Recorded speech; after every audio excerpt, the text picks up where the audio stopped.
The following is a presentation of the St. Louis Chess Club.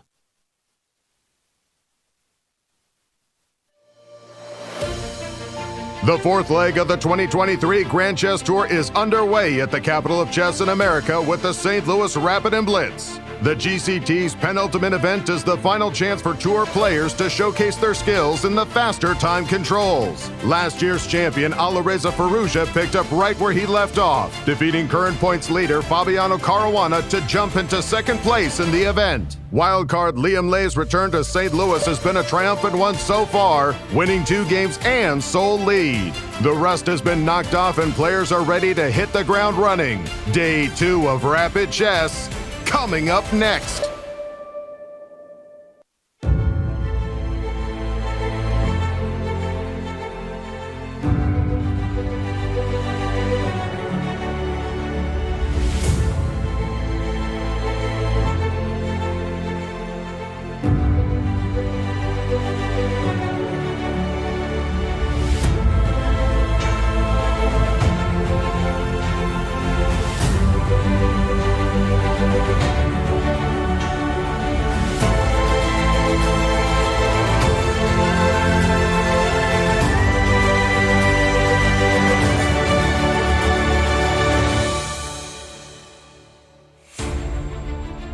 Welcome back to day 2 of the St. Louis Rapid Blitz. Yesterday we had some fighting chess. Hopefully that spirit continues today. Let's go back to the studio and get started. Welcome to St. Louis, the home of chess in America. As the St. Louis Chess Club proudly presents St. Louis Rapid and Blitz. Day 2 of Rapid starts right now. I'm International Master Tania Sachdev, alongside me, my co-commentators in crime, Grandmaster Yasser Seirawan and Grandmaster Peter Svidler. Tanya, I can see you brought the passion today. Hello, everyone. Wow. Welcome, everyone. What a start we had. What a day 1 we had. Fantastic chess, decisive games, fighting play, and yes, we have a sole leader. Yes, we do. Hello, everyone, and welcome to our live coverage of the St. Louis Rapid Blitz Day 2. I tell you, the wildcards have been outperforming, and one Liem from the Webster University here in St. Louis has snagged clear first. Shocking the entire chess world. Tanya, do the honors. Tell us the standings. Let's take a look at where we are going into day 2 of the Rapid. Wildcard Liem with a fantastic day 1 performance, scoring 5 points. And yes, it could have been more. He missed that win against Robson. But what a day it was. What a start for Liem. And then we've got the World Blitz #1, Alireza Firouzja, for whom these last 2 events, the Rapid Blitz and Sinkfield Cup, is so important to try and overtake Fabi, who is the current GCT leader. And he, Alireza, is the defending 2022 champion of the Grand Chess Tour. So we'll see if he can pull it off and do a repeat. Tell us about the format for these 2 tournaments.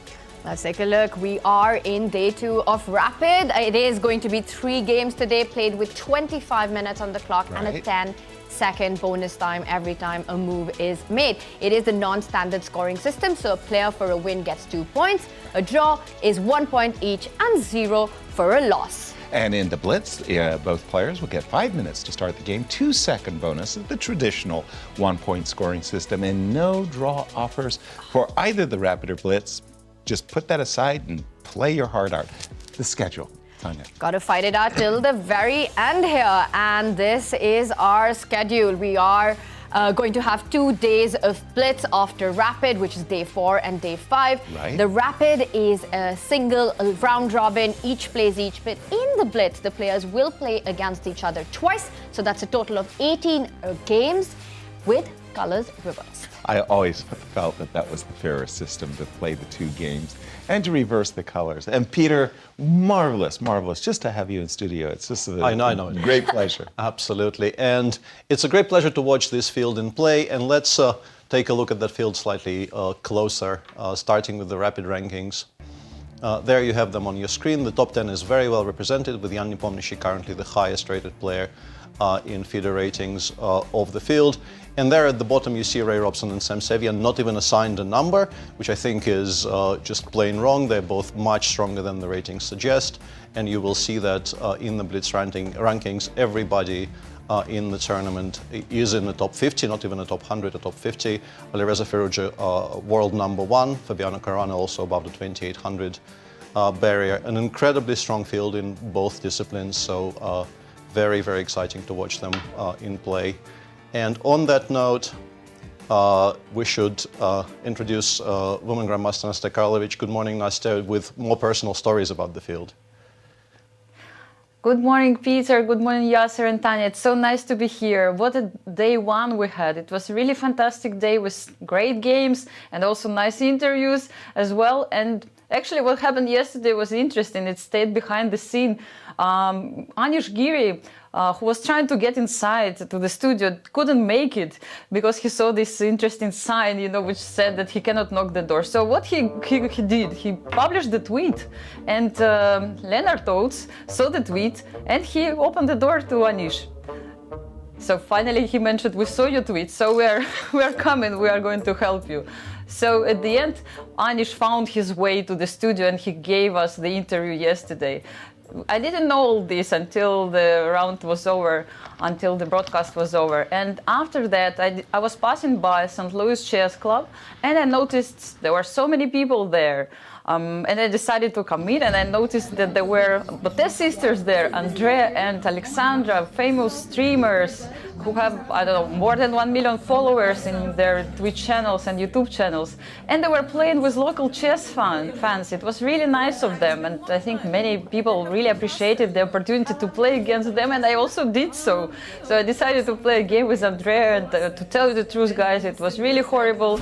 But at the end, I managed somehow to trick famous streamer and won the game.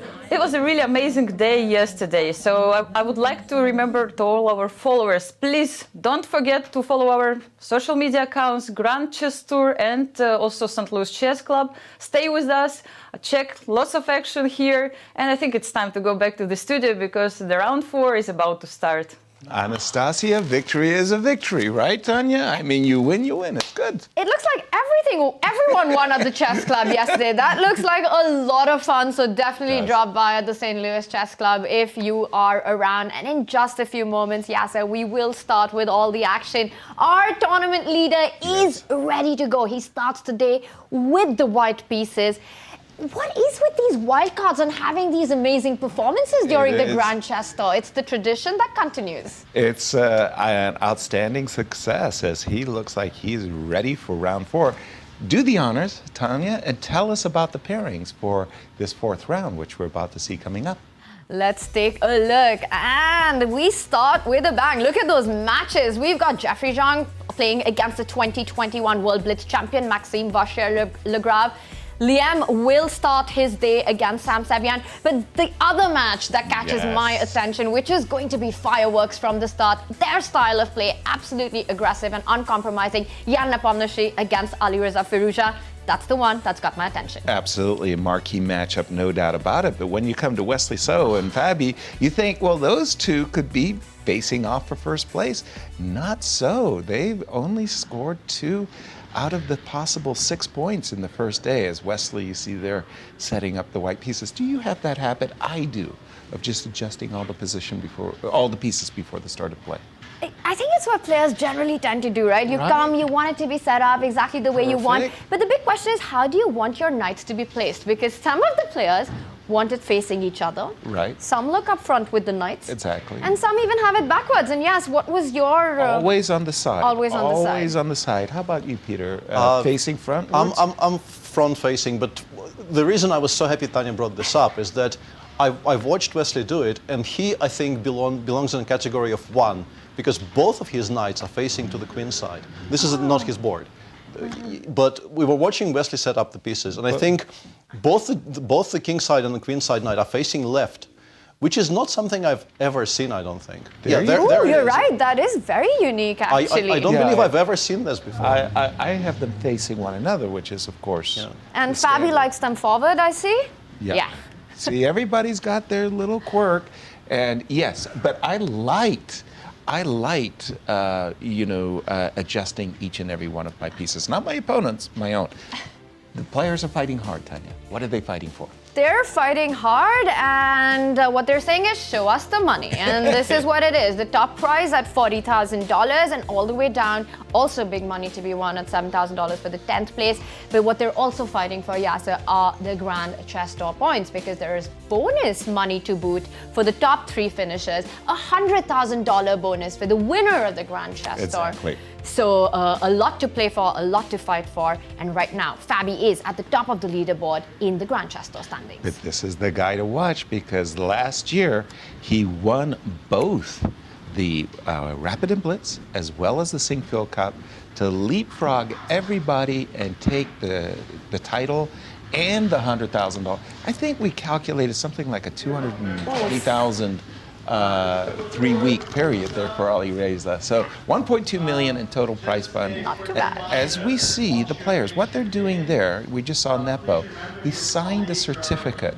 So what these pieces are, they're the House of Stanton pieces, and they're specially designed for this event, and people can bid on them and own a piece of history. You can own the set that was played in Game 4 So between cool.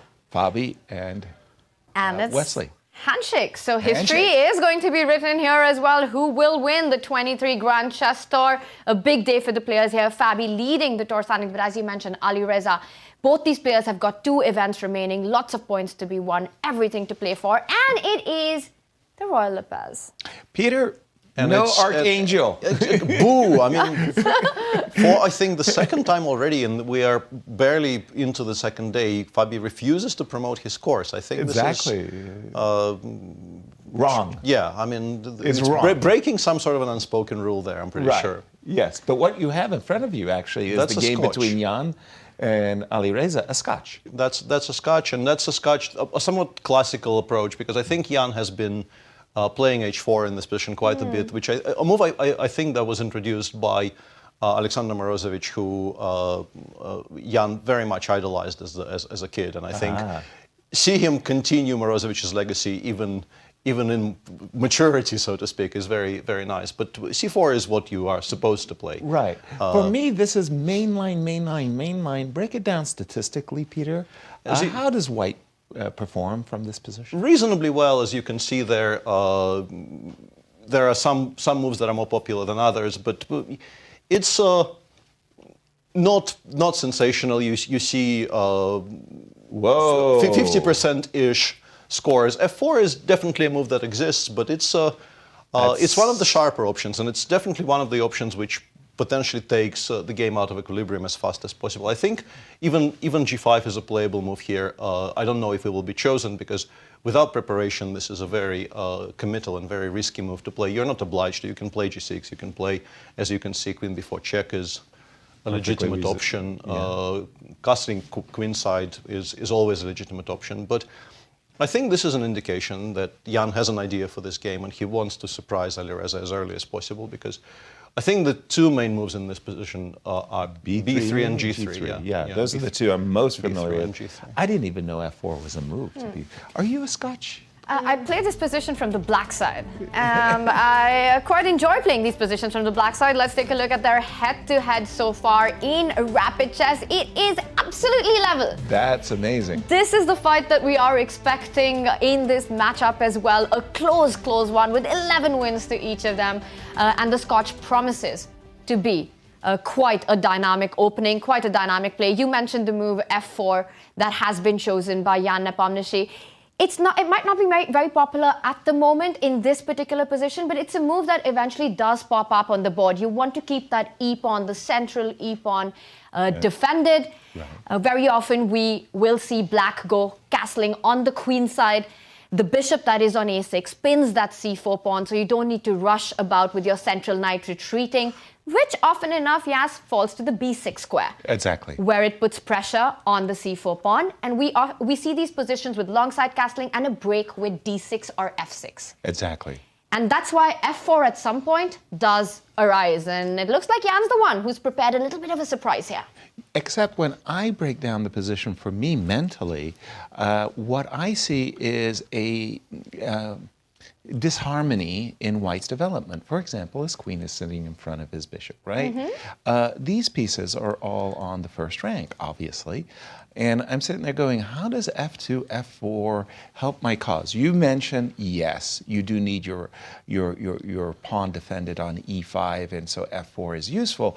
Except I'm sitting there going, okay, how are you going to develop? Are you going to go fall back on g3 No, and I think b3? that's a very salient question, and there is a good answer to it. f4 actually, apart from supporting the e5 pawn, it also gives you, after let's say the long castles, it gives you a very useful square for this queen, unpinning the c4 pawn, which means that the knight is now hanging. And also, very importantly, we're still controlling the c2 square, meaning that knight b4 can be met by immediately attacking the knight, because we don't have to worry about knight c2 check. Gotcha. And that probably forces black to go knight b6. Does it? Queen b4 check, Peter? Queen b4 check also needs to be calculated. Actually, move yeah, I knight to want. bishop c5 is bishop very c- scary. That's what I was about to ask you. If you do play knight d2, bishop c5, Yeah. who got the initiative here? Well, the bigger question here is, are we still alive with white, to be honest? Because never mind if we yeah. got the initiative or not. Are we dead? yeah, this knight is coming in, and it feels like so far black is making all the running here. So yeah, Right. this is very, very scary. Something happened.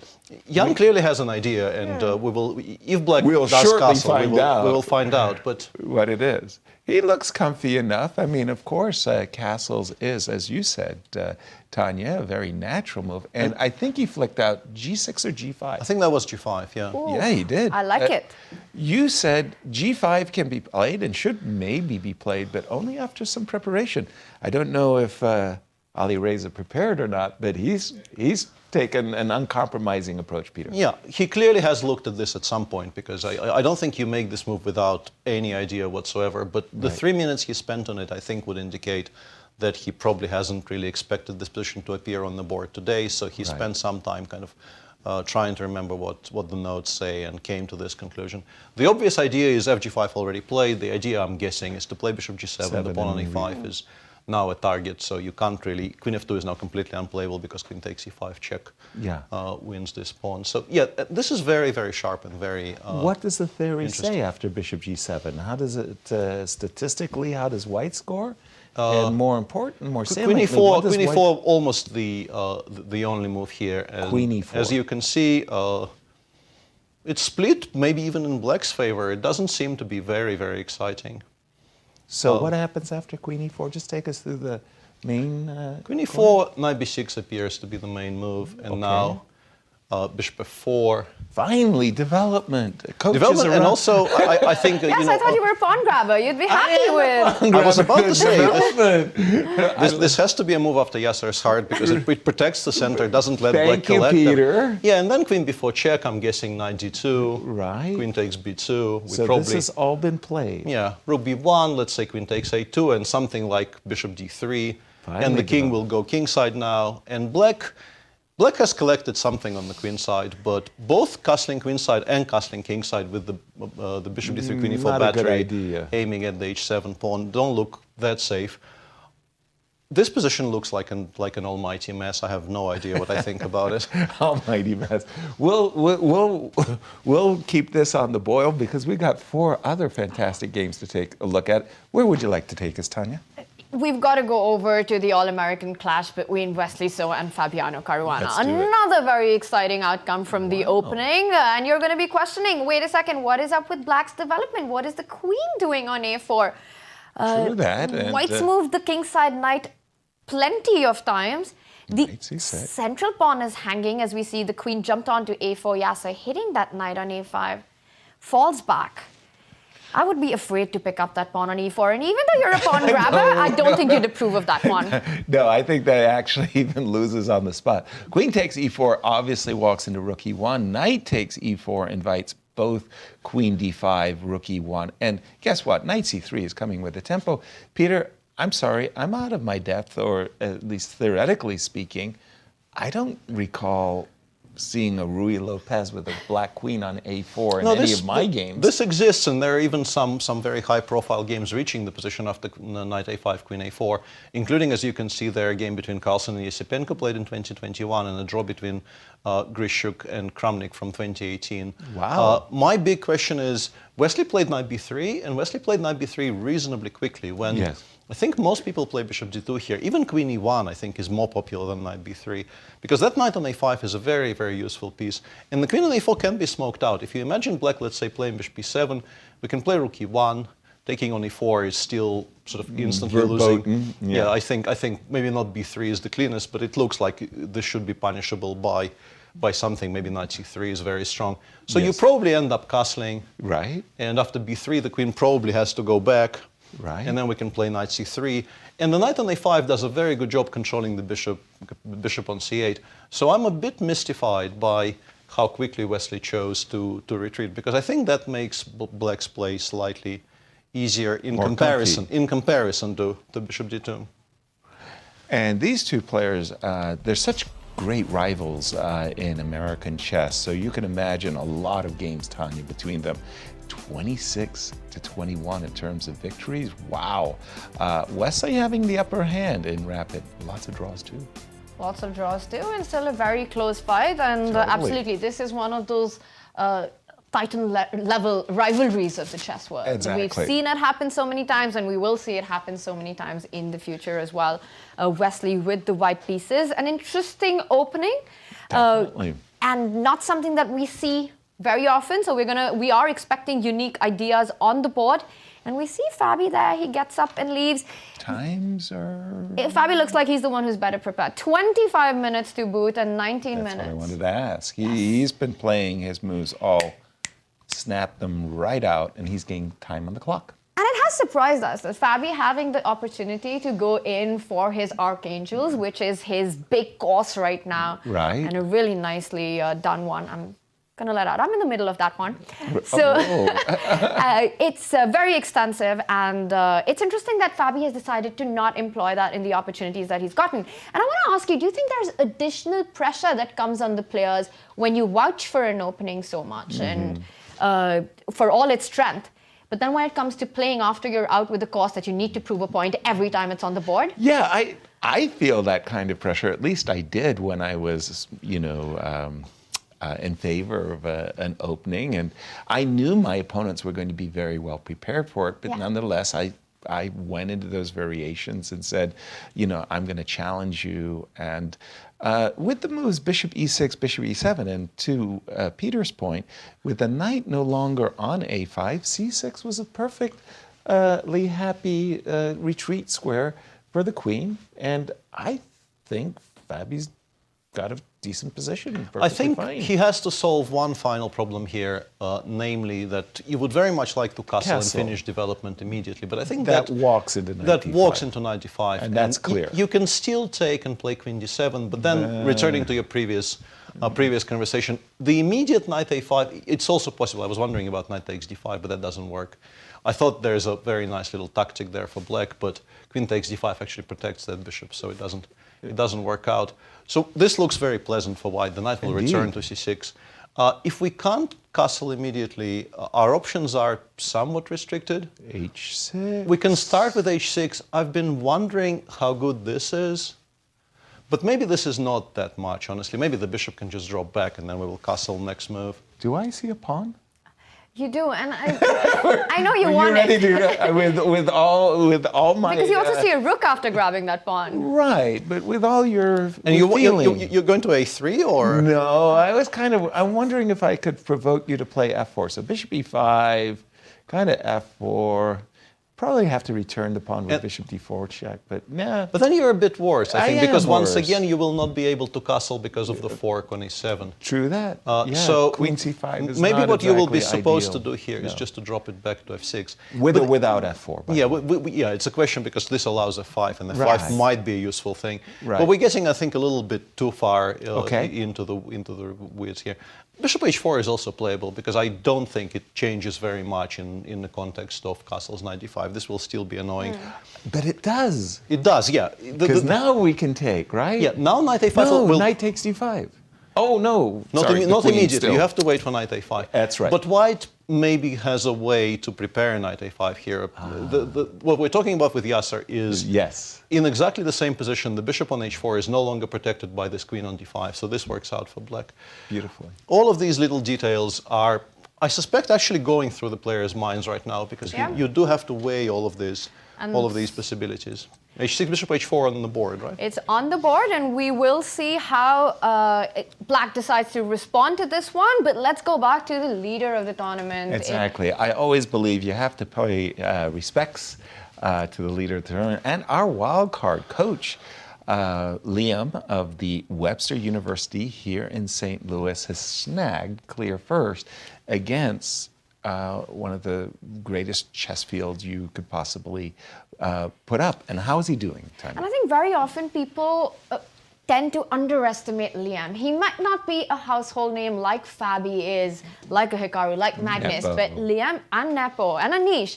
But for Liem, let's not forget, he is the 2013 World Blitz champion. Exactly. He's won so many strong open events.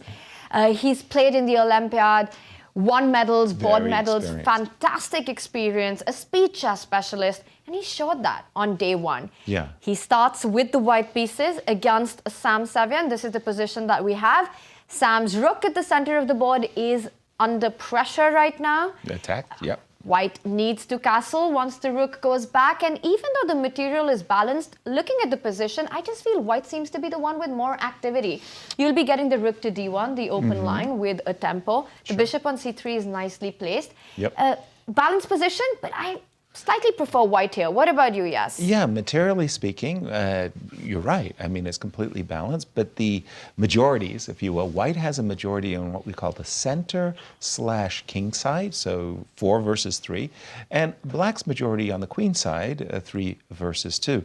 So oftentimes when you have these types of positions, it's all about whose majority is more meaningful. So, should we start with f4 with the idea of maybe f5 and e5 and tickling the king side? Should we, as I mean, you get f5, e5, I'm already betting on white. Yeah, exactly.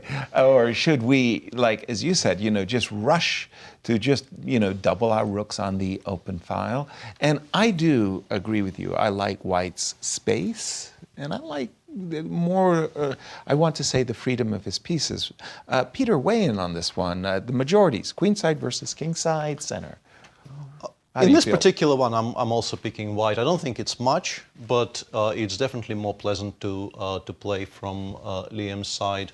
Castle c6, rook a d1 included. I'm a little bit curious about this last move. It looks like the most obvious move in the world, but it's sort of in white's queen e7. That's a tickle and on then the pawn. you will have to think about how to protect the pawn on e4. Maybe rook e1? You can actually do that. That's a very the queen, that's a very bishop nice touch. defends, yeah, because honestly, I thought maybe it's already about time to start with the push, because Tania said if the pawns get to e5 and f5, she's betting on white. I think if they get to f5 and e5, black kind of resigns. It's too late to bet. The bets will be closed. It's understatement, Peter. Yeah. So I thought, because I wasn't really sure how black is supposed to reply to this. It's very difficult to stop those things from happening. F7, F5 is sometimes playable, but it will not be playable here because we can start with bishop c4 and then just pick it up next move. That looks terrible. I was wondering about bishop c5 check followed by bishop d4, but that runs into rook a d1 and looks frankly horrible. It does. So rook a d1, it's very difficult to criticize a move that puts a rook on an open file and attacks the queen, but specifically because queen e7 exists. If you have to play rook fe1, I would actually argue it's better on f1 because it supports the push of the f-pawn. I still like this for white. It doesn't change my underlying assessment that this should be slightly better for white. But for instance, now I can play queen g5. And I've stopped f4 for a moment. And if black gets to play bishop e6, rook a d8, and starts trading along the d file, our advantage will start becoming... It'll be gone. Yeah. It'll go. Nice. All right. Well, we'll keep an eye on this one. Let's continue our Ray Robson, who's in third place. Yes. Sorry, Tania, you had... We should definitely jump to that, but I just wanted to close our thoughts on Liem's start here, that I also feel it's the kind of position that Liem really enjoys to play. Yes, it's just a very pleasant outcome from the opening, so I think it's a good start to day 2 for the tournament leader. But let's go over to Jeffery Jong's game against Maxim Vachier-Lagrave. And another really interesting position, it is opposite color bishops, but the first feeling that I have with that bishop on d5, and we've spoken about these different complex color positions for the bishop, right? That bishop cannot be challenged anymore. We see the players there. And this bishop with a target on f7, long term. The queen lined up on f3. Again, materially balanced, but I would pick white here. Big time, big time. Just because you like this initiative, the bishop on d5, the opposite color, saying that, you know, you've got to more or less do something quickly. Black plays bishop c5, a5, king h8. Well, there goes the advantage. So the question is, how do you increase your pressure on the f-pawn? I mean, the desirable rook up and over might be a little bit too primitive. So maybe it's one of those, sometimes you have those advantages that are very visually, optically nice, but hard to achieve more.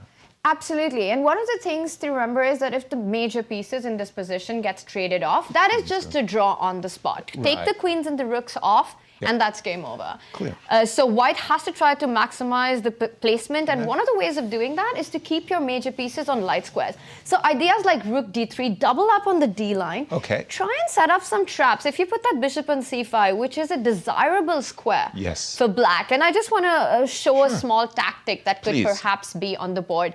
And I'm not sure if it's working, but you know what I'm looking at over here. f7. You want to take on f7, trying to make the most of tricks along the d line. And I think it's a marvelous trick because queen takes f7 allows the immediate rook takes d8, and rook takes f7 allows rook takes d8. So in fact, you just snap. I mean, daylight robbery. You just stole a pawn in broad daylight. So you're right. Bishop c5. I would probably have to, in this case, you know, maybe just kind of go bishop f6 and cover.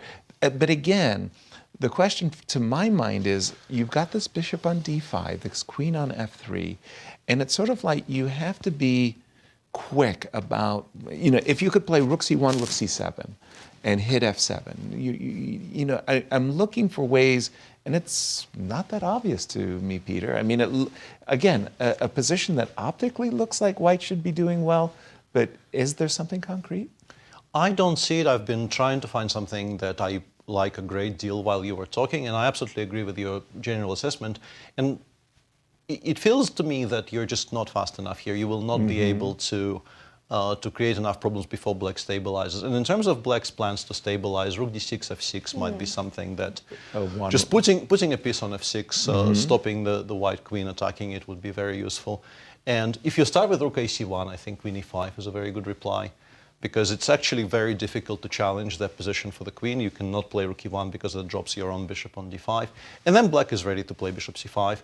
And you have to remember that if and when this bishop is established on c5, you can make exactly the same arguments about the pawn on f2 that we're now making about the pawn on f7. Right. So I think it's mildly annoying for black for the time being, but I wouldn't be surprised if in 5 moves' time we will start talking about this heading towards a draw. I just want to show to our audience, I think every person who has ever become a chess master has fallen for this type of a blunder. White plays the move queen f5, and you're so eager and you're so happy to play the move bishop f6, right, in order to stop this attack against the f7 pawn.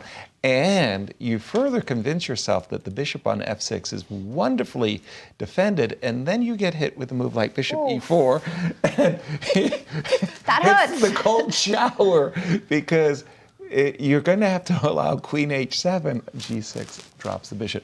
And if you haven't fallen for this trap in your career, you're not a chess master. Because I must have done it 3 times before I got it the second or third time. How about you, Peter? How many times? I'm standing here trying to figure out if I want to be unpleasant to Yasser this early in the show or not. Because this is all perfectly good and well, But I do have to say that in this particular case, I'm taking on Divan. I'm playing Rook D8, and I'm saying you can give me those 2 checks. I don't really care. You can walk. Yeah, I think this is just dead equal, to be honest.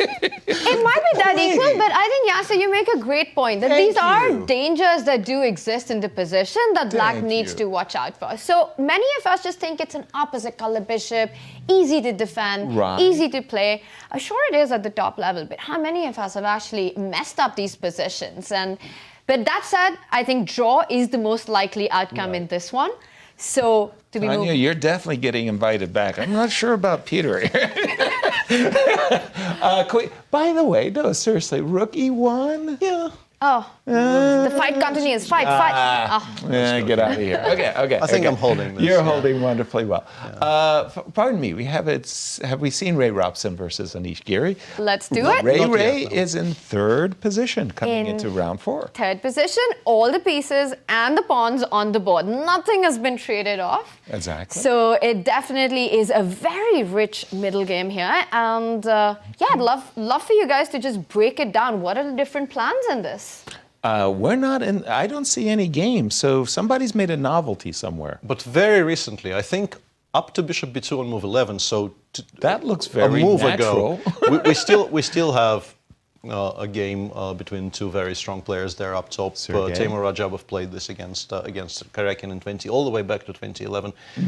I'm not the biggest Slav specialist in the world. It feels to me like this is fairly balanced. Also, yes, so far all 32 pieces are on the board, but in particular King G2 I think is a very strong indication that White knows he will have to take on G6 sooner rather than later. This knight on H4 cannot be justified otherwise. It's been this has been available for already 6 moves, and Ray is waiting and waiting and waiting, but eventually why the delay now? Why not just take that and then play King G2? Why King G2?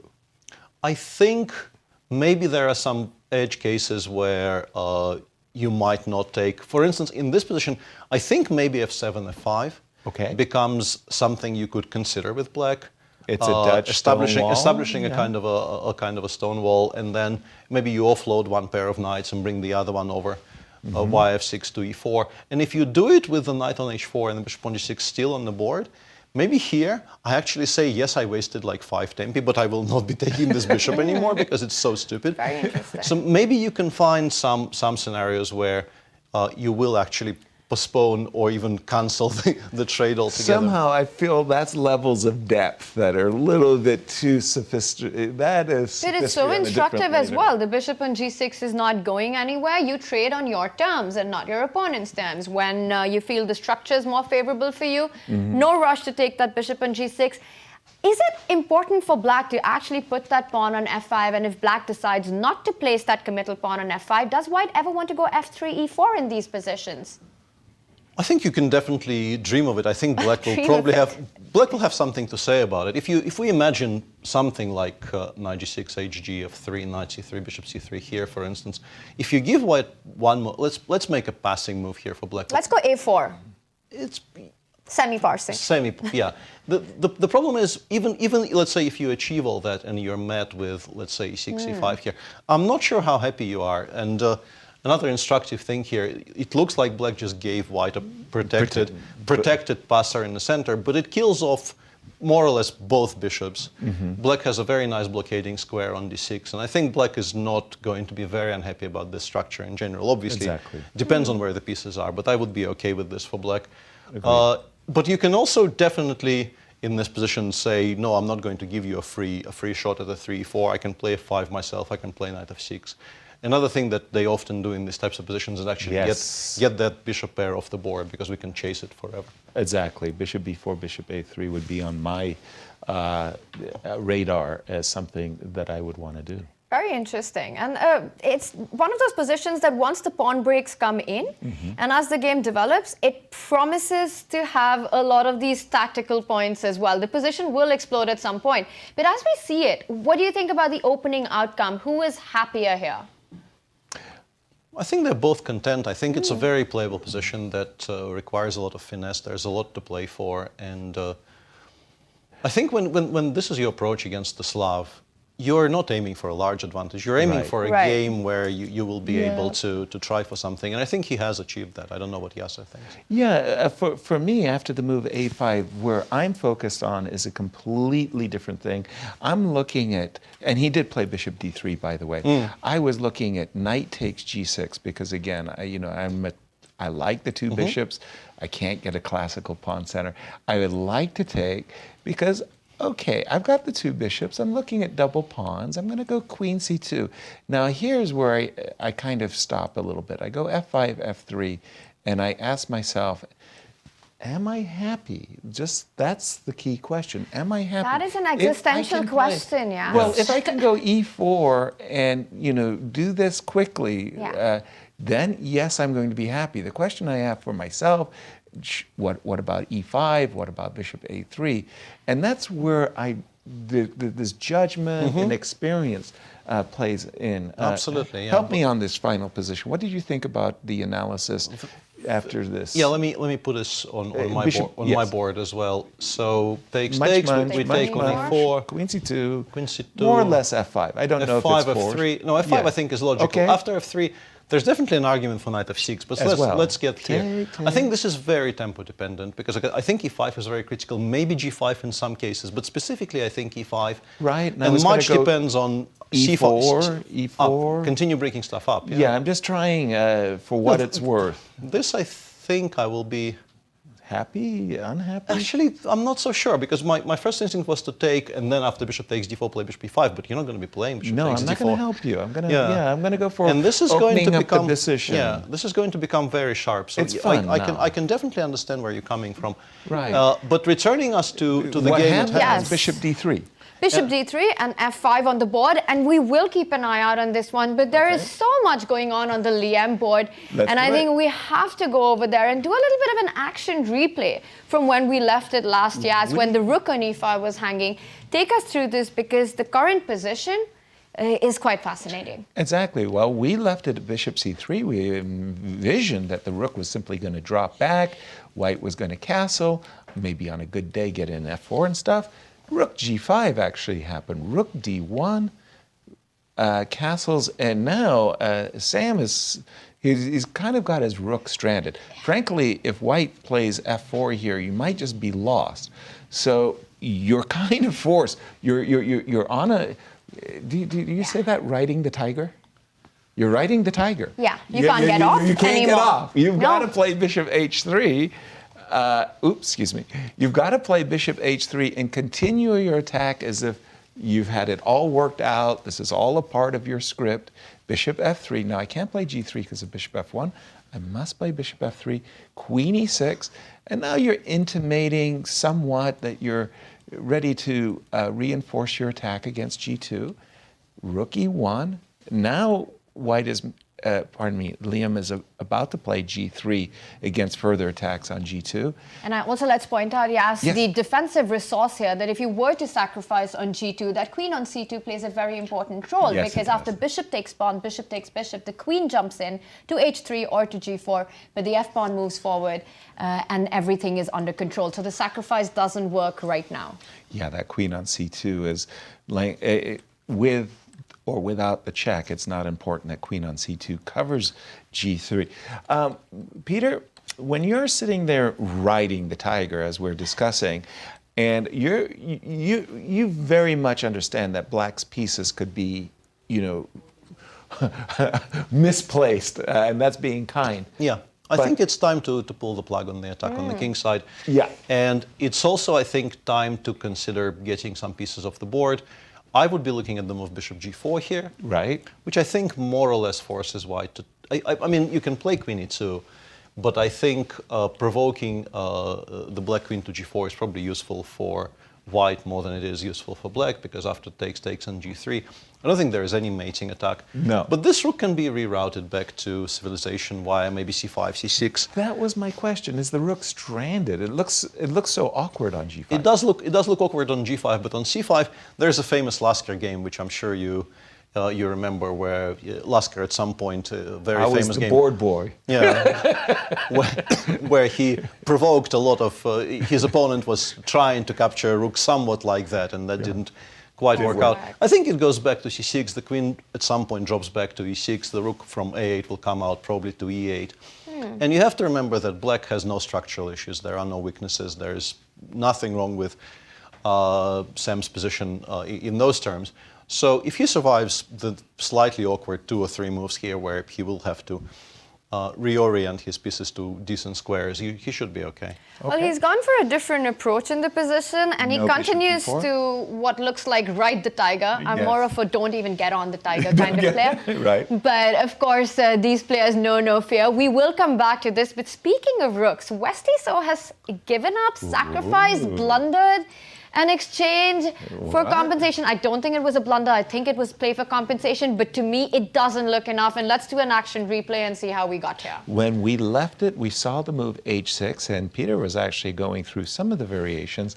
It was important to include h6 because knight d5 was a problem otherwise. Knight d5 came, and then I think we got... Yeah, we stopped somewhere there, and I think c4 is still fine, but h3 probably was a mistake. And Whoa. now, well, it's clear that Wesley wanted, with the move h3, he wanted this exchange sacrifice. Yes. So I definitely, Not a blunder. I would not call it a blunder. That can be ruled out. But the question is Is it enough? well, exactly. And, you know, you can already see that Fabi is basically saying, I'm ready to run my king away. Imagining, no, I can't play rook e1 because queen h6 is, I have to play, okay, let's do rook e4. So I essentially, I wanted to force you to take some pawns and let my king run away.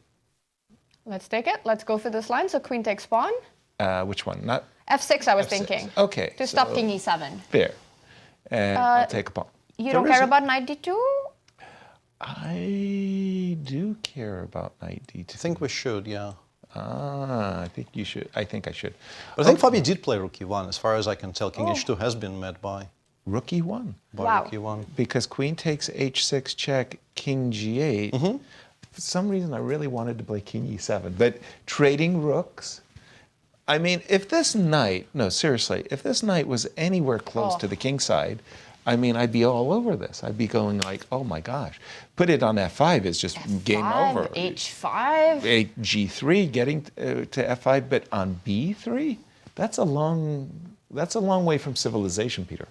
Yeah, and apparently I was misleading you there because as we can see on our camera, rook e1 has not yet been played. Okay. Seems logical to me though, because I think queen h6, king g8 is a perfectly sensible continuation, and the king will still be able to run Later any trade of rook. Put the knight on a1 and you're giving you a problem. Like, what's the worst square for white's knight? You know, you'd have a hard time coming up with one worse than a1. Yeah, on b3, it's far from civilization. There is no civilization in Right. a1. And that is not a square you want it on. d2. But this feels like a misjudgment error. To my mind, this exchange sacrifice with the knight on b3, it just doesn't feel right, Peter. I think maybe Wesley misunderstood just how annoying queen a4 will be, although the engine already prefers black a little bit after c4, rook f8. Because of that insistent Knight d5. knight takes d4, yeah. It keeps on happening. For the time being after c4, at first I thought, why not just do it immediately? But that allows white to do the counter little tactic with knight takes c5, either this way, or perhaps you will choose this way. To do it in this fashion. Maybe this is slightly better. I like it. But rook f8, it's just difficult to make a sensible move here for white. And h3, queen a4, I think already more or less forces you to start to sacrifice stuff. Because your c4 pawn is hanging. If you make a move, a normal looking move like queen d3, that absolutely does allow knight takes d5 now. And now because there will be no more knight c5 in the end. Right. So that's just a full pawn for Fabi to pick up. And I think after queen a4, your hand is more or less forced. I don't think you can keep material. So rook e7 is maybe the least of all evils. And maybe Wesley thought he is forcing a draw here, because after king f8, queen f4, you can play queen g7, that will lead to repetitions, but Fabi clearly is having ambitious, having none of it, yeah. And now he is considering how to proceed. All the rook moves here make some sense, rook e5, rook e4, even rook e2 maybe, just to maybe get a square for your king to run. Actually, what do we think about rook e2? I like black. I just like black. I hate the knight. Again, if the knight was somewhere sensible, I'd be warm, but rookie too. But it looks like we're going to have our first result of the day as MVL says, I'm going to play this move, and I'm going to make a draw. And guess what? They did. It was a draw, and we were talking about the opposite color bishops. All the major pieces were off the board, and Maxime made it look very clean in holding this position. The bishop, as you pointed out, did land to the square that you wanted in. Lots of trades, and this ended peacefully. Maxime looks pretty happy with the start of the day that he's had. Nothing to complain with the black pieces, a solid hold. Absolutely. Very, very peaceful indeed. Coming back to the Liem game, because we didn't see, you mentioned that you might want to trade some pieces. We didn't see the bishop g4. We did see queen g6, g3, bishop to c5. And now here I wanted to pause for just a moment because I'm looking at this bishop on c5. Flip Wilson, loose lips sink ships. And in chess, loose pieces fall off the board. LPD or loose pieces drop off. There you go. But yes, does this? Oh. Bishop to d. So but is there a big threat on the board? I want to make it work. And I think we have to look at this line, Peter. You know the one that I want to look at. Yes, rook takes pawn, bring the queen in, king h1, and only move. Dead. It looks like you're not going to survive for too long. Yeah, so I fell into it because I saw that the queen on c2 was ambushing the bishop, which was only protected by the rook, and so the move bishop c5 actually sets up the threat of rook takes g3. Yes, and I think you're being very modest. I think that was a really good explanation. You wanted to show that line. You didn't fall into anything. Very nicely done there, yes. Well, bishop d2, rook takes pawn is the big idea with that last move. Exactly, and we've caught up. Nope, not yet. We've caught up with the players. Somehow, Sam's rook on g5 came out roses. Nothing happened. Yeah, it's still there, but it doesn't seem to be presenting him with too many difficulties. And finally, right about now, I guess the attack, especially after bishop g2 is played, the attack is probably over. It's time to trade and play rook g5 or c6 and then rook g5. Black should be completely fine, I would assume. Absolutely. So Sam looks like he's holding nicely. If you don't mind, I just want to go to the game. I thought it was going to be our marquee matchup between Nepo and Alireza, and we've hardly gotten to it. It was a scotch. We left it quite some time ago after, remember g5? That's a long time ago. But the players have definitely played very quickly. The queens were traded off the board. Rook b1, yeah. And let's get to the current position because yes, as I see it, it's still a very non-typical endgame that we've got. A bishop pair for black, but notice how the light squared bishop is out of the game, which now Firouzja tries to get active by breaking onto the center. But I have to tell you, look, I'm a space guy, I'm a two-bishop guy. I'm seeing this bishop on e3 anchored in the center. Yeah. I'm thinking black is as happy as can be. But let's see, we're not quite up to date with the players. Last move, knight f3. Peter, over to you. How do you judge this position? I think white is okay. It looks like black should be better, but I think white has a very nice blockading piece on d3. I think it's just going to be very difficult for black to make progress, and white should survive. Black, of course, can never be worse with the bishops and the protected passer on d4. And if you want to draw with black here, you basically at any point can trade this bishop for this knight, and it will be completely level. Right. But playing for a win, I think, for black is going to be problematic just because of lack of breaks and lack of easily attainable progress. I think will hamper Alireza here quite a bit. Tanya? The big question to me is, yes, it's fine for white because of the bishop that you pointed out, keeps everything together, but will Alireza actually try to push this position? He's got 4 minutes on the clock.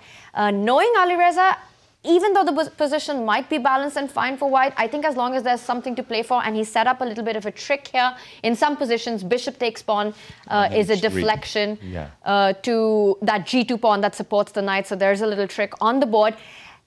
I feel that Alireza, yes, potentially. I feel that Alireza will try and push this. With the bishop pair and more activity, having this play there where you can come forward with your king on the king side, march up the board, There's still a lot left to be played for. There is a lot to be played for, but I'm not a big fan of this last move, rook f8. I thought rook e3 was the most straightforward and obvious. Excuse me, I'm just going to put the...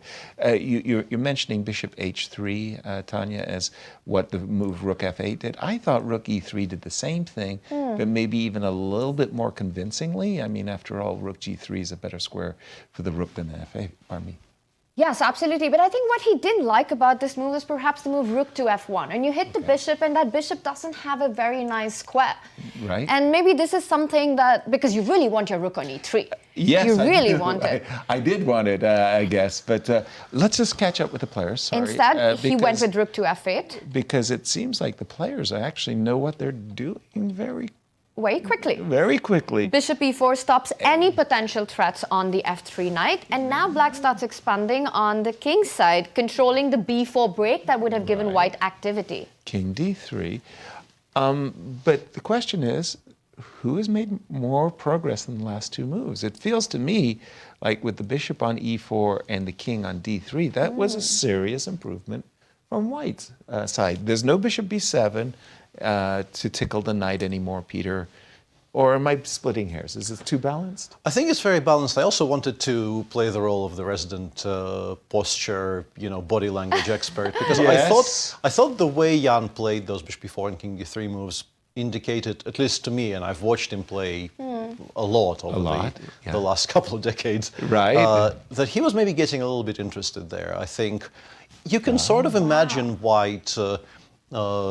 I mean, a lot of things have to happen for white to be seriously better, but I think it looked to me like he was thinking, why is the long diagonal being abandoned for me? Like, why am I getting all of these improvements? Let me jump and make my claim. Maybe I can start playing, if not sort of outright for a win, but maybe I can look for improvements. But I think a5 followed by bishop g3 probably put paid to those, because white really has no way to do anything proactive. You can trade queens, sorry, not queens, rooks. You can trade queens along the f-file. But then I think you will be a bit annoyed by this decision, because this knight on f1 cannot rejoin the game without being traded for the bishop on f4. And then you will play that bishop ending with the protected passer on d4, which is probably a draw, but you don't want to, I think, face it. The dream for me would be to play g4 and bishop f5. If I could trade off the light square bishops, put my king on e4. Your knight on d3, and a good knight versus bishop is what you're aiming for. But it's just going to stay a dream, I feel. It's not going to, Hey, but you got to have your fantasies. So this current position, too balanced, you feel like? I think it's balanced, but I'm back in thinking that maybe it's still slightly better for black because of just how awkward it is to make moves. At first I thought white, with the bishop on e4 and the king on d3, I thought white will be quite happy here. But I'm struggling to name a proactive move at all here. a3 b4 will not be any good with the black pawns on a5 and c5 already. I don't like the rook trade, but if we don't trade the rook, what am I doing? We don't really have moves at all. I think and now rook just came from b1, so a3 b4 with the rook on b1 does make some sense. With the rook on f1, less so. By the way, we do have a trade of rooks, not queens. And not bishop f4. I liked your bishop f4. He just went back to d6. This is a bit surprising to me, because I think now, after I go, let's say knight d2, knight d2, king f6, knight f3. How is black supposed to? Whoa! You left the pesh. h7. Yeah. Okay. Let's not blunder upon.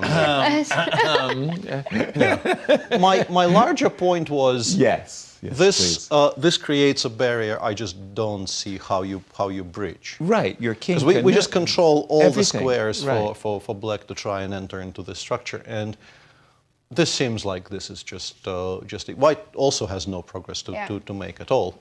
But how are you going to ask a single question with black here? I do not know. Exactly. I think, by the way, they have something like this on the board with king f6 and h5. And you never really want to trade the light squared bishops as black here. As you pointed out, yes, that would be the dream for white if black ever went bishop f5. So it looks like it's going to be a bit of a balance here, with black not being able to make progress, white not being able to make progress. But one player who has made progress is Fabiano Caruana. He went for the idea that you suggested, with rook to e1. A very direct approach of trading rooks. He's still up an exchange. I'm trying to count material. How many pawns is that? Well, after king h2, we did see rook e1. There goes one. And there goes 2. But Fabi says, well, while you're snacking, I've got the pawn on c4. And at least in this particular case, and by the way, a draw. A result coming in just as we left it. Just as we left it. Knight a5 by Wesley. And jump in, Peter, on this one. I mean, if I'm in Wesley's shoes, I'm dreaming of a perpet, queen d8. And I think it has, no, we have rook e8 there, sorry. Always, I wanted to say just been allowed, but it hasn't been. I very much like that Wesley was in time to play knight a5, knight c6. Important. Because I think the biggest threat black had here is just to get the queen over to e5, forcing the queen trade. And that's and if the queen trade happens, the game finishes on the spot. One knight against one rook can never be defended. No. But with the knight on c6, black has no immediate way to get the queens off the board. Queen takes b2 is important, though, because this creates the passer on c5 to additionally threaten the Wesley's position. We do have f4 on the board. f4 is, I think, a nice move, just to put pay to all the checks along this diagonal. Well, it also has a dream of f5, f6. Precisely, yeah. But if the pawn gets to f6, there will be actual mating threats. So Fabi needs to be a bit careful here. I would look at something like queen g7. You're not very happy giving up on c7 in general, but specifically here you have the move queen f6, which I think, frankly, wins on the spot. Because queen takes f4 seems to be like an unparryable threat. So I like queen g7 right now, and I think if queen g7 is played, it will be very, very difficult for Wesley. Maybe in that last position, Peter, where you had your queen on f6, white has to go f5. Yeah, but now I can actually start pushing. Just pushing, and this should be because my king is now entirely safe. Yeah, you can't give a single check to this king on f8 realistically. The knight is very tight to c6 because allowing queen e5 check probably will lead to black giving mate. Yeah. And the c pawn is running. Right. So yeah, it seems like Fabi is starting the day on the right foot, and Wesley is.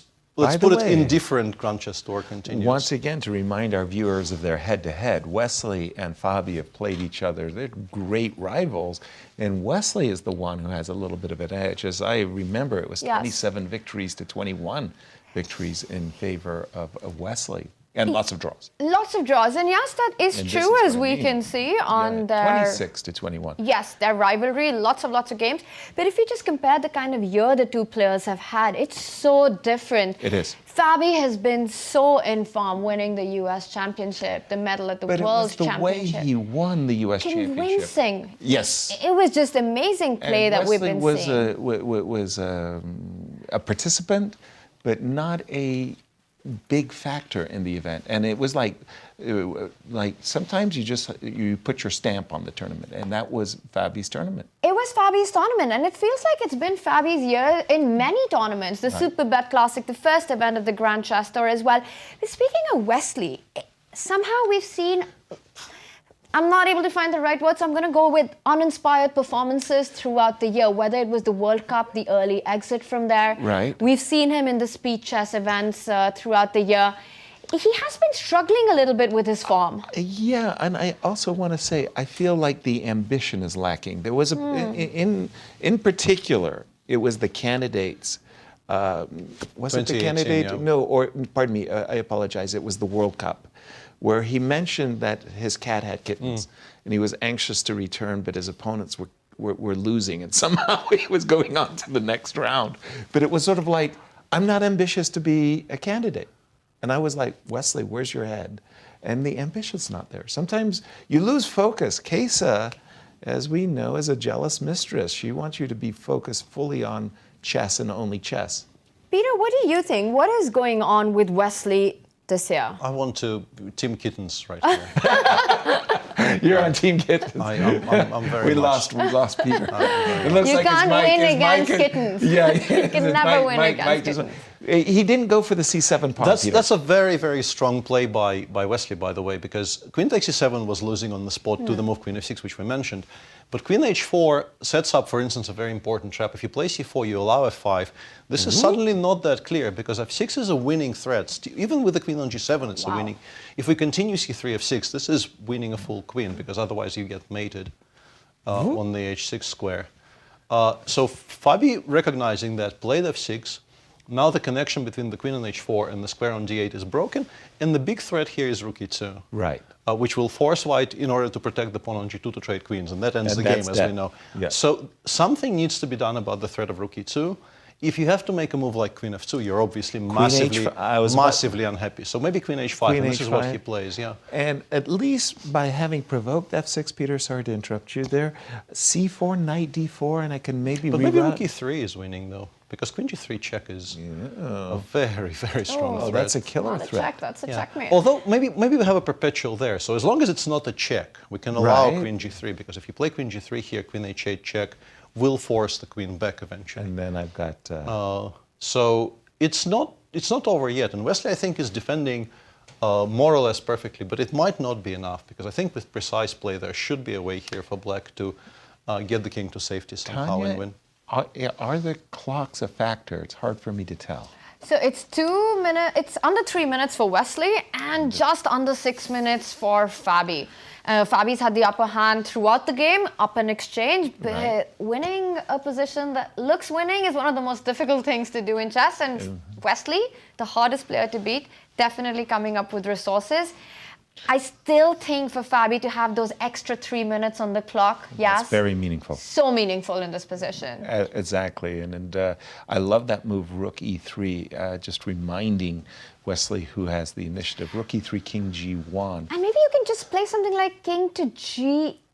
I'm trying to get out of checks. And Just to set up stuff. So again, we're looking at rook e3. By the way, for those joining us late, we do have 2 draws already in the books. Fabi's 3 about games. to, and he's Maybe about to rook reach out. g3 is strong here. He reaches for the rook and rook e3 on the board. G4 instantly. That was a- Instantly g4. wow, lifting his kimono. That's a big move. Exposing his king. Now the idea of king g8, f5 really starts to look very attractive. I don't like this move, g4. I think it was prompted Peter. by recognizing that king g1, rook g3 might just be fatal. I think it wasn't because he liked g4, it's just that he hated king g1 more. rook g3. Yeah, I think Gotcha. rook g3 is just very strong here. Gotcha. And yeah, here I think king g8 very specifically so that after f5, queen takes f5 is not a check. Right. And just to illustrate, let's make a move. And we go Right. f5, queen takes f5, queen And b2. now this is what our king happened. Mate in 2. No king shield for the So the king white g8, king. he played a5 immediately. Well, but that comes in with a check now. Yeah, Okay. so the point is, King G8, you've then still I got give a a check, check, and then we go, I'm not It's on the board, by the way. King I'm not move sure. to g8. What does F5. Fabi want? f5. Now Fabi okay, I think I got nicely it. calculated. I think I got it. There you go. And f4 is hanging, there are no more checks, and the queens come off. And as we've already established, if the Very queens come off, clean. But that's the then- game ends. So That's a That's a very stunner. that's a very smart way to force matters there. Exactly. Very Queen nicely takes done. f5, king g8. what do we think about Queen- queen c2, though? I understand we're not in love with it, but can we still continue the game for a Can bit? you go queen to f7? I want to I get it like to it. e8 and f4 is attacked. Maybe even queen h7. Nice. Well, Attacking this oh, guy. sorry. Yeah, I was about- h3. Even I didn't see that. I was about to play f5, Tanya. You got to bail me out. You got. It's hard to fight against Peter in this. You know, I need a druge, a roof. I need protection. You got to, Tanya. You got to watch my back. I'll do better I was next about time. to. I get was going to myself fall into mated. the exact same thing. The house has been blown away. There's no roof left here. There's no roof. But that said, f5 going for this very direct play, very concrete, and Fabi finishing it in style. Seems feels like a very so. nice conversion, yeah. Let's go to the other games that are still ongoing. Let's go to our tournament leader, Liem, as he's up against Sam Sevian. When we left it, we thought that Sam was okay. And what has happened? We're going to find out as we got ourselves into a rook and pawn no, wait a minute. What am I? It's 5 versus 5 right now. But I'm picking up. You are going to pick up, but you might even lose I, a-pawn and e-pawn. yes, that was why he started with the move king f3. I was kind of focused on f2, f4 myself, but king f3 I think the best we can hope Please. for after king f3 here is 3 against 2. If white could get, and we're getting into very technical stuff here, but Right. I'm not even sure white gets that, but it's very important for black that the pawn on f5 and the pawn on e4 will disappear off the Yes. board. Because you occasionally lose 4 against 3. Right. If Where I the have a entire very- queen side disappears, Yes. one pair of rook disappears, and you have a rook and 4 pawns on one side against rook and 3, that endgame has been lost even by very strong players. Right. 3 against 2, not so much. Exactly. And I'm F5. not even sure you're getting that, to be honest. It feels to me that it might be that black survives with something on the queen side as well. I agree. I feel that this is balanced to draw the most likely. Yeah. Let's jump to Ray Robson and Anish Giri, because our apologies Ooh, that's to Ray. a fun one as well. Good timing there, yes. Yeah, what because happened? players are under a minute. Uh-oh. And a very complex position where Anish has an extra pawn. But a lot of weaknesses. The G pawn is attacked currently. There are checks on C8, which would also win a pawn. So a lot of threats with a very active queen for white. Exactly. Queen takes G5 as well as Queen C8 check, captures F5.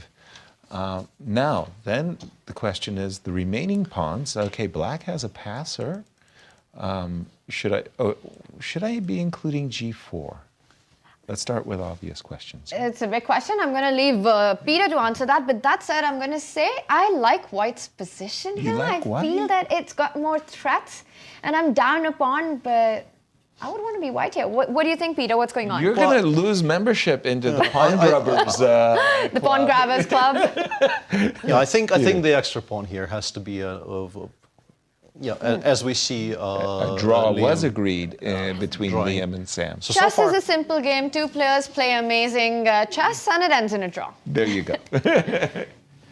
And, Big update, by the way, coming in that Fabiano Caruana has made a blunder just when we left it. Whoa. we thought it was in cruise whoa. control. What happened there? But the knight on whoa. C6 is... Well, we left it at F5 and we were all applause, and something went grossly wrong. Oh my God, look at Fabi. He reacts. Oh Yeah. yeah, you just saw his head in his hands as Queen G4 rocked his world. Queen G4 forces his king into a double attack. Queen F4 check. He's dropped his rook.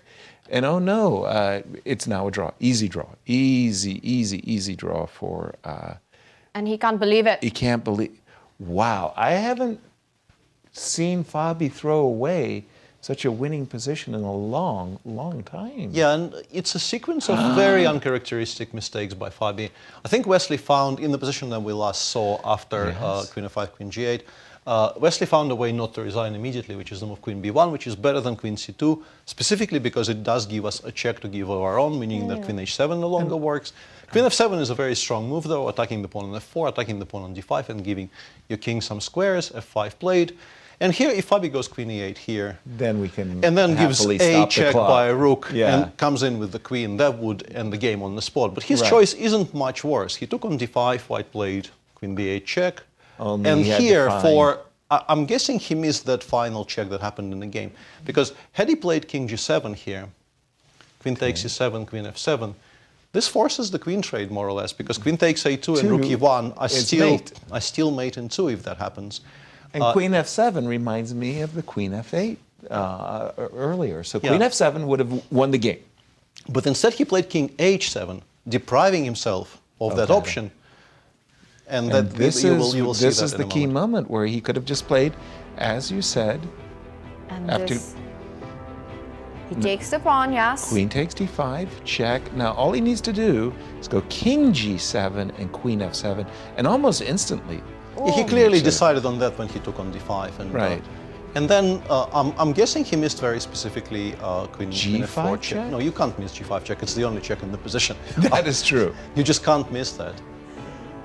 He missed the queen maneuver from g7 to g4 and G4 and eventually to F4. f4. Yeah.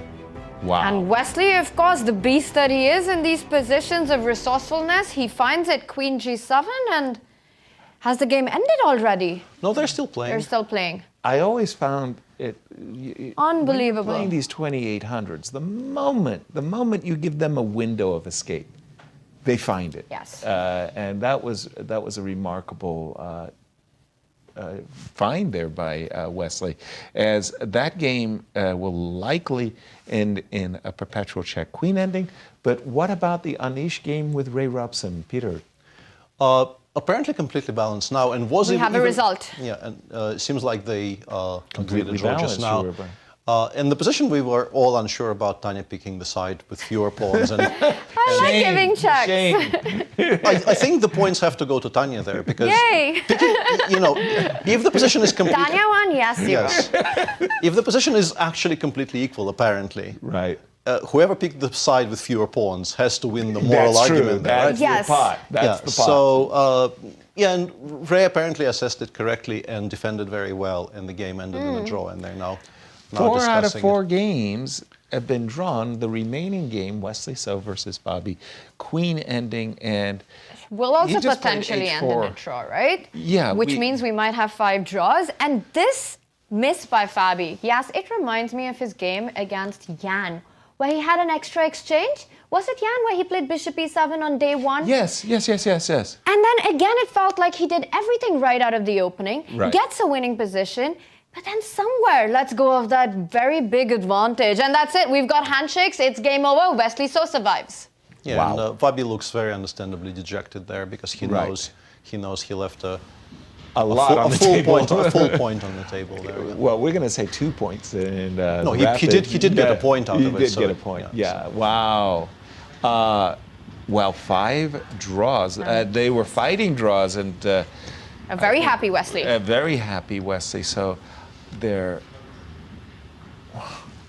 I'm sorry. Excuse me. I'm just still in a little bit of a shock because when we watched the U.S. Championship, and whenever Fabi was getting chances, he was taking advantage of them and never letting his opponent Yes. escape. It wasn't even a question.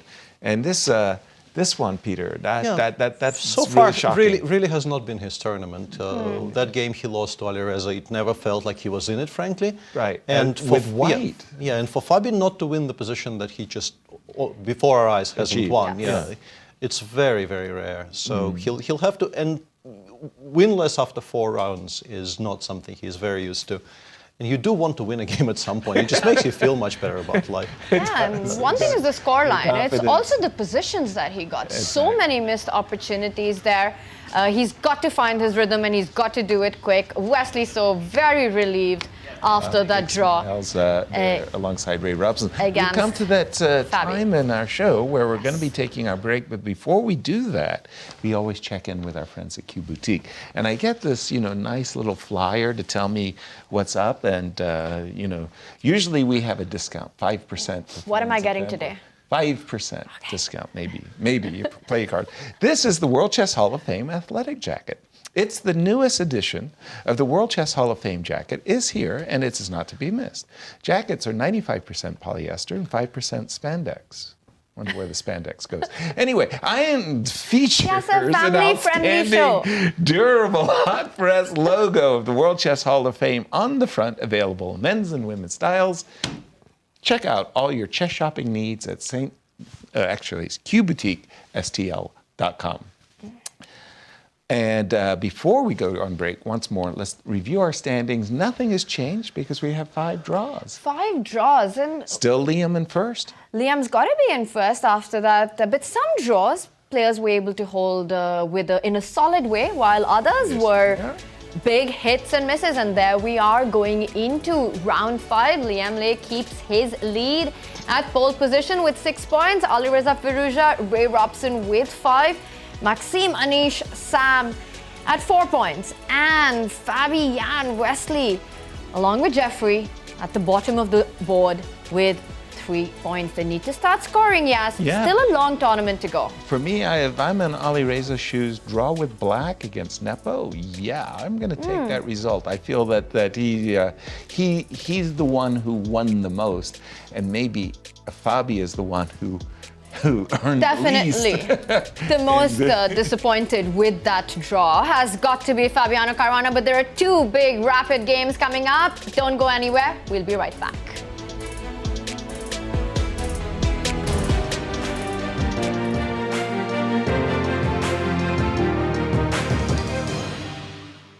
Fabiano, welcome back to St. Louis, your home.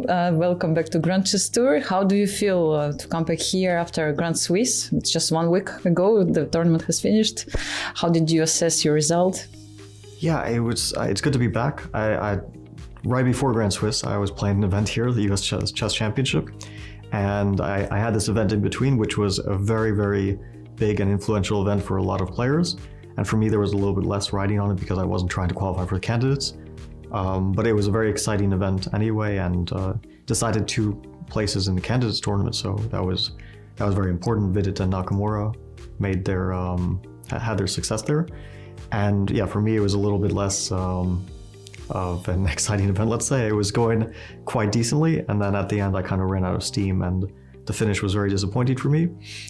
So overall, it wasn't like very negative or very positive, certainly a little bit disappointing, but I'm hoping that what I'm looking forward to is that we have Rapid Blitz now, so it's a bit of a change because I played in the last few months, mostly classical chess. How many games you played, I wonder? Quite a lot. We played 11 in the US Championship, quite a long and tough event, and then 11 in the Grand Swiss. Yes, 22. So a little bit longer than average. And here we have, in the Sinquefield Cup, 9 classical games, a little bit of a more usual schedule. But it's nice that we have a kind of intermezzo before, so we have Rapid and Blitz chess, a little bit, let's say, less pressure in terms of preparation and that sort of thing, and more based on like your current form and how you're feeling, your mood. So I'm hoping that I'll be in good shape for that. Also for me, it's very important, of course, because I'm in contention in the Grand Chess Tour standings. I'm in a good position, but last 2 events will be very critical. Yeah, for sure. And coming back a little bit to the candidates tournament and your spot there, I mean, you said that you played in Grand Swiss with a strange feeling, yes, that you already qualified, you reached your goal already. And how was it actually to play there? I mean, having in mind that, let's say, you don't need to do so. And what do you think about the other players? How difficult it was for them? Yeah, I can say from experience that these events are a lot of pressure. And even this year when I was playing the World Cup, it was a huge amount of pressure. And I felt it very strongly, physical effects, the tiredness and everything. And the Grand Swiss was a bit different because I didn't really feel that pressure, but I'm not sure if maybe it wasn't a good thing. Like maybe it's better to feel that drive to like, you have to win this game. I remember in the Grand Swiss in 2021, I had to qualify for the candidates via that tournament. And I was playing Alireza in penultimate round, 2 rounds before the end. And I kind of felt like I really need to win this game, and I was able to win it and to secure candidates qualification, mostly because of that win against Alireza. And this time, I think if I needed to qualify, I would consider the game against Deac in 2 rounds before the end again, like absolute must win to get top 2, like very, very important to win this game. And I didn't have this feeling of like intensity, so maybe it also sort of let me down in a way in that sense. While during the World Cup, I had a really strong feeling of like intensity, like every game is super crucial. So it gave me a lot of stress. I wouldn't say it's like good for my health, but maybe it's good for tournament performance. Yeah, like for example, Nakamura had to try to win against you, right, in order to get the spot in the candidates. And speaking about this tournament, I mean, how often do you think about it? You know, it's gonna be on April. There are so many events in between and things to do, but still, do you think about the event and what do you think about the field, which we know already? The candidates. The candidates, yes, let's say. Yeah, no, for me, it's the biggest event on the calendar for sure. Like every event is important, every event I care about, but there's only 1-2 events a year that I really like put all my effort into preparation and before the tournament and everything. Like coming to Sinquefield Cup, I mostly have a normal schedule. And for candidates, of course, everyone is taking it so seriously because it's a unique chance to play a World Championship match. That, and almost always, first place is the only one which counts. Yeah, last time was a bit unusual, that second place ended up also counting, but usually you really need to win. So of course you need some luck in order, like you need the right circumstances, but you also need very good preparation and you need to be on form. So everyone takes it the most seriously that they can. And I've played many already, so I have a lot of experience, but sometimes I wonder if this experience is like super important or not, because the first time I played in 2016, I had no experience and my preparation wasn't ideal, let's say, looking back on it. But somehow I almost was able to pull it off. And Sergei Karyakin was the one who qualified for a World Championship match that time. So sometimes I don't know if it's more like experience or sometimes coming into it for the first time, like we'll see some players in next one, is also like a huge motivation. Like Pragnanta is the first time. I think also Abbasov. I know he's not 100% in, but assuming he plays, then it's also first time for him, and Vidit as well.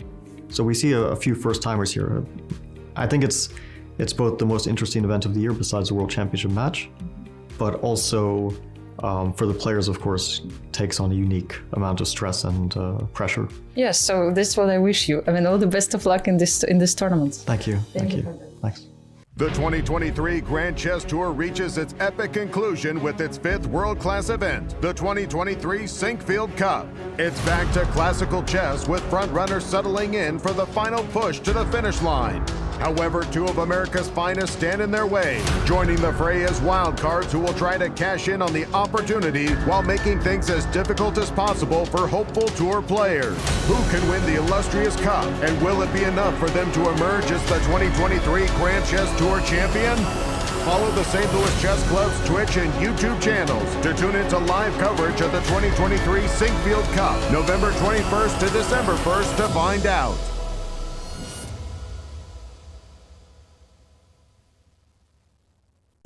Hello, I'm Women's Grandmaster Begim Tokhorjanova. I will be creating content for Grand Chess Tour. Follow us on social media and catch more behind-the-scenes content. The St. Louis Chess Club is the premier chess facility in the United States. We bring the educational benefits of chess to thousands of students across the St. Louis area. We also promote chess at the highest levels, hosting all levels of the U.S. championships, as well as high-profile tournaments that attract the world's best players. Become a member and enjoy perks such as free classes and lectures, weekly tournaments, and so much more. Visit stlouischessclub.org to claim your membership today. The World Chess Hall of Fame, located in the heart of St. Louis's historic Central West End. Want to know why chess has intrigued people around the world for nearly 1,500 years? Stop by and learn about the impact of chess from our 3 floors showcasing the art, culture, and history of the game. The World Chess Hall of Fame has something for everyone to enjoy. For more information on current exhibits, please visit worldchesshof.org. St. Louis, the chess capital of the United States. It also plays host to an award-winning shop dedicated to chess merchandise, all-occasion gifts, and plenty more. At Q Boutique, you can shop both in-store and online. From quirky greeting cards to luxury chess sets, there is something for everyone at Q Boutique. Enjoy a shopping experience like no other. Make sure to check out QBoutiqueSTL.com for a wide variety of gifts for everyone to enjoy. The St. Louis Chess Club Scholastic Program brings the educational value of chess to kids and schools across the St. Louis area. Active in over 100 schools throughout the St. Louis City and County, the St. Louis Chess Club has been able to reach over 85,000 students in both in-school and after-school programs. We view chess as a valuable educational tool. Learn more about our scholastic programming by visiting stlouischessclub.org/education. Hello, I'm Women's Grandmaster Begim Tokhorjanova. I will take you behind the scenes of the Grand Chess Tour. Follow us on social media and don't miss out on players' interviews and more content from the playing hall. The St. Louis Chess Club is the premier chess facility in the United States and is among the best in the world. Thanks to co-founders Dr. Jeannie Cairn Sinkfield and Rex Sinkfield, the St. Louis Chess Club is a non-profit organization committed to promoting the game of chess locally and internationally. We bring the educational benefits of chess to thousands of students across the St. Louis area, promoting cognitive development, critical thinking, concentration, and analytical skills. The St. Louis Chess Club welcomes chess lovers of any age and skill level to come and enjoy the game of chess. We also promote chess at the highest levels, hosting all levels of the U.S. Championships and the American Cup, as well as high-profile tournaments that attract the world's best players, including the prestigious Sinkfield Cup, Cairns Cup, and many more. All tournaments can be streamed via our YouTube and Twitch channels that also include over 2,000 chess lectures for anyone to enjoy. Become a member and enjoy perks such as free classes and lectures, weekly tournaments, merchandise discounts, and so much more. Visit stlouischessclub.org to claim your membership today.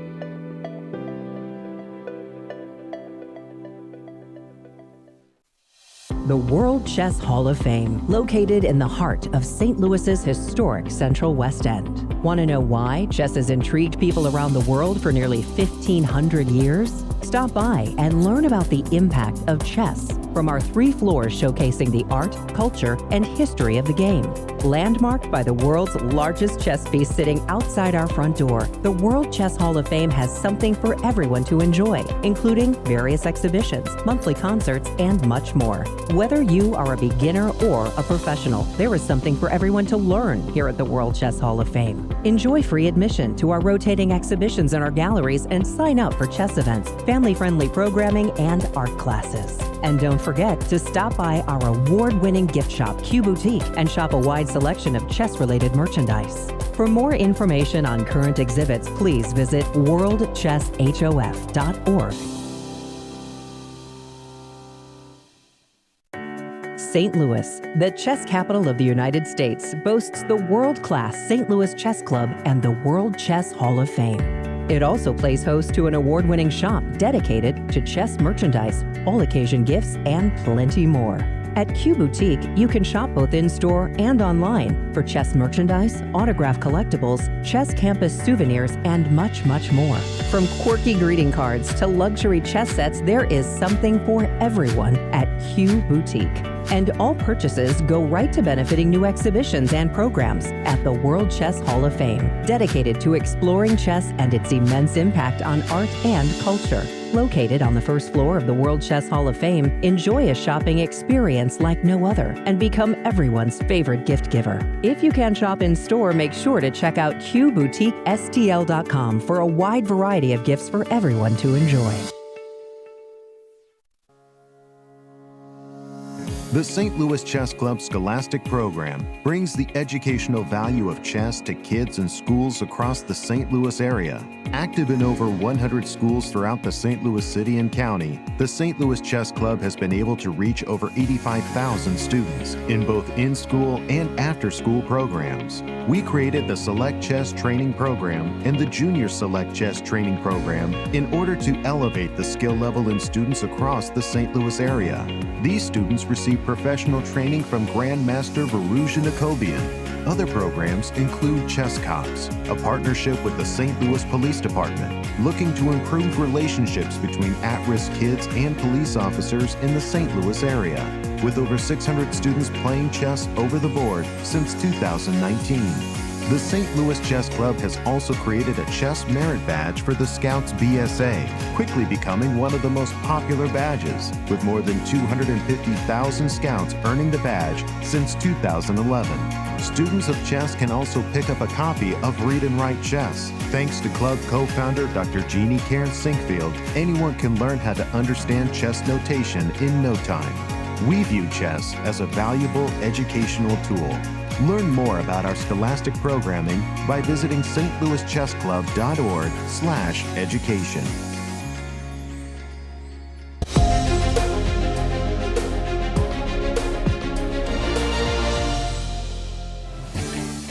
Welcome back, everyone, as we are about to go into round 5 of the St. Louis Rapid and Blitz. So we started with 5 draws, and Yasser, let's take a look at the standings. Let's do it. Going into our next game, and this is where we are. Liem still on a pole position with 6 points, followed by Alireza and Robson at 5. A bunch of players with 4 points, and Fabiano Wesley still struggling with form. Absolutely. And tell us about the pairings for this upcoming round 5. And we have it on our screens. It is Anish Giri taking on tournament leader Liem.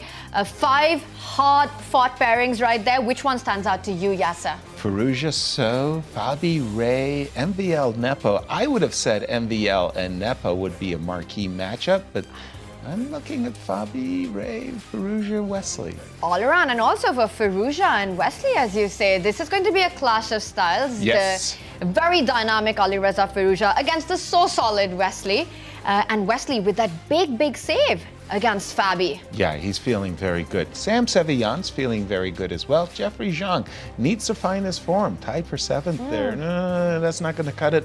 Sam is feeling quite pleased with himself, I'm going to say, with the draw in round 4. I think so. Starting the day with a solid draw. As black, yeah? Yeah, on the black side against the tournament leader. Shouldn't be unhappy at all. He played a very decent game, I thought. I want to pick your brain a little there, Peter, about the game that Nepo just drew with Firouzja. It's a scotch. It's a double-edged, crazy, mixed-up, chaotic scotch, but it just felt that Nepo never had an opportunity for an advantage. But he consistently plays the scotch. Why? I'm not my brother's keeper. I don't really know, and honestly that game mystified me a little bit because the line he played, the line of the scotch he played could have been, and we showed, while he was thinking, we showed very, very crazy lines that could result from their particular line, in particular once f4 was met by g5. And Jan just went into a very quiet ending, which never looked like it will be better for him. Right. I was a bit surprised by that because the opening choice seemed to be saying, I want a full-blooded fight. Right. And then we got something which wasn't quite that. Tame and even slightly worse. Yeah, he had to defend, I would say, for a portion of the game at least. Right. He clearly isn't playing his best chess yet, but maybe he is trying to kind of play himself in slowly. There is still 5 more games of Rapid and then 18 games of Blitz, and I still feel somewhat okay about my pick of the overall winner, which was Jan. I think a lot of that credit for Jan not getting what he wants out of the opening goes to Alireza. Because when Jan played the idea of f4, which was clearly part of his prep, Alireza decided to go for the most direct approach with g5. And it was. And it worked absolutely fine. He got out of the opening without any trouble. And in fact, at moments we felt he's the one who could perhaps try for more. Alireza Firouzja in great form so far. Jan first day a little shaky, but Jan was Peter's pick. Also, Alireza was a little bit oh weird my about your gosh! pick I was hoping you wouldn't bring that up. No, but Fabi played great through maybe 50 moves before he didn't play that move King G7 and Queen F7. We've seen that happen more than once this tournament already, where he's had this great start, he's got everything that you can dream of in this field of players, but just missing that conversion. Something's missing. Here's our picks. And, well, boy, gee, is it me or is it me that stands out? The center of the pick right there with Alireza, but it's Liem who has been the big leader so far. But I must say, I respect you all. Your participation has been... Oh my gosh, where's my participation certificate? But you know what? Yes, there are still lots of games to go. There are. And we have seen in the Grand Chess Tour players performing a certain way in the Rapid and then raking up a lot of points in the Blitz. So anything can happen. Exactly. I'm still waiting for Wesley also to find his form. Right? Yeah, Wesley is really not playing anywhere near his best. And yesterday was a struggle, and today he should have, frankly, just should have lost that game to Fabi. There's no other way to describe it. So both of them searching for form. You kind of, I want to say that Wesley backed his way into that exchange sacrifice, because you judge it and you go, no, that's not working out. But then you kind of said, well, he didn't really have a good alternative. Yeah, by that point, he already misplayed the position enough that he more or less had to go for it. And the conversion was very clean until that moment where Fabi suddenly just chose to go for that king march, which looked suboptimal and was suboptimal. You know, guys, as we get ready for the start of round 5, I realized that in talking about our athletic jacket from Q Boutique, we didn't get a chance to show the audience what I was talking about. So we're going to do it all over again. Here it comes. Are you ready? From the World Chess Hall of Fame, the athletic jacket, the newest edition of the World Chess Hall of Fame jacket, is here. And it is not to be missed. Jackets are 95% polyester and 5% spandex and feature an outstanding durable, don't make me laugh, Tanya, hot press logo of the World Chess Hall of Fame on the front. It is available in men's and women's style at Q Boutique, STL.com. Looks faintly Batman-y, doesn't it? Batman-y?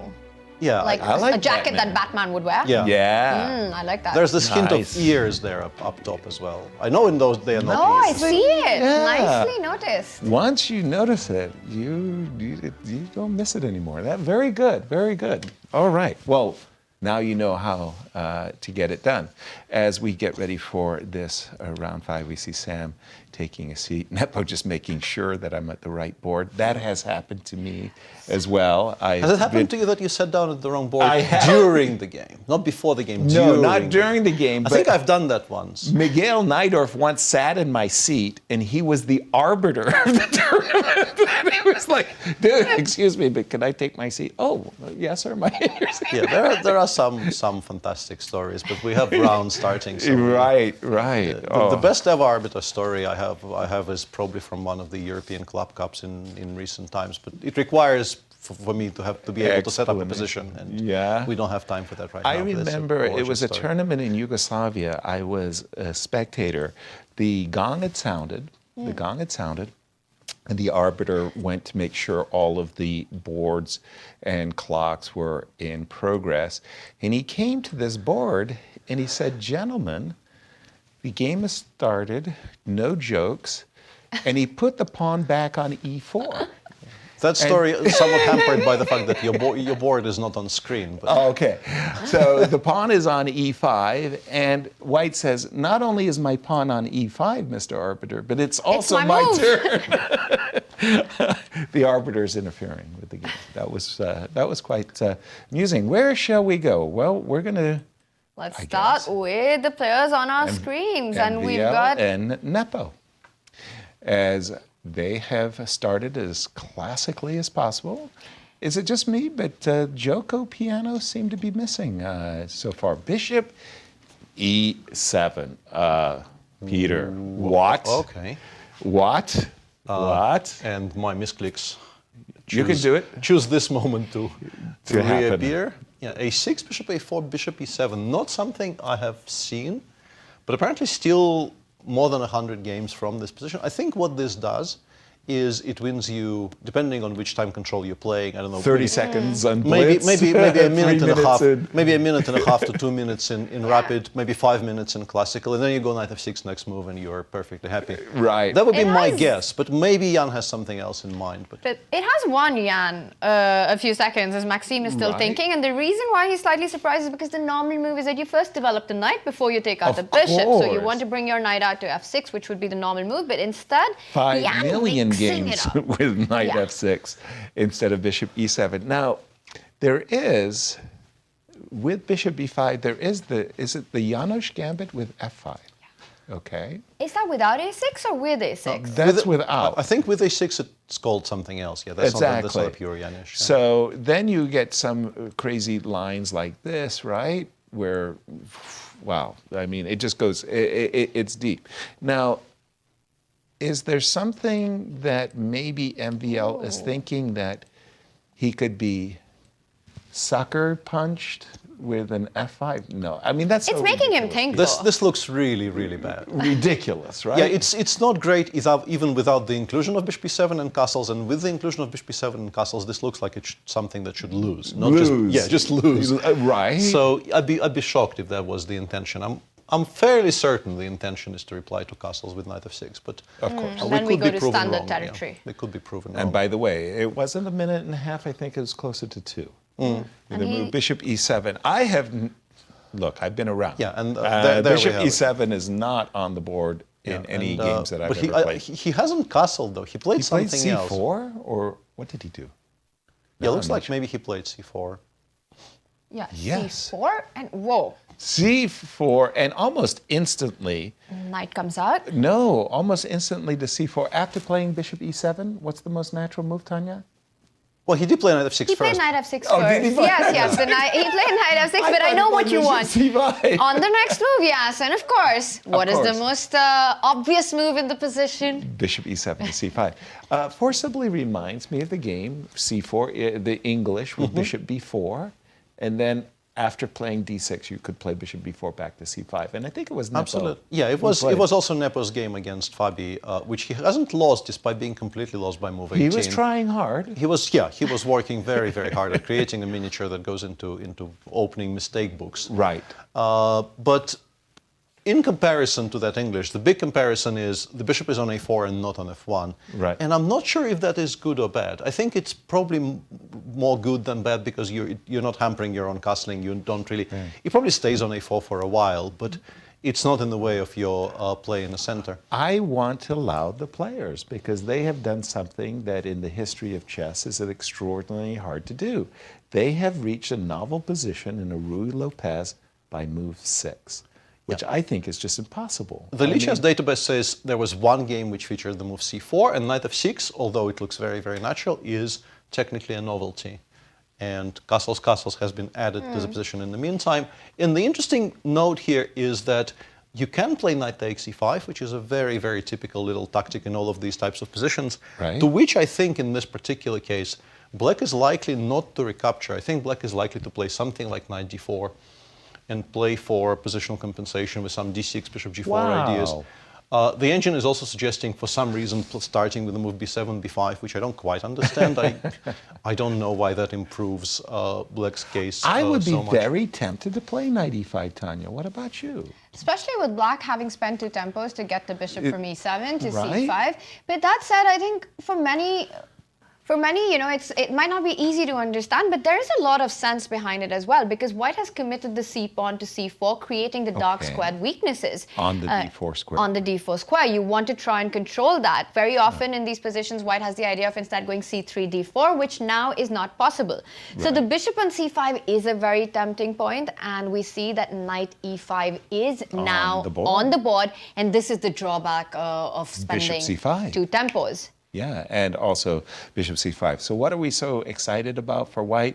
We're thinking that if you do the obvious thing in capturing I think the I figured knight out takes why e5, they include b5 here. d4, and you are about to tell me that instead of knight e5, why do they do b5? And in order to explain that, I have to go back to the line you were starting to show, the line starting with knight takes e5. If you take on e5, white, of course, goes d4. And the point is, if you play bishop d6, I white don't will take play, the knight. Yeah, but white will play c5 here, Exactly. continuing to attack the bishop. And I think black is in tremendous amounts of trouble. It's Agreed. possibly beyond repair. Even, yeah. So the reason you play b5 here is to distract this pawn, get it away from the c5 square. Okay. And now we go back to this position. And we get here where we're pawn down, but we do have some counterplay against the central pawn on e4. The bishop will come out to b7, or if white takes on a6, it will come out to a6, will occupy a reasonably active square. The rook will come out to e8. I'm still not entirely sold on this being enough, right. honestly. And neither is the engine, as you can see. The engine says it's playable, but it doesn't equalize fully. It feels doubtful. But comparing this to this, no comparison. you definitely take this one over the position with the pawn on c5. True. The other option would be to play after d4, just to play bishop takes d4. b5 on the board, by the way. And this. But yeah, b5 played. And this, I think, reinforces the idea that Jan actually maybe looked at c4 for a bit. But this brings me to my next question. What if I just say, go ahead, play positionally, you sacrifice a pawn, knight takes, pawn takes. Bishop g4 is going to be very, very awkward. I understand, but I'm hoping that I'll be able to, do some repair work. Queen e1, Let's take a look at that for a second. Let's take a look. Because I think I'd be very, very scared to actually enter this with white, but maybe it's playable. And I'm a bit saddened by the engine suggestion here because I wanted to play romantic chess. Yeah. I wanted to take the pawn. That would have been my first question. Pawn takes pawn. Yes, you've got e5, but I'm not going to move my knight away from f6. I'm just going to pin your queen. Yes, it's your influence. I'm all for pawn grabbing here. Wonderful. A conversion. And an additional plus to this move, of course, is that we're keeping the bishop on c1 restrained by stopping white from playing d4 or d3 because we are now controlling the square. I still would very much, like my eye was very drawn to some ideas of, I don't know, playing knight h5, knight f4 and giving mate on the king side. But I'm guessing white is in time to play d3, bishop b3 and stop that. But to continue your point, Peter, takes on c4, king h1. Obviously, I am intending f3. Whoa. Did not see that one. No, yeah. No. I very much like reading the first line when I'm open. You know, there's a very specific pleasure to just being able to show these things on the screen, the things that you would probably not find if you're on your own, and you just go for something like this, and you look very smug, yeah. 95. Wow. I don't think it's Thank the only you, move in the right? position. I suspect you can play without it. I have a feeling that you're not going to be doing too poorly if you just play rook e8. Yeah, it's also playable, but 95 is it's a visual. Yeah, preferable. I was thinking I was going to play f3 and maybe b3 and bishop b2 and get out of it. But hey, look, the round just started. Of course, Nepo and MVL stole our show because of this move, bishop e7. You're just getting a novel position after a half a dozen moves in chess. That's highly, highly unlikely. Turning to the game of Sam and Jeffery, it looks like one of these early queen d7 Russian defenses that we see. And indeed, it is that queen d7. I mean, talk about an opening circus these days. I mean, if you showed this move to a beginning chess player, queen to d7. Don't try this at home. Exactly. Not only that, I wanted to go in a similar direction to what you're saying, but slightly differently. I wanted to say, if you show queen d7 to, I don't know, Alexander Alechin. Right, and say who is in not 2100. Who is not a beginner. In the next century. At the height of his powers. You just show him the position after move 5. And you tell him, currently the best option we have here with according black to the 23rd is century. to spend a tempo hampering your own pieces, putting the queen in front of your bishop just to stop knight e4 and queen takes d8 without allowing some slightly inferior endgames. And you watch his reaction. Alechin specifically maybe would have been sort of okay with it because he was very much, I think, ahead of his time in understanding dynamics. Flexible. And but yeah, chess has moved on from... He would look at you and repeat the immortal words of Bent Larsen. Nobody believes you. Queen d7 in the 21st century, that's what they play? I think every Did they day change the rules? That story remains relevant every day. Exactly. We see something that brings that story to mind. Exactly. Queen d7, remarkable stuff. The current position, however, having said that, well, Jeffery looks okay. I mean, he's ready to play knight c6, b6, bishop e7. Complete his development. Then the queen on d7 is perfectly placed. I know, it's crazy. All of a sudden. Strange. Let's go to Liem. And I think what you were talking about right now has been the biggest influence of computers. That moves and principles that earlier were not questioned have now become so much more concrete. Play has become so much more concrete. Ideas that were just dismissed are now suddenly in play. We play h4 in every position now. I know, it's crazy. Even without completing development. Queen d7 and everything looks fine. But let's move on to our tournament leader who has a big game against Anish Giri. And where is White's b-pawn? It got traded off. It got traded. I wanted to say there was a game from the tournament, the Gibraltar Open. Specifically, it was Hikaru Nakamura. He was playing some Dutch, where he literally, in the first 12 moves, moved his queen. It was like the first 14 moves, he moved his queen like 8 times. Logical. Yeah, and he was slightly better. And I was the Grandmaster in Residence for the Chess Club, and I had to write a blog about this because every chess coach in the world was dying. Telling their students, don't fall in love with your queen. Don't move your queen too often in the opening. He broke every cardinal rule, and it worked out brilliantly. He went on and won the game. And I think he won the tournament too, by the way. Gibraltar was a great tournament for him. Peter, how did the players get here? This is sort of a classical Rossolimo with bishop b5 on move 3 and a Sicilian, met by g6, which used to be absolutely the main way to respond. And these days it has been somewhat usurped, I think, by the move e6, which has become very fashionable. But g6 is still the mainstay. Bishop takes e6. And this is the old approach. I think a lot of people are now taking with the b-pawn, aiming for more complicated, more dynamic play. And d6 is the old way of playing. Right. And we have castles, bishop g7, d3, e5, a3. Very logical. Once the pawn appears on e5 and the bishop is no longer controlling the long diagonal, the a3, b4 plans are logical. And we're still following some games. Even queen e7 b4 is known. And even knight f6, b takes c5. We have a reasonably high-level game played in autumn of last year, with Gukesh playing the black pieces here against Clemente Sычев, a young Russian player. And Gukesh didn't touch that pawn. I don't know exactly what he played, and I'm kind of worried to he castled here. I can see he castled, and because I have clicked on the names a couple of times, completely ruining our display. And you went into so I don't want to do that, but he clearly he castled here. And instead of that, our tournament leader took on c5 here, and then went on back to e7 because bishop a3 is obviously a massive threat. I don't think I like this. I don't think it's horrible, but my first reaction is we just go bishop a3. Which appears to provoke c5. Right. And then even this, just play c4, play knight c3, play knight d5 next move. And I understand this is sometimes double-edged, because what black does, I think, if black wants this to be a double-edged game, you allow the knight to land on d5, and you try to play around it and just to play on the king's side. Right. You move the knight away from f6, you play for a5, f4, g5, and try to give mate. But I think you're very far behind in that race here. I think it's just not going to work out. And then I would be very pleased with myself here with white, I think. Right. Now you're talking from the prejudice point of view of a Grunfeld player, because the Grunfeld player does not have a pawn on e5. Yeah, you've provoked c5, which is a Grunfeld player you're happy to achieve, but both c5 and e5, then the bishop on g7 looks a little lousy. Yeah, I think that's a reasonable approach, Peter. C4 and knight and honestly, c3. returning to this position where Gukesh didn't take on c5, my point is, very often I've seen, not in this particular position, but in this structure in general, you castle, and then you will take on c5 if it's convenient.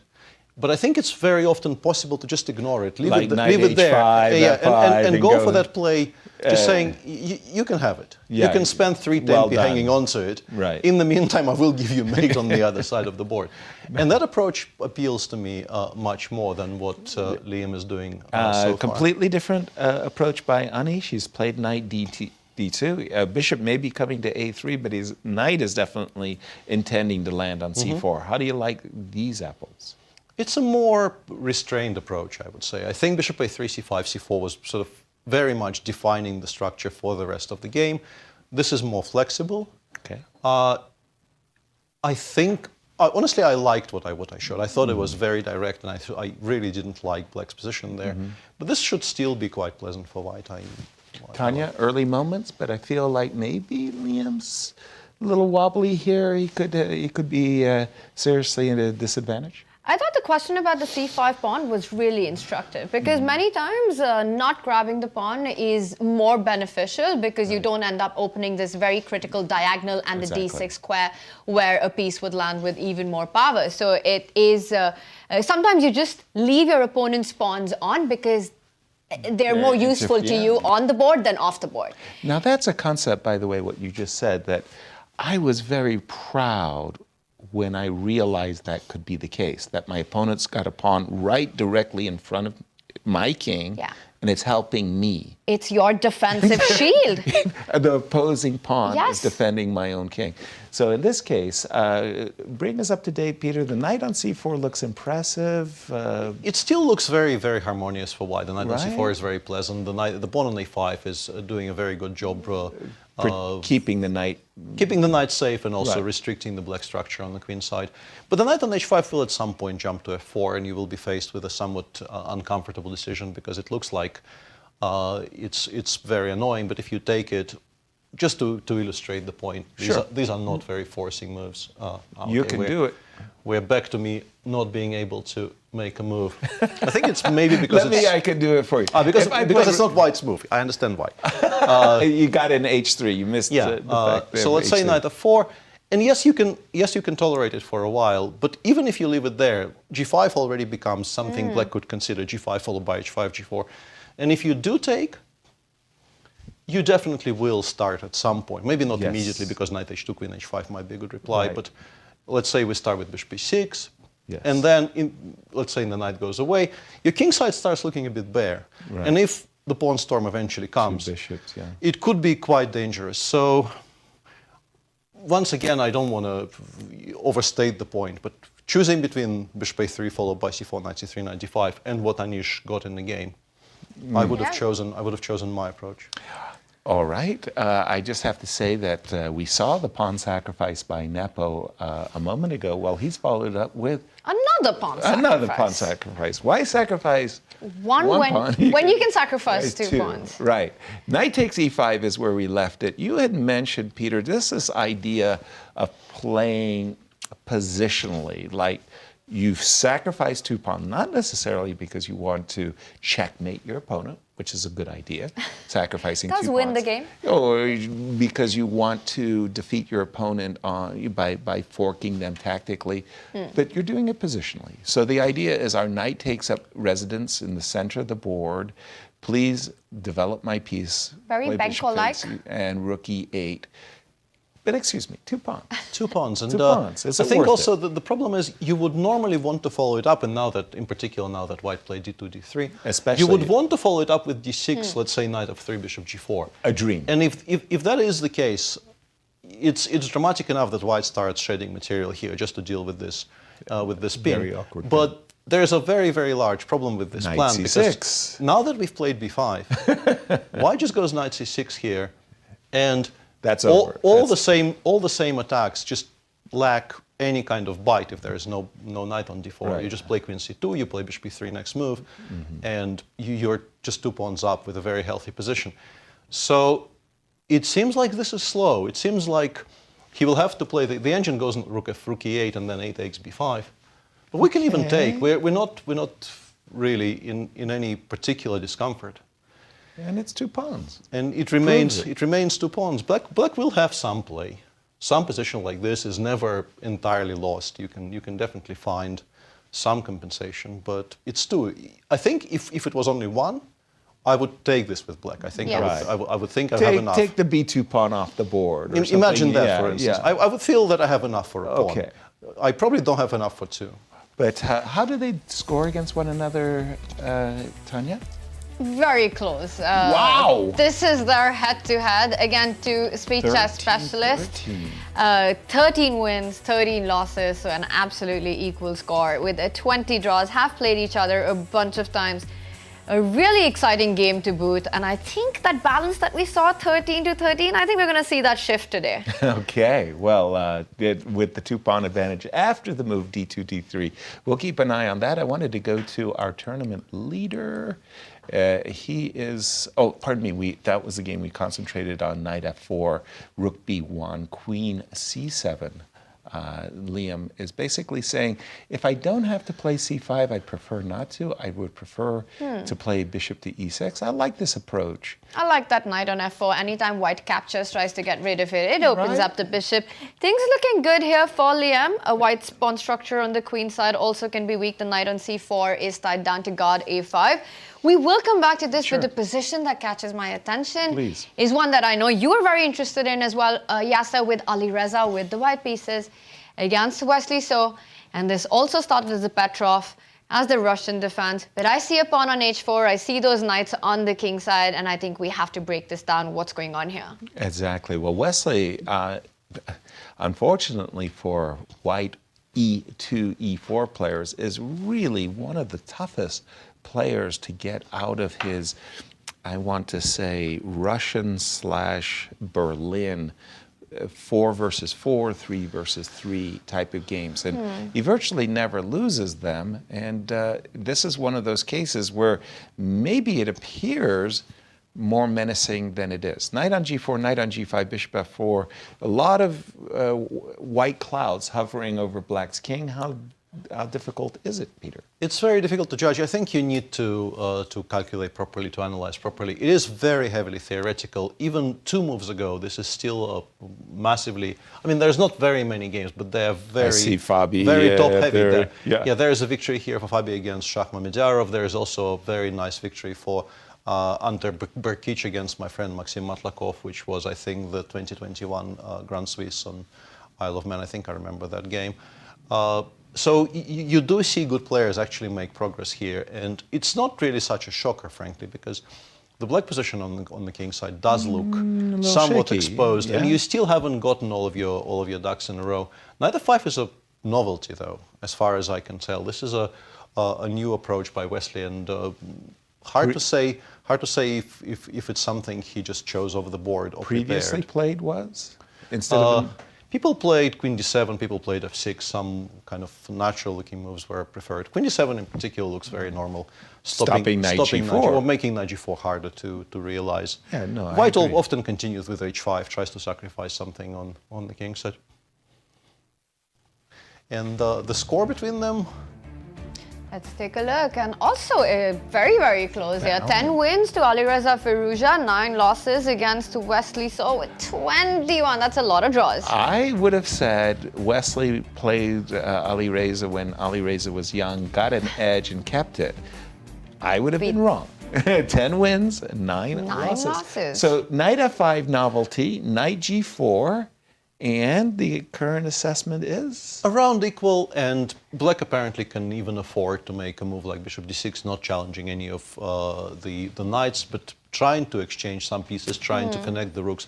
In particular, if the trade happens, even though I can see now on my screen, they're not taking with the queen for some reason, they're taking with the knight, which honestly looks a bit scary, moving your pieces away from where it seems they're needed. But as you can see, the evaluation keeps going down because black is more or less ready now to play f7, f6, and start driving these pieces away. But is it critical for black to use this moment to actually trade the bishops on d6?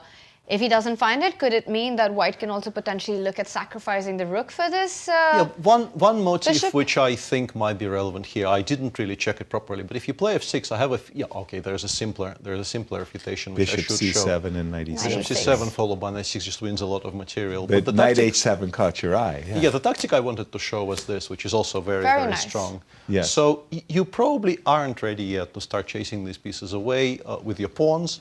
So trying to trade them for your own light pieces is probably the wiser course of action. And I think the reason bishop d6 attracts your attention so much is your choices are somewhat limited. I'm not sure which other move to suggest. On the board. Yeah, like queen d7 feels like you might be allowing something. Yeah, allowing h5, for instance, doesn't feel right. Right. All right. Well, thank you for that, Peter. As we continue our look around the board, I want to jump into the game between Fabi and Ray Robson. This feels like it came out of something played at the U.S. Championship, but no, it's not. I definitely, this is an E3 English. And, you know, I played these Englishes. He's like a reverse Rossalimo to me. Exactly. I played these positions with white like my whole career. And I have never, let me stress, never in this position captured with the pawn. Queen takes has been, you know, like the automatic for, you know, decades. Takes with the pawn, a new wrinkle in this age-old position, followed by e3, e4. If I captured with the pawn, I wasn't following it up with e3, e4 either. I would have assumed that my intention with the pawn capture was to play d4, but then I have to deal with e4 as a counter. So e4, and let's catch up with the players.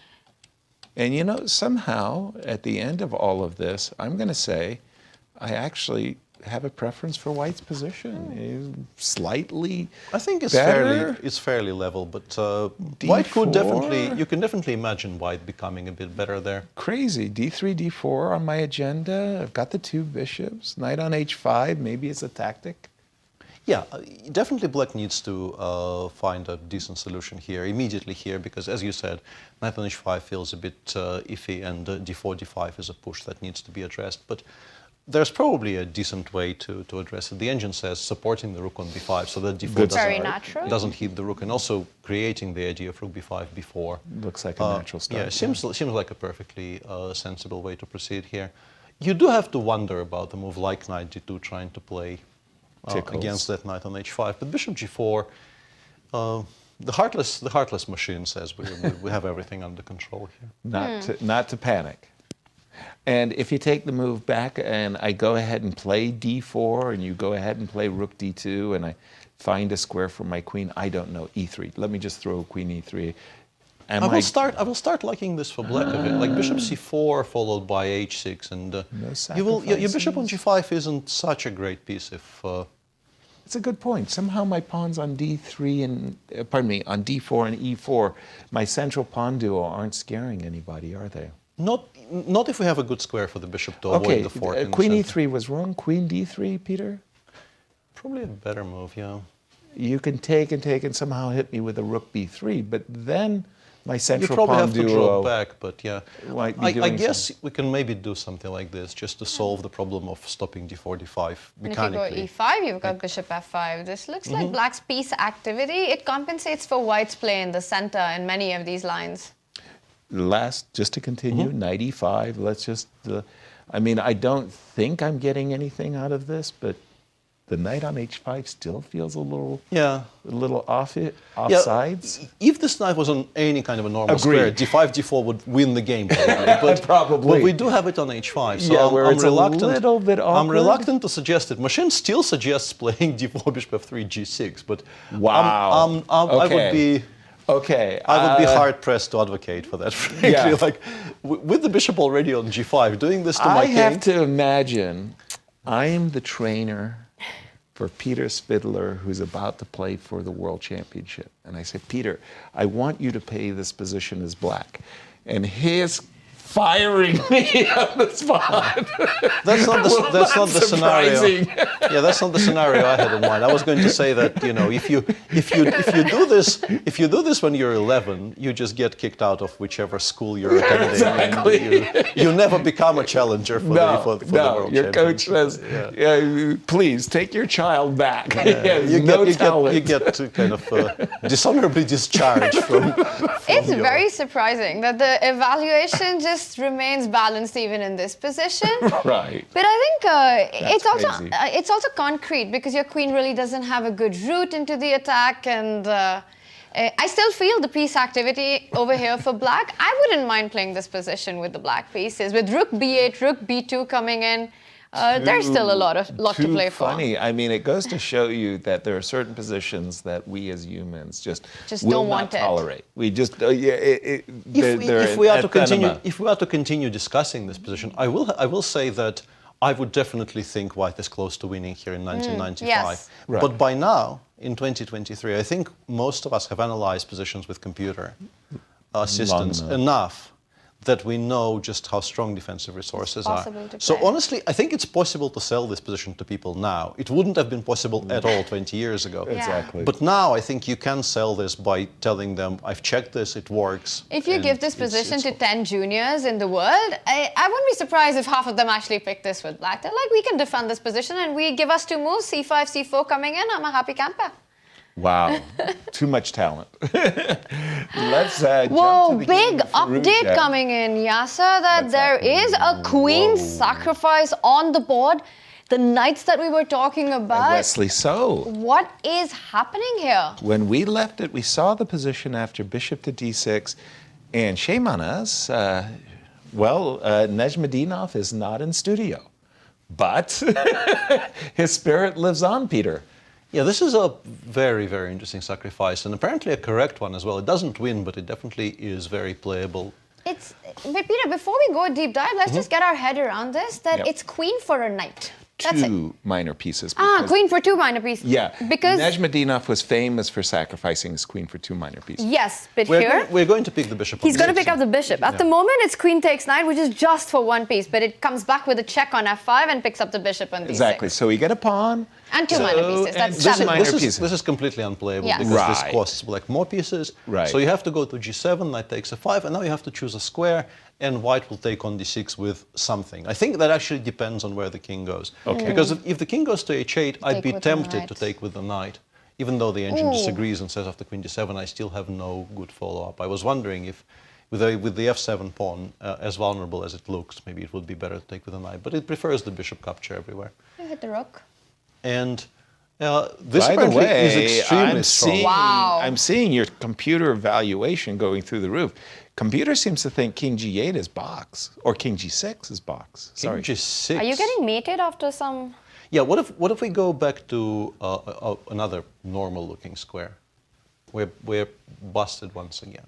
With Amazing. knight8-6 coming in? Yeah. And This is beautiful. and This is amazing. it Really continues great. being Very really inspired. beautiful because after everything happens here, I think it hinges. Rook e7! It hinges on this Oh, with knight f5 coming back in, and this is just bad for black.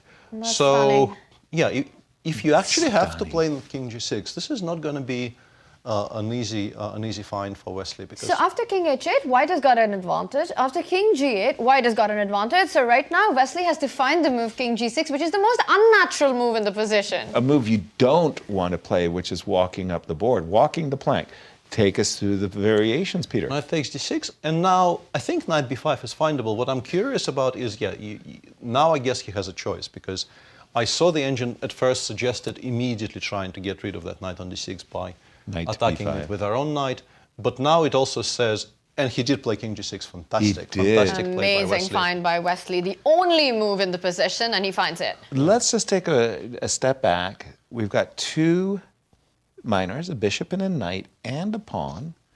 We've forced our opponent's king to g6. We've also split the pawns.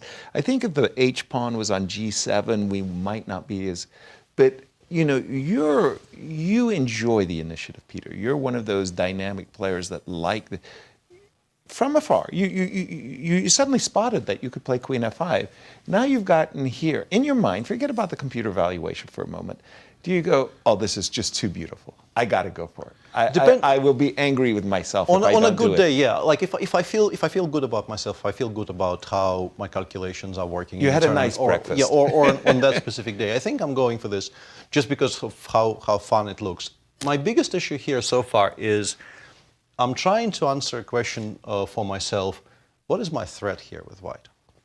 True. And I'm a bit struggling because Rook e3, Rook e3, g3, but once again, I was somewhat helped by the fact that the engine after h5 does play rook e3. Without that, I would be, like, I would ask myself, do I threaten h5? Because h5 maybe forces the king further up the board. True. But then it will return. It doesn't, Right. like, I go h5, king takes h5, I have no immediate follow-up. Yeah. Do I want to play g4 to play h5 comfortably and to Maybe not. re-establish the f5 square That would be my choice. Oh, interesting. That would be very Looks tempting to interesting, me. but also kind of slow. It doesn't Yeah. really do anything immediately. Yeah, you do feel we have like a good you reply need- to f6? Yeah, All you these feel like you questions. need to have something in the immediacy. Now, I hear you loud and clear in terms of like, what is my threat? Well, I might be threatening knight b7. However, the question is, what is black going to do? Queen d7, rook d8, that's not scaring me. f7, f6, I'm not even sure that scares me. So I do feel I have time to play rook e3, rook e1. That is a very fair point, yeah. And the queen d7, I think, is a very important topic Question, here because yeah. that's a very natural move. Yes. It covers the g4 square so that g2, g4 is no longer playable. Right. It maybe creates an idea of rook e8 because, like, it looks a bit strange just to give up the exchange, but we Sure. are so much ahead in material material. stakes that returning one exchange to stop the attack. You can be generous. Yeah, you can actually Maybe knight e6 afford in it. there? Knight e6 is very much part of the conversation. I'm guessing either rook e3. e3 or, as we can see on the screen, the engine actually drives the king further forward and then goes rook e3. And it becomes very, very Tanya, unclear. I want you to jump in here. You see queen f5. Yeah. You see the outcome here. You haven't made a firm judgment, but you just feel like this might be the game of your life. Yeah, to me this do is you go top for class it? chess. Would I go for it? It's such a big question. I'm not sure. I think this is what we're seeing right now from Alireza is Alireza at his best. He Yeah. feels instinctively that this is a position that's fun. I don't think he's thinking so much about the objective evaluation, how much better it is. It's enough to play for. It's rapid, and he's gone for it. I like my material. I like my queen. Would be very difficult to take Except this. for one thing. Why would I do what Alireza did? I'm playing my opponent. My opponent in this case is Wesley So. Yeah. Wesley So is one of those players who has his comfort zone. He's got his 4 versus 4, his 3 versus 3. He plays them as well as anybody in the world. I am not going to beat Wesley in that situation. I'm going to beat Wesley in a chaotic, crazed, material imbalance where the king is marching up the board. That is not a Wesley So position. Yeah, it's bringing Wesley out into Exactly. Mikhail Tal's forest of complication, where the Exactly. path is narrow enough for only one of them to get out. And that's exactly what I think Alireza, with his form in the tournament so far, with his style of play, I think queen f5 is not surprising when Firouzja makes this move. And by the way, did I see the clock times as being severely in Firouzja's favor? It's less than 6 minutes for Wesley to defend the position that's just starting to get by tricky. the way, H5 on the board. So the Wesley. idea of stopping G4 was something that Wesley wanted. And it's a move that keeps the balance. By the way, also an update, this is not the only big sacrifice What's going on, that Tanya? we have had. What do you have for us? I believe that in the game, Say it. Say it. I'm looking for it right now. In in Liem's game, we Anish have Giri. another big moment. Knight D5. What? What happened here? Well, when we left it, Anish was playing very nicely. He's got his knight on c4, his rook on b1. He's pressing the b pawn. Maybe on a good day, we just go rook b2, rook. And he's just played queen f3. And suddenly and very unexpectedly, knight d5. Wow. That is a very beautiful It resource. is a and, beautiful move, no? Why? You guys are amazed. I'm confused. You know, when we put this position on, I'm not going to lie, I thought it was black's move next. Like, that's the only sense. But then I'm like, how did the pawn get on e4? It's not possible that it's black's move next. So we're going to take, and we're presuming that the bishop's trapped. Yeah, If I the move big my question knight. here is what happens after knight b6. Precisely. And I'm threatening the rook, so yes, you can trap my bishop, but I'll take your rook. So I I presume... wonder if we still have time enough to play rook b8, which would be quite something. But I Remarkable. don't see the immediate refutation for that. Just sort of re-establishing the threat of d5, d4, and saying, So you're hitting the bishop and the knight. So, yeah, you're threatening, if you will, d4. But then I'll move my knight. Come on. No, then you'll play d4, and then you'll take I will the play knight. d4, and then I will take on b6 very, very comfortably, having diffused. Okay, I think I'm getting d4, ab6 here. AB6, no. d5. I mean, even queen takes e5. I will avoid the bishop f4 allows. Yeah, maybe rook dc8 here then would be something. Knight d5. What a tactical. What a fine, and it's on the board. He's We'll decided to see it take in the a knight. moment. We're going to see this happen. Knight b6. By the way, did you see the little twist there at the end? Anish Giri just played knight b6 with a little twist. We Well, I had the think- enjoyed triple playing twist this at the U.S. Championships. Did you see the triple twist? We had the Triple twist. While making a move. yeah. Oh, wow. We had the bad man. The bad man, Hans Niemann. Hans Niemann was down to seconds, and he made a move, and he twisted it back, and he twisted it the third time and pressed his clock with a second on his clock against Ray Robson. I think believe it. and It was somewhat- really the triple twist.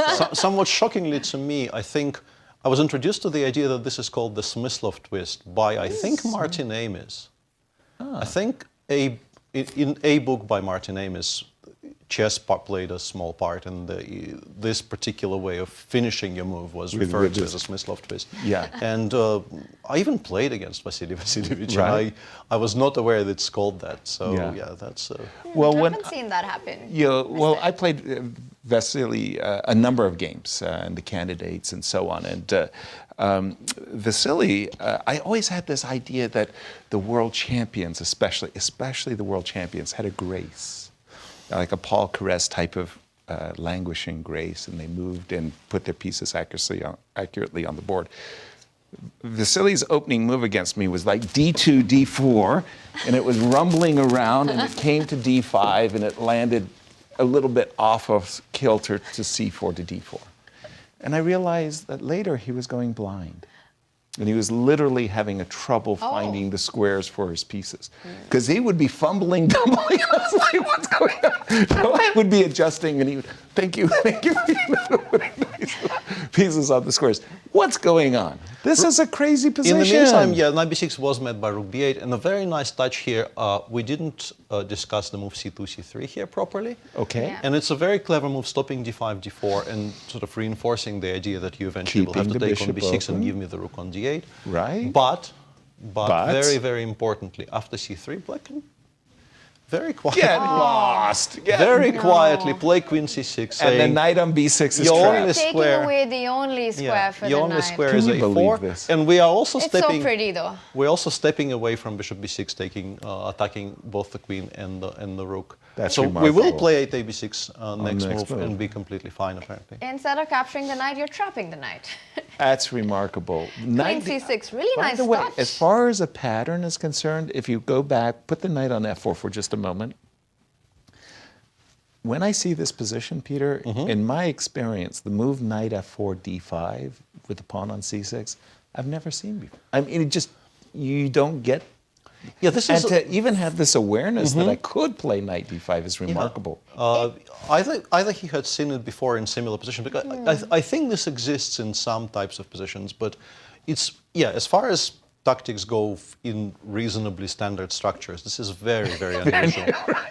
And very good awareness there by Le Quang. Let's go Really back nice. to... It actually reminds me a little bit of these English sacrifices on the d5 square sometimes. You give up a piece and then you recapture. When you go bishop d5, you take it and then white wins a piece. So Because it's trapped. Because it's trapped. Somehow this d5 square, it reminds me of that pattern. Wow, but a lot has happened in this one. We will keep an eye out on the Liem game, but I think we have to rush back to this position. The Firouzja Wesley. So we left it at h5. Peter, take it away. And after h5, Alireza, honestly, somewhat surprisingly to my eyes, he went for the B pawn. For a very kind of a materialistic approach here. He went knight b7, knight c5, which is not something I would advocate for, because it gives Black precisely this move, rook e8, forcing a pair of rooks off the board. And my immediate reaction would be, we have done perhaps irreparable harm to our position, because we sacrificed so much material that allowing Black to trade off some of our attacking pieces, limit the material, drive the knight from d6 to a much safer for our king square on c5, at least at first glance, that we must be in a lot of trouble. But as you can see, the engine disagrees. The engine says the king on g6 is permanently unsafe. We still have, very importantly, full control over the one open file on the board.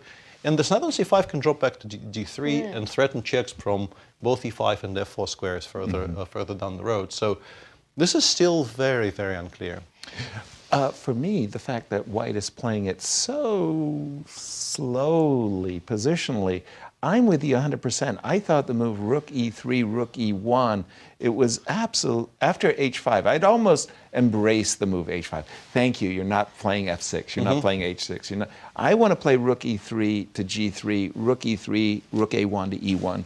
Inviting everybody to the party. My guess is Alireza didn't like f6, and after f6 he would have a very interesting choice, because I think rook g3 makes an immediate draw, because after fg5, rook g5, I don't think queen takes g5 is playing for a win, and if king h7, rook h5, let's say king g6, it's just a draw after rook g5, it just becomes a perpetual.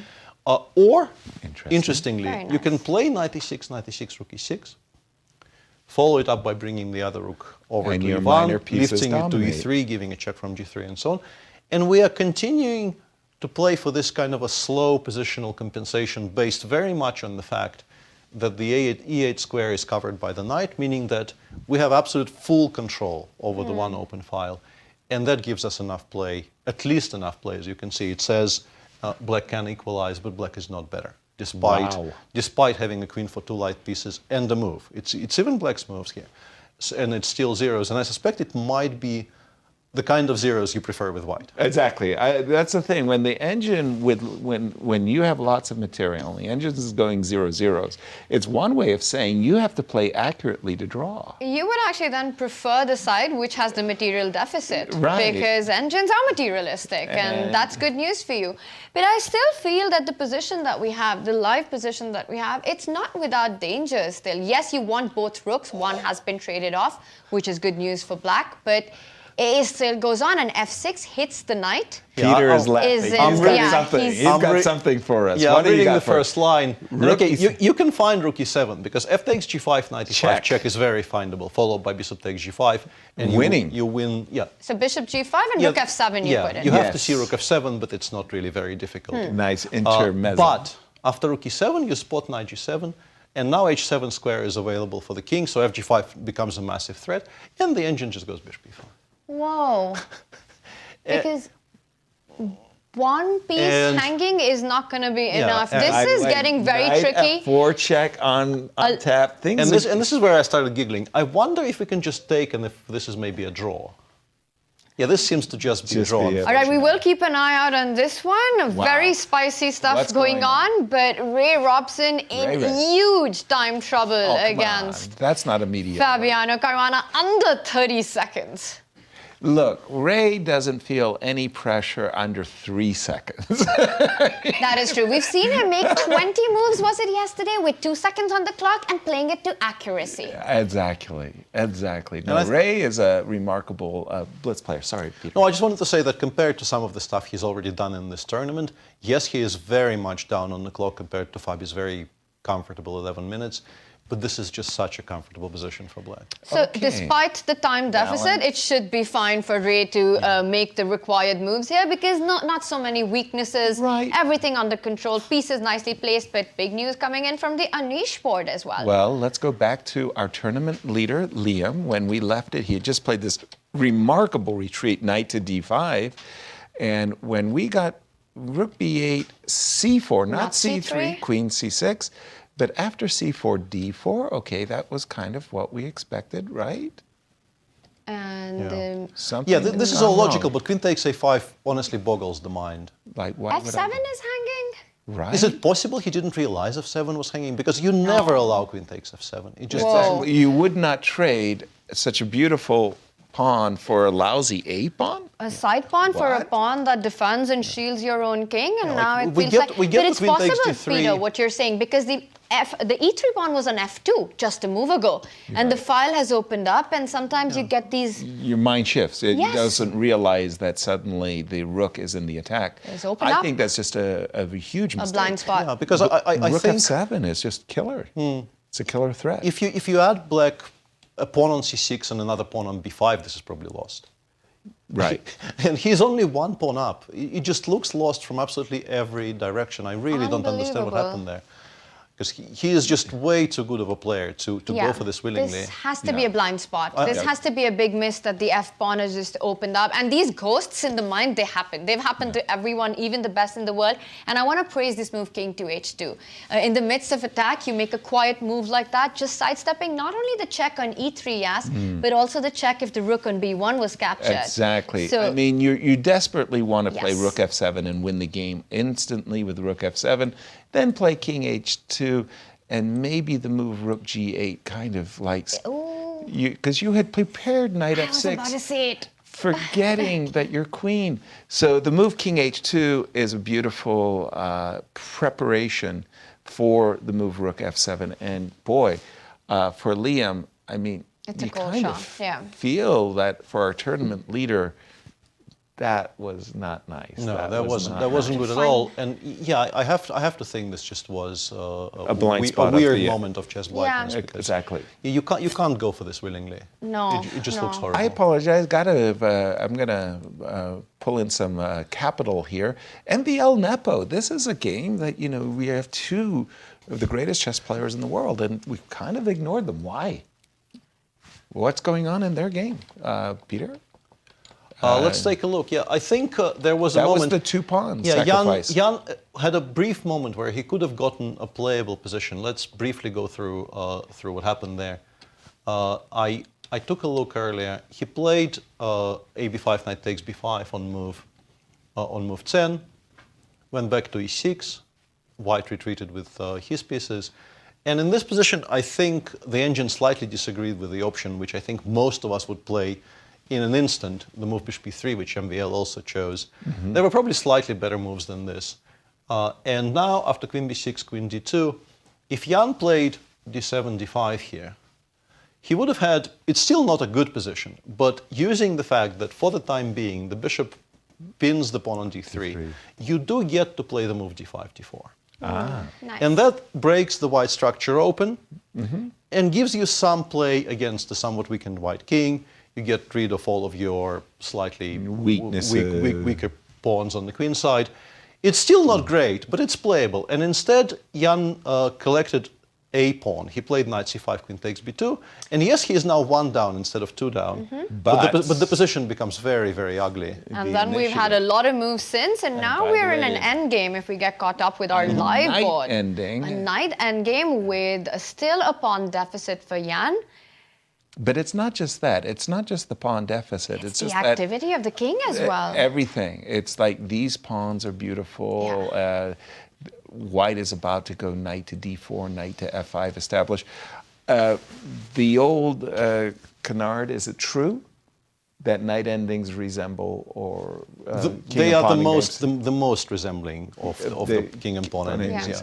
And that if you're a pawn up in a king and pawn endgame, you're winning. You're a pawn up in a knight ending, provided it's not 3 versus 2 or 2 versus 1.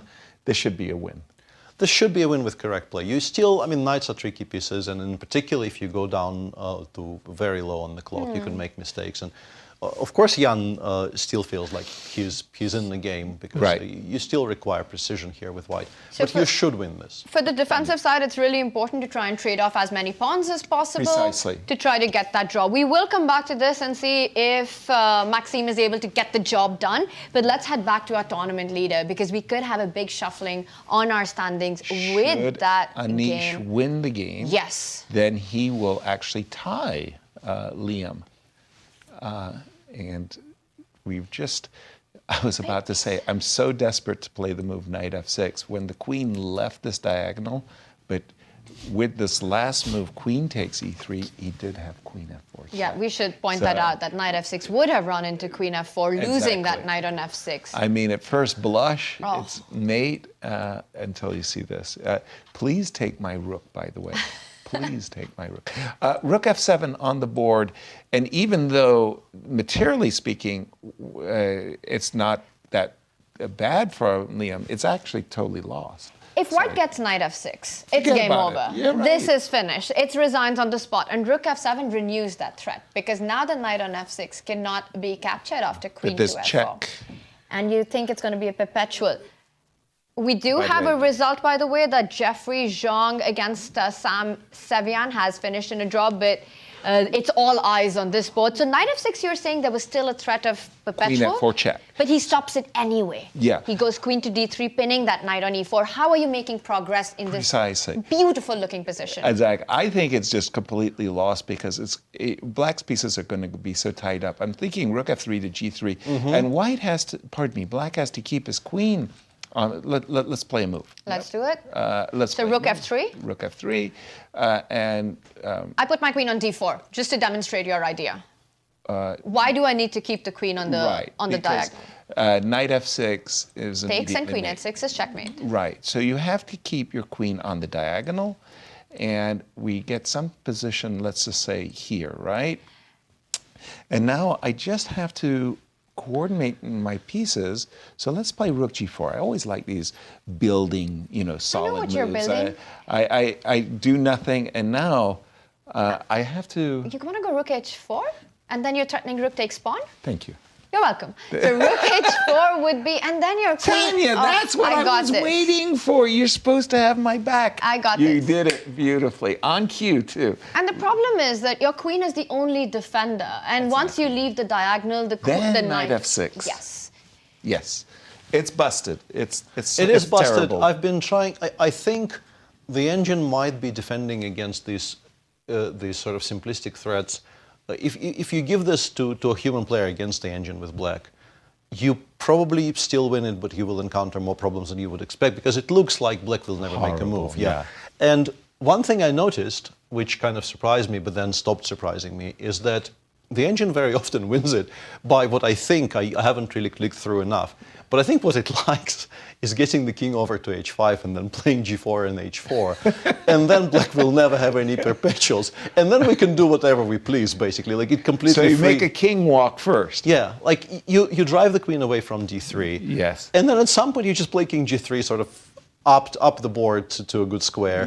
Provided black cannot play bishop f8 at that moment. You have to make sure that you have all of your ducks in a row. And once it gets to h5, and then you're safe. And then you block it up with your own pawns, black cannot touch it.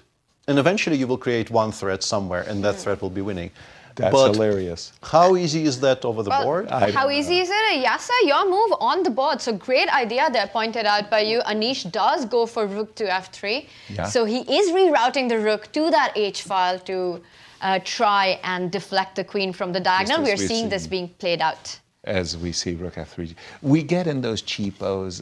We allow ourselves to do that as commentators. When the players make our moves, we explain to our audience these players are really good. They're really good. Those They're weren't really some good. cheapos. That was a stroke of genius. Truly. But I really think this whole maneuver of transferring a rook from a seemingly very active spot on the 7th rank to bring it back and reroute it to the H file to put pressure on H4. By the way, Anish goes for another idea. H4. Also, just making sure there's going to be no perpetual checks gives your king just an extra little loof, but it does take away rook g4, h4. Yeah. Interesting. This is interesting. After queen b1, I was almost sure that Anish would go for this rook g3, and we just pat ourselves on the back for this. Well done. But he just doesn't allow it. He goes back to Commentator's curse. f7. h4, so he wants to play h5. What happened? This is apparently no longer winning, which is What? very, very striking. One little pawn move disrupted everything. I'm guessing we don't can no longer understand run that. the king up to h5 so comfortably. I Yeah, this don't is really, really strange because Strange. we sort of knew what the winning plan was, but h4 doesn't feel like a mistake. It feels like a move that It's okay. might not be the absolute best way to get it to a win, but should still Spoiling win. nothing. Yeah, Yeah. should still win, but apparently it doesn't.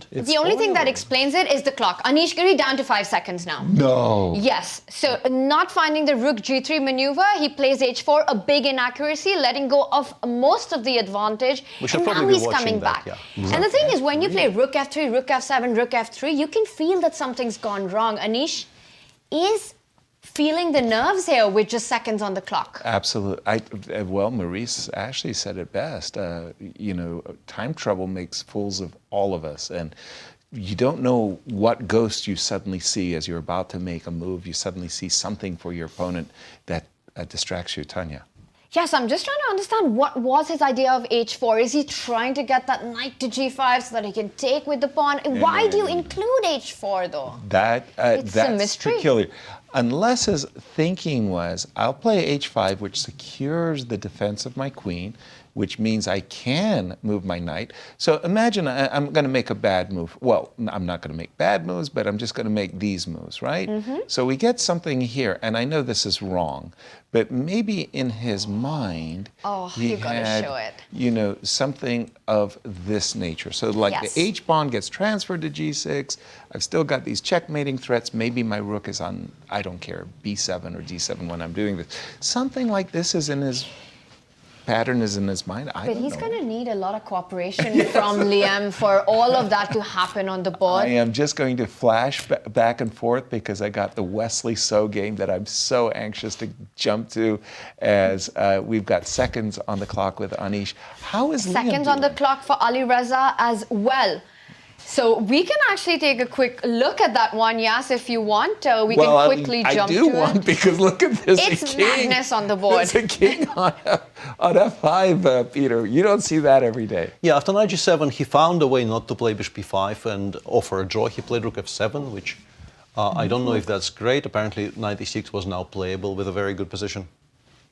Yeah. Okay, let me but- just let me take over for just that moment here. As for Firouzja, he has gotten this position and he's driven the Wow. black king. And We're up to date. we're here. up to date, and Rook Yas takes players c8 playing played on here. seconds right now. Yeah, rook takes c8 played, and this now looks very, very dangerous for black because I have three connected, four pawns, two minor pieces and four pawns, right? Queen b7, Do Queen the b7 math that's chosen, even up yeah. on material, actually. right? After And- a 5 check, you might have to play rook takes h5 because king f7, h6 looks This looks massively, really, massively really, really dangerous. scary. Yeah, h5 played, H5 yeah. on the board. Wesley was hoping for some counterplay with queen takes. King f7, Comes back. not sacrificing. He's still looking at rook f6. But you can go rook h8 as I've well. got rook b. Rook Goes b8 rook b8. as well, Very yeah. nice. Very Rook nice. I love that move because not only does that take away queen takes b2, I get out of tempo. I Queen get out- e7 played by Wesley. Very quickly. You have to assess h6, h7. It does win, I think. Yeah, he plays He h6. does it. He's just pushing the pawns. Is rook e5 playable, trying to give some kind of a I think perpetual it- on the I think you e1, h4 have squares? to play rook e5 whether you like it or Yeah, not. he played rook e5. And then you take with the pawn, you take with the queen, so your hope is that you give checks on e1 and h4. Yes, check and check. That's your pardon me, your And for a perpetual second check there, I pattern. thought maybe takes rook f8 check was winning, but there's king g6 there, so it doesn't do No, all but that is much. winning. Is it? Yes, Why? absolutely.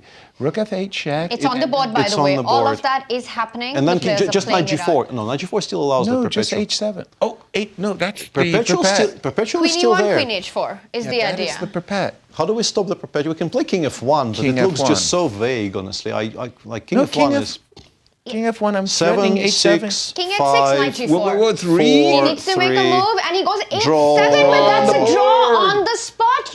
No. Wesley saves it. Queen e1, queen h4. Correct. Wesley survives. Wesley is trying to figure What? out if queen e3 check wins, because then if the king goes to the h file, we have queen h6 takes f8. But I don't think it wins. So Queen e3 check. We have to have play to king go to f1. We have to play king f1, but then Because black this might. is the cold shower, right? how many seconds for Wesley? He has to take a decision, and he has to do it now.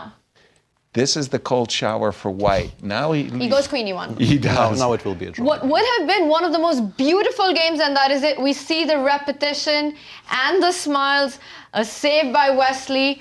Alireza with a smile at the end, but what would have been the most beautiful finish to one of the most beautiful sacrifices we've seen? A queen sacrifice just at the last moment. Somewhere, He's not smiling on the inside, Alireza, right now. right, somewhere Nejmedinov is like, these young kids of today, they don't know how the old guys did it. I think he would have approved of this He game. would have approved. Honestly, I think Let's he would This have was approved. so to, impressive. the Fabi game. Where Let's do are it. you, Fabiano? He's up against Ray. They're in a rook and pawn endgame, but Fabi is enjoying himself. He's a pawn Fabi's up. pressing, but the engine apparently holds this despite white being a pawn up, and the other one on c5 also falling. But King g4 and rook you h3. have to keep it in reserve. Yeah, rook d7 is a very, very strong move there by Ray. You have to force rook takes c5 and then play king g4 so that there is no rook g8 check available Gotcha. to white. Very nice. So yeah, Very Ray nice. so far playing this endgame very, very nicely. Accurately. So the idea is I'm 2 pawns down after rook c5, king g4, but my counterplay based on rook check and king takes g3 is sufficient It's incredibly strong, yeah, incredibly fast, and incredibly strong. for a draw. So this is the current position. Fabi a pawn up.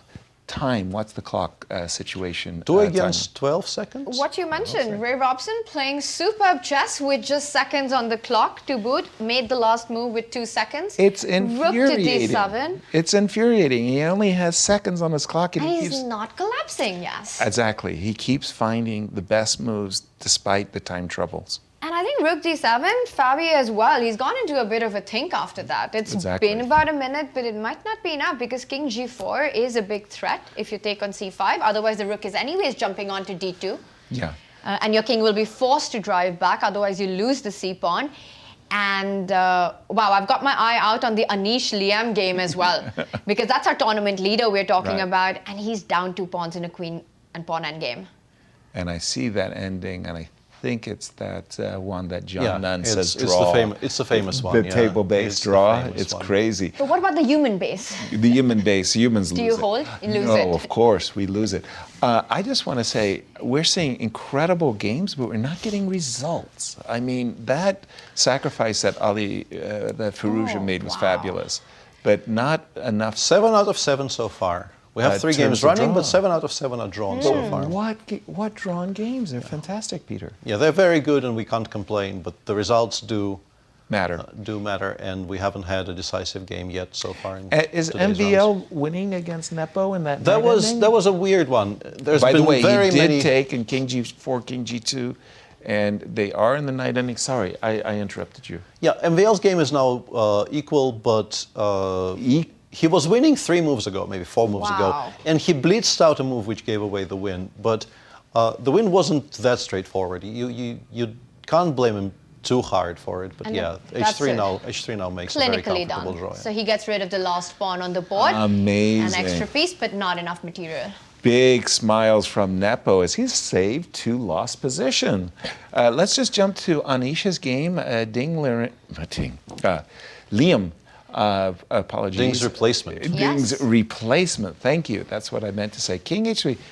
Okay, we know in our minds that this is a table-based draw, but nobody's drawing this, right? I think people have drawn this, but you lose it more often than not. With 30 Right. seconds on the clock, Yeah. it's not going to be easy. You have to make sure that you don't put your queen on the wrong square where you go into a king pawn ending with a check. There are no trades. Precisely. I think whatever table base might say, this is such a difficult hold, and if Liem does it, it's just going to be super impressive. Yeah, I mean, think miracle. I mean, my goodness. This is a very good sign, by the way, because he's allowing queen g6 check, which means that he's correctly estimated Yes. that this pawn ending is not winning. And it's very important because once you start being worried about those queen trades, you limit the options that you have. And Of your moves. yeah, if he is confident that he's not losing that pawn ending, it means that he is pretty much in control of what's happening on the board. By the way, is king h6 here? No, he did play queen e3 check. I was wondering if king h6 would have made a comfortable draw. No, but queen g6 mate would have been a good reply, Mate. though. Yeah. Sorry. So what? Mate. Thank you. You see how easy it is for the human to lose. King to Absolutely, g3. yeah. Queen e5, and I think Anish wants to play queen f4, queen. I think that pawn Queen ending is f4? winning. Yeah, Yeah, queen f4. queen I think we can f4. play because queen takes h5, queen h4 is winning as far as I Queen can. h4, yeah. Yeah. So we And play he's queen reaching. f4 and we Knows it. ask the question. Please take my pawn. And the whole idea is that when you go into a king pawn ending, you want to calculate who has the opposition of the king. And if black is able to get that in a good moment, then you can be down a pawn and hold it. But in this case, if the queens get traded off, you get king h6. Yes, you get the Yeah. opposition, With a but pawn white on has an g3, extra this is a move. draw, but with a pawn on g2, And as you've got Yasser your- is showing, yeah. That's it. That's the opposition. Now the black king has to make room for the white king to move up the board. Opposition, that was why he did not capture the pawn. In fact, after queen f4, he played queen e6.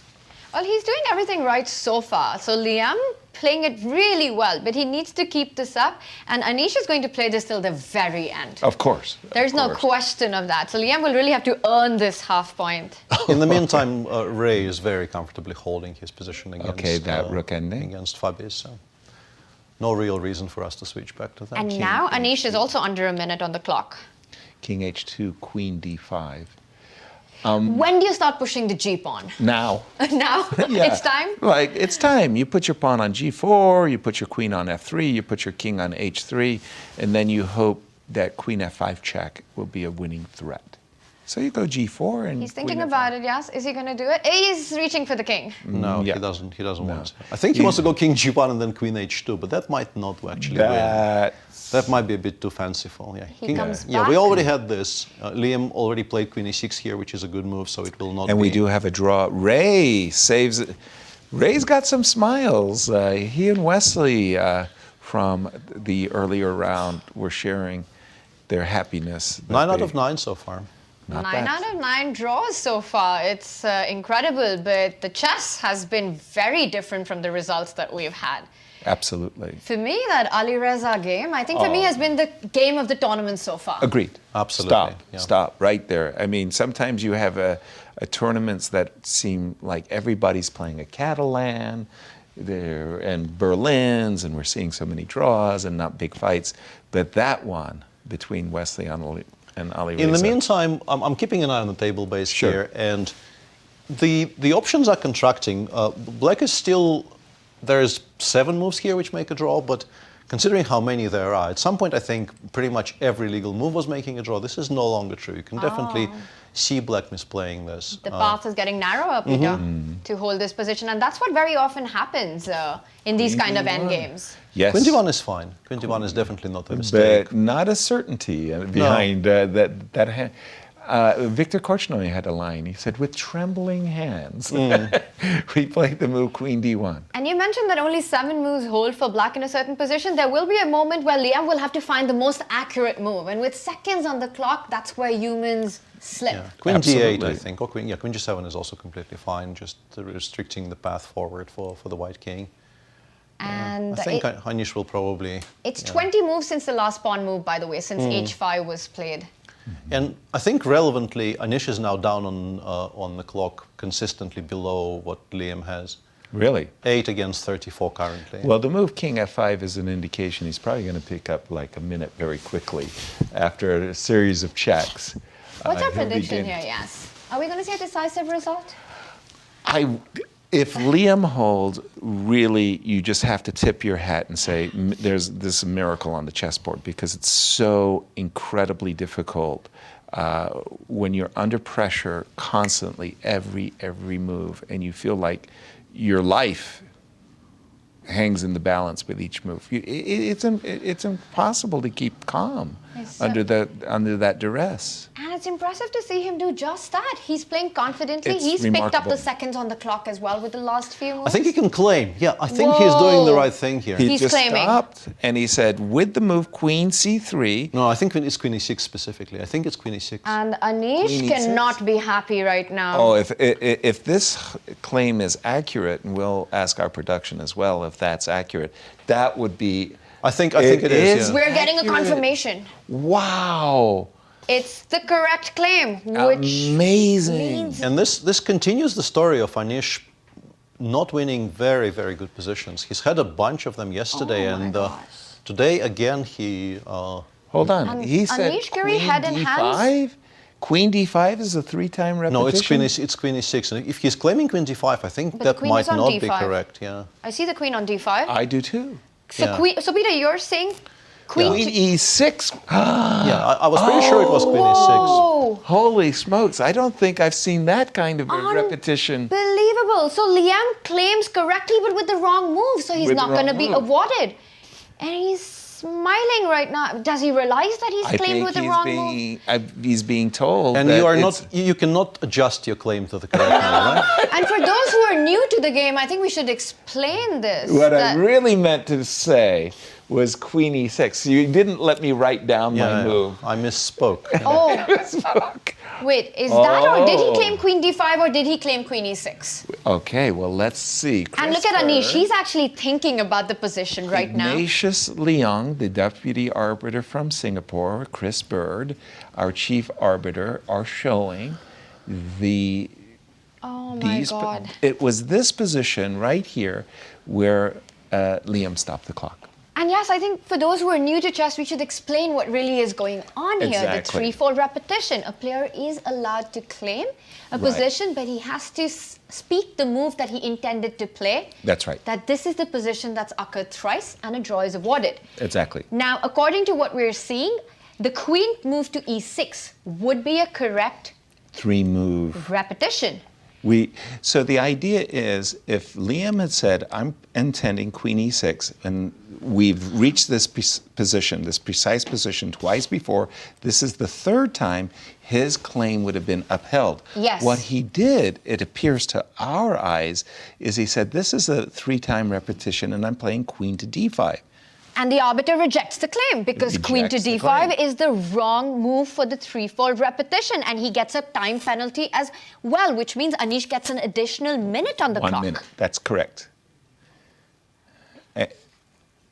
And let's go back to that moment when Liam stopped the clock. After the move Queen F4, Liam says, I'm about to make a claim of a 3-time repetition. And he correctly pauses the clock before making the move. Correct. Because according to the rules, you pause the clock and you speak out the move you intend to make. And this is what happens. So he stops the clock. And Oh, and he points where? it looked like D5, but then it was some hesitation. It was, and he says d5. He clearly points at d5. That's right. The arbiter comes in, puts the queen on d5 as the intended move. Right? I think there was a little confusion by Liam there. He wasn't Exactly. sure as well. Exactly. Now, where is that 3-time? I have never seen a 3-time repetition claim like this. And it where it continues, was yes. valid, Peter, but it was the wrong move. Yeah, this is a first for me as well. And, What? Wow. Wow. Oh my I badly God. want to, I badly want to make a cricket analogy, and I'm Can't find it. I actually started looking at my phone just not to talk about cricket here, but yeah, I don't know how long I can. Okay, so keep it a in. faulty claim means faulty that Anish Giri gets an extra minute added to his clock. Thank you very much for that, Liam. And the game flares anew. And now, in a sense, Anish has been alerted. He's been alerted, and there's also so much psychology at play right now for Liam because undoubtedly he felt that this is a position that's come thrice in the game. And he but was it right. was the wrong square. He was right about the feeling, but wrong about the square he chose. And there are only 4 moves here which draw, by the way. The path Only gets 4. narrower. And this is one of them. Queen e3 is okay. Oh my Queen gosh. E- After what we just saw, yes, I'm going to be heartbroken if this actually ends badly for Liem. Well, now with the check, queen f5 check, we force the king away from h7, and that gets rid of all of those positions that might have been a 3-time repetition. I think the line we want to show first is queen g6 check. Yes. King h8, h6. Okay. And it might have been winning if not for the fact that you can start playing queen h3 check in response, right? Oh, exactly. nice. So here, black's king is in a stalemate. So if I didn't have my queen, please take my queen, the game would be drawn. And if you refuse to take my queen, I insist that you take my queen. And you continue insisting, yeah. I continue insisting, and I can put my queen on all kinds of double protected squares. It's called the mad queen when you get into those situations. That did not happen, by the way. Both players certainly aware of that theory. We did see queen f5 check, king g7. Yeah. Still the narrow path? He is continuing to play incredibly well, and this is still a draw, but you can see how tricky it is now that he's missed an opportunity to actually end the game on the spot by claiming correctly the threefold. By the way, he just allowed king h7, did Anish. Already, I mean, my spidey sense would be tingling. Like, wait a minute. Now we've got the stalemate. Yeah, and he wants to play h6 next move here. This is very clever by Anish. He wants to. He is creating this threat of h6, queen takes h6, queen h3. So if we put our queen, I'm trying to find a terrible square. I think I found one. Queen a7, h6. Now we're threatening. And then we want to play queen g7 check next move and win. And win. So those king pawn endings are just winning. You get the h pawn, but you lose the endgame. Yeah, exactly. I've got the g2 pawn, which I can use as a tempo. Finding a good square here on 13 seconds is not going to be And the good squares, do they include the square e6? e6 is fine. E6 is fine. He's playing. I'm very, very impressed by how Liem is defending. Yes.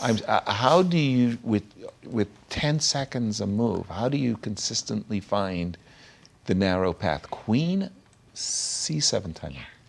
And it all could have been over. It all could have been done with. The draw could have been achieved if you had just chosen the right square for your intended move, Liem. Exactly. Queen f5 on the board now.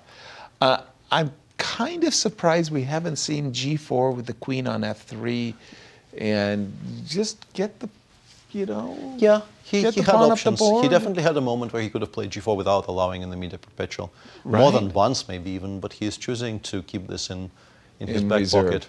Down to single-figure seconds. Of course, he will make a move, but that's... For both players. And he got an additional minute as well, so he's back to his seconds. And just another update that it is now been 32 moves since the last pawn move was made. 32. So the 50-move rule. Yeah, I wonder if Liem is also aware of that, because maybe they didn't let him scroll high enough to actually check. Finally, we have g3. It resets. It resets. No longer relevant. So do we play king h6 here and just take on h5 next move, by the way? That's what I wanted to ask. I would have been more tempted by king h3 to keep the pawn on g2. Sorry. So, yes, I think the reason we saw g3 is, one, because it would have been a draw, apparently, because king h3 would be a threefold repetition, I'm being told. And also, I think it's in Anish's mind, the 50-move rule, that at some point he needs to push the pawn to reset.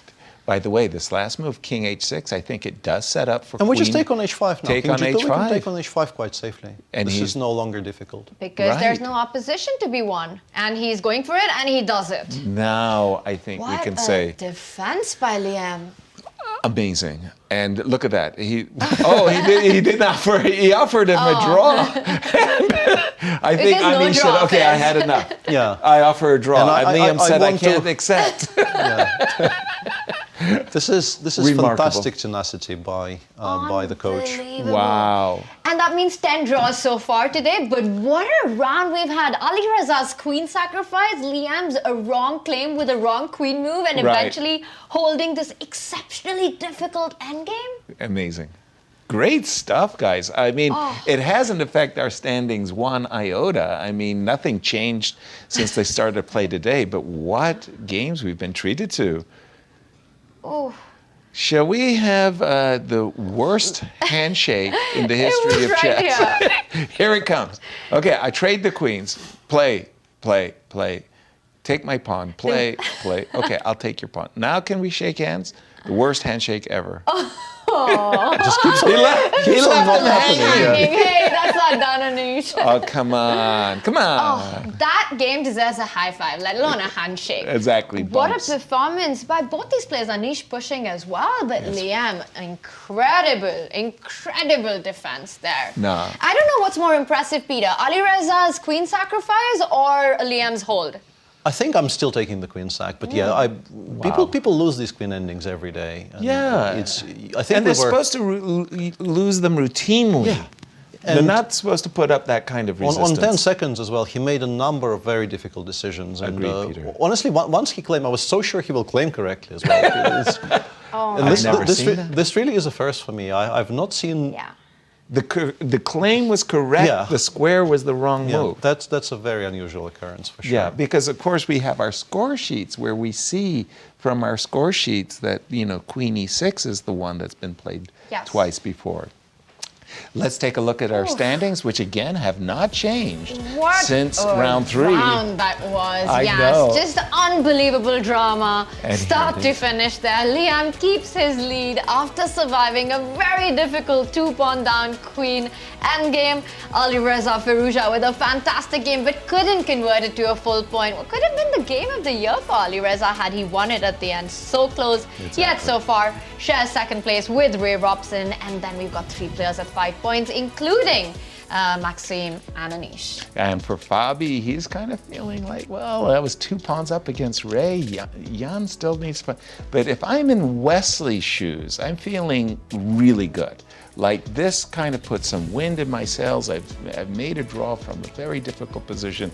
Yeah, it's time to make a win. We're going to go on break, but as we go on break, we want to tell you that Anastasiya caught up with Sam Sevian. Hope you enjoy the interview.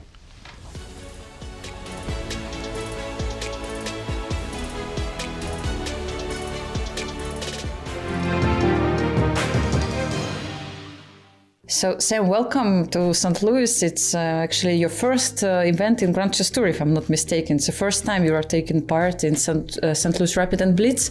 Are you looking forward to this event? Yeah, definitely. I'm very excited to debut in the Grand Chess Tour. It's been a tournament I've been watching since I was a kid, and I'm very excited to be part of it. This one is a very exciting event. Actually, I was thinking, what was the first ever GCT event you have watched, and which one is the most memorable for you?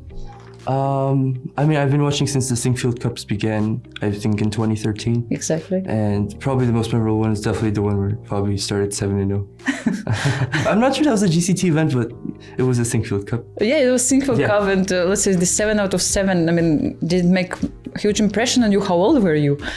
I was probably 12 or 13 at the time. Yeah, it was pretty incredible to see someone at the top be able to beat so many high-level players in a row, game after game. So that's probably the most memorable one. Yeah, actually, you were here just not a long time ago, and you won 9LX tournament. I mean, congratulations on this victory. And I was wondering, do you feel more confident after winning this event, especially now that you will play with many players from that one? Yeah, thank you. I mean, it was definitely a big achievement for me winning this tournament, and it definitely just gives confidence to, be able to win a tournament with so many elite players. And I think I have gained confidence and I'm playing better against them. Yeah. Just a few days ago, you actually took part in a Grand Swiss event in Isle of Man, and I was wondering, how do you assess your participation there? And of course, everybody saw the game where you beat Alireza Firouzja. It was a nice game, and so how can you assess your participation there? I'd say overall it was good. I had some serious chances of getting the top 2 spots. And I had like 2 really tough losses in both scenarios. So it was kind of a sour taste at the end. But overall, I think, I had some good wins, one of them with Firouzja. It was a decent tournament overall. Do you think you will try to get revenge right now? Are you looking forward to play against him in this tournament? Yeah, I mean, playing him, he's very good at fast chess, speed chess. So it'll be exciting to play him in a different format as well. Whom else are you looking forward to play against in this event in St. Louis Rapid Blitz? I think I've played most of the players in this field, but probably Nepo the least, so that would be a very interesting matchup. Mm-hmm. How do you actually deal with those fears, playing against, higher rated players, top rated players in the world? How do you deal with that? Yeah, well, I mean, the fear was definitely a long time ago when I was probably 14, 15. I think just playing them over and over again helps you get over the fear. And at this point, it's just, I'm just playing and with a healthy respect, but I know I can definitely beat them. Yeah, you were one of the students of this program from Kasparov Chess Foundation for Young Talents. What impact on your chess it had, and how did it feel actually to work with Garry Kasparov himself? I do think the Kasparov Chess Foundation had a huge impact on me. I was 10, 11 when I joined it, and just analyzing with Gary was really helpful for me. I always tried to, get into his brain, try to see how he thinks about the game. And I think that was like a 3-4 year period which really helped me a lot. Yeah, that's great. And my last question is, what are your short-term goals and long-term goals? I know that you're a professional chess player, so how is it to be the one? Short-term goals, I mean, well, we just had 2 very serious tournaments, the US Championship and Grand Swiss, so there's nothing as serious as that in the short term, but I'm just looking to do well in this tournament. I think it's a fun tournament and a good opportunity. Yeah, but let's say, what do you think you can reach? Which levels in the chess world? Let's say maybe 2,800. Do you think is one of the goals? Of course, yeah. I definitely have the highest goals possible. I mean, that's why I started playing chess when I was 5 years old, and I still have that goal today. Yeah. Do you enjoy playing chess and studying? Yeah, I enjoy playing chess. Maybe not so much some years ago, but now that it's only chess, I mean, it's all I do. I definitely enjoy playing. That's great. All the best of luck for you, Sam. Thank you. The 2023 Grand Chess Tour reaches its epic conclusion with its 5th world-class event, the 2023 Sinkfield Cup. It's back to classical chess with front-runners settling in for the final push to the finish line. However, 2 of America's finest stand in their way. Joining the fray is wildcards who will try to cash in on the opportunity while making things as difficult as possible for hopeful tour players. Who can win the illustrious cup, and will it be enough for them to emerge as the 2023 Grand Chess Tour champion? Follow the St. Louis Chess Club's Twitch and YouTube channels to tune into live coverage of the 2023 Sinkfield Cup, November 21st to December 1st to find out.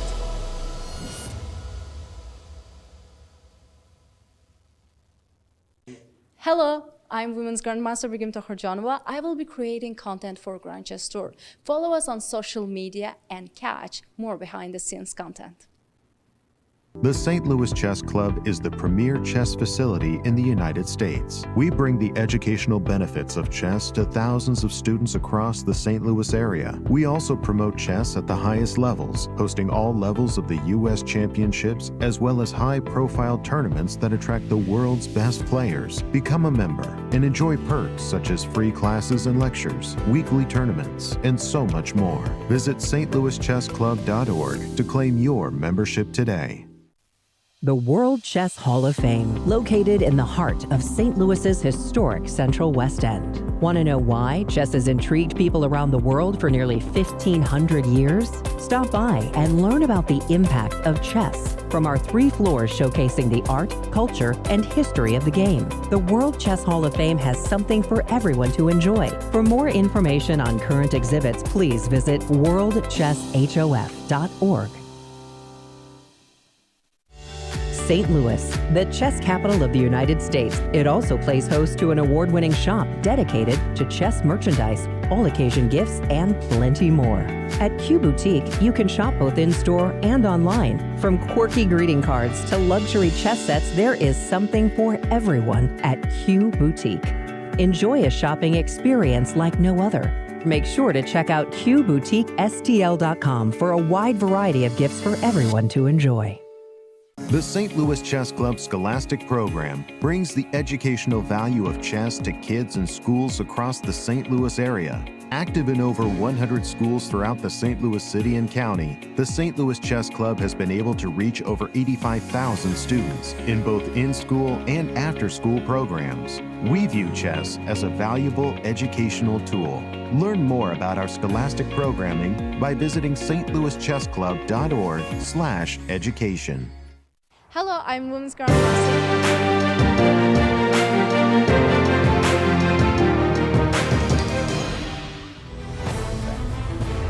Welcome back, everyone. What a dramatic finish we had We're in still round 5. recovering, I Still feel. recovering, and I think that's going to take a while, and I think we can expect more of that going into this final round of the day. Yasser, let's take a look at what the players stand.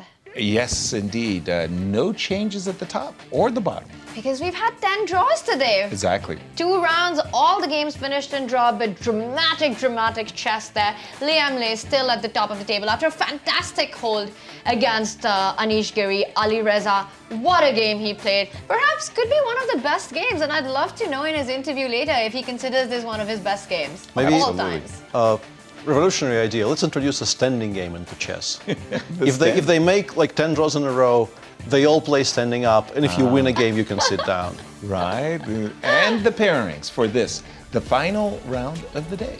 Let's take a look. Some big matchups coming up with the tournament leader, Liem facing off Fabiano Caruana. Very important game, absolutely. For both these players, Fabi needs to start climbing up the rankings, but Liem is in such great form. The 2 players are tied for first. Tied for second, I apologize, and they're facing off. Yes, it's Robson against Alireza Firouzja. Again, exceptional form by both these players, so we can expect some fireworks in that one. That will be a marquee matchup. Sevian versus Anish, Giri, Jeffery, Jong versus Jan, and Wesley versus MVL. Where would you like to take this, Tanya?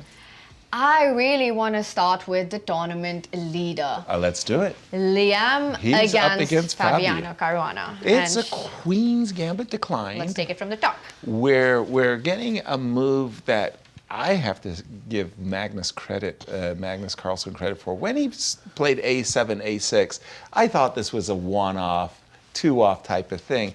But then when he started playing it consistently, Peter, I had to look deeper, and I have to tell you, the white players are struggling trying to find an advantage against A7, A6. It is very sturdy, and it really feels like it shouldn't be. Honestly, Right? it feels a bit unfair that you can even do that these days, and still not really be much, if at all, wars out of the opening. But it's very well established that there is no refutation, and what you can get is sort of what Liem here got against Fabi, which is a pleasant little position, and your advantage is mostly based on the fact that the bishop on e6 is meh, whereas the bishop on d3 is a very, very nice piece. And you see white very much inviting black to take on f4, you know, quote-unquote spoil our structure, but this actually improves white's chances greatly because now e5 square is very available for the knight, and you can also go for pawn storms on the king side.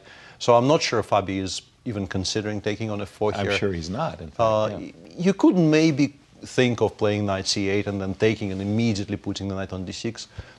Let me illustrate what I mean. Like if we just make some kind of a indifferent move here, like rook c1, and we take on f4, and immediately play knight d6 with the intention of playing bishop f5 next. Because if I do get to trade the bishop on e6 for the bishop on d3, then many things become tolerable. Right. But I'd be very worried about either rook e5 or maybe even g2, g4 here, stopping bishop f5. And this is a very committal decision by Fabi.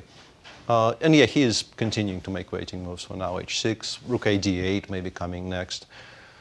You still pick white here because structurally it's a pleasant Carlsbad, but nothing dramatic. It just looks perfectly normal. Just before we move on from this game, and we're very quickly going to go to Alireza, I think the point of 4 a6 is also really interesting. And if we just back up and show why a6 actually helps black in getting that light squared bishop to e6 is because if white makes a normal move, like a development of the bishop, the move a6 actually threatens to capture on c4 and defend the pawn with b5 next. Exactly. So it forces white's hand in the center. So after the trade on d5, it gives black the additional opportunity to develop the bishop from c8 to e6, which is where you want your Queen's Gambit declined bishop. And we see the game continuing with that placement in the opening. Yasser, good time to go ahead to the fight for the second place currently between Robson and Alireza. And surprisingly, we talked about the King's Indian defense because the King's Indian defense is one of those romantic modern defenses that the computers hate. Like you put the King's Indian defense into a modern computer and it's coming out +1, 1.5. And this is like too big an advantage to give up to your opponent.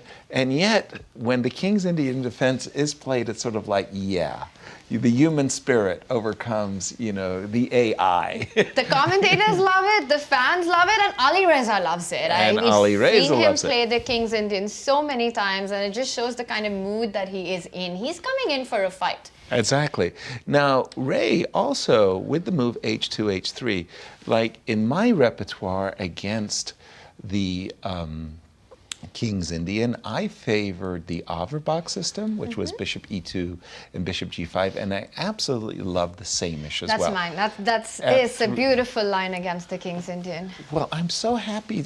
Tanya, congratulations. I mean, you came to that on your own accord, or who influenced you to go in the Samish direction? I have played the Samish for about 10 years now, and I just think I've had really great results. I enjoy the positions that come out of it. I don't think King's Indian players get the kind of kingside attack and flow that they really want, and that you want to avoid with white. So I'm kind of loving the whole Samish situation. Exactly. But regardless of how white responds in the King's Indian, we are headed towards quite a dynamic middle game. Exactly.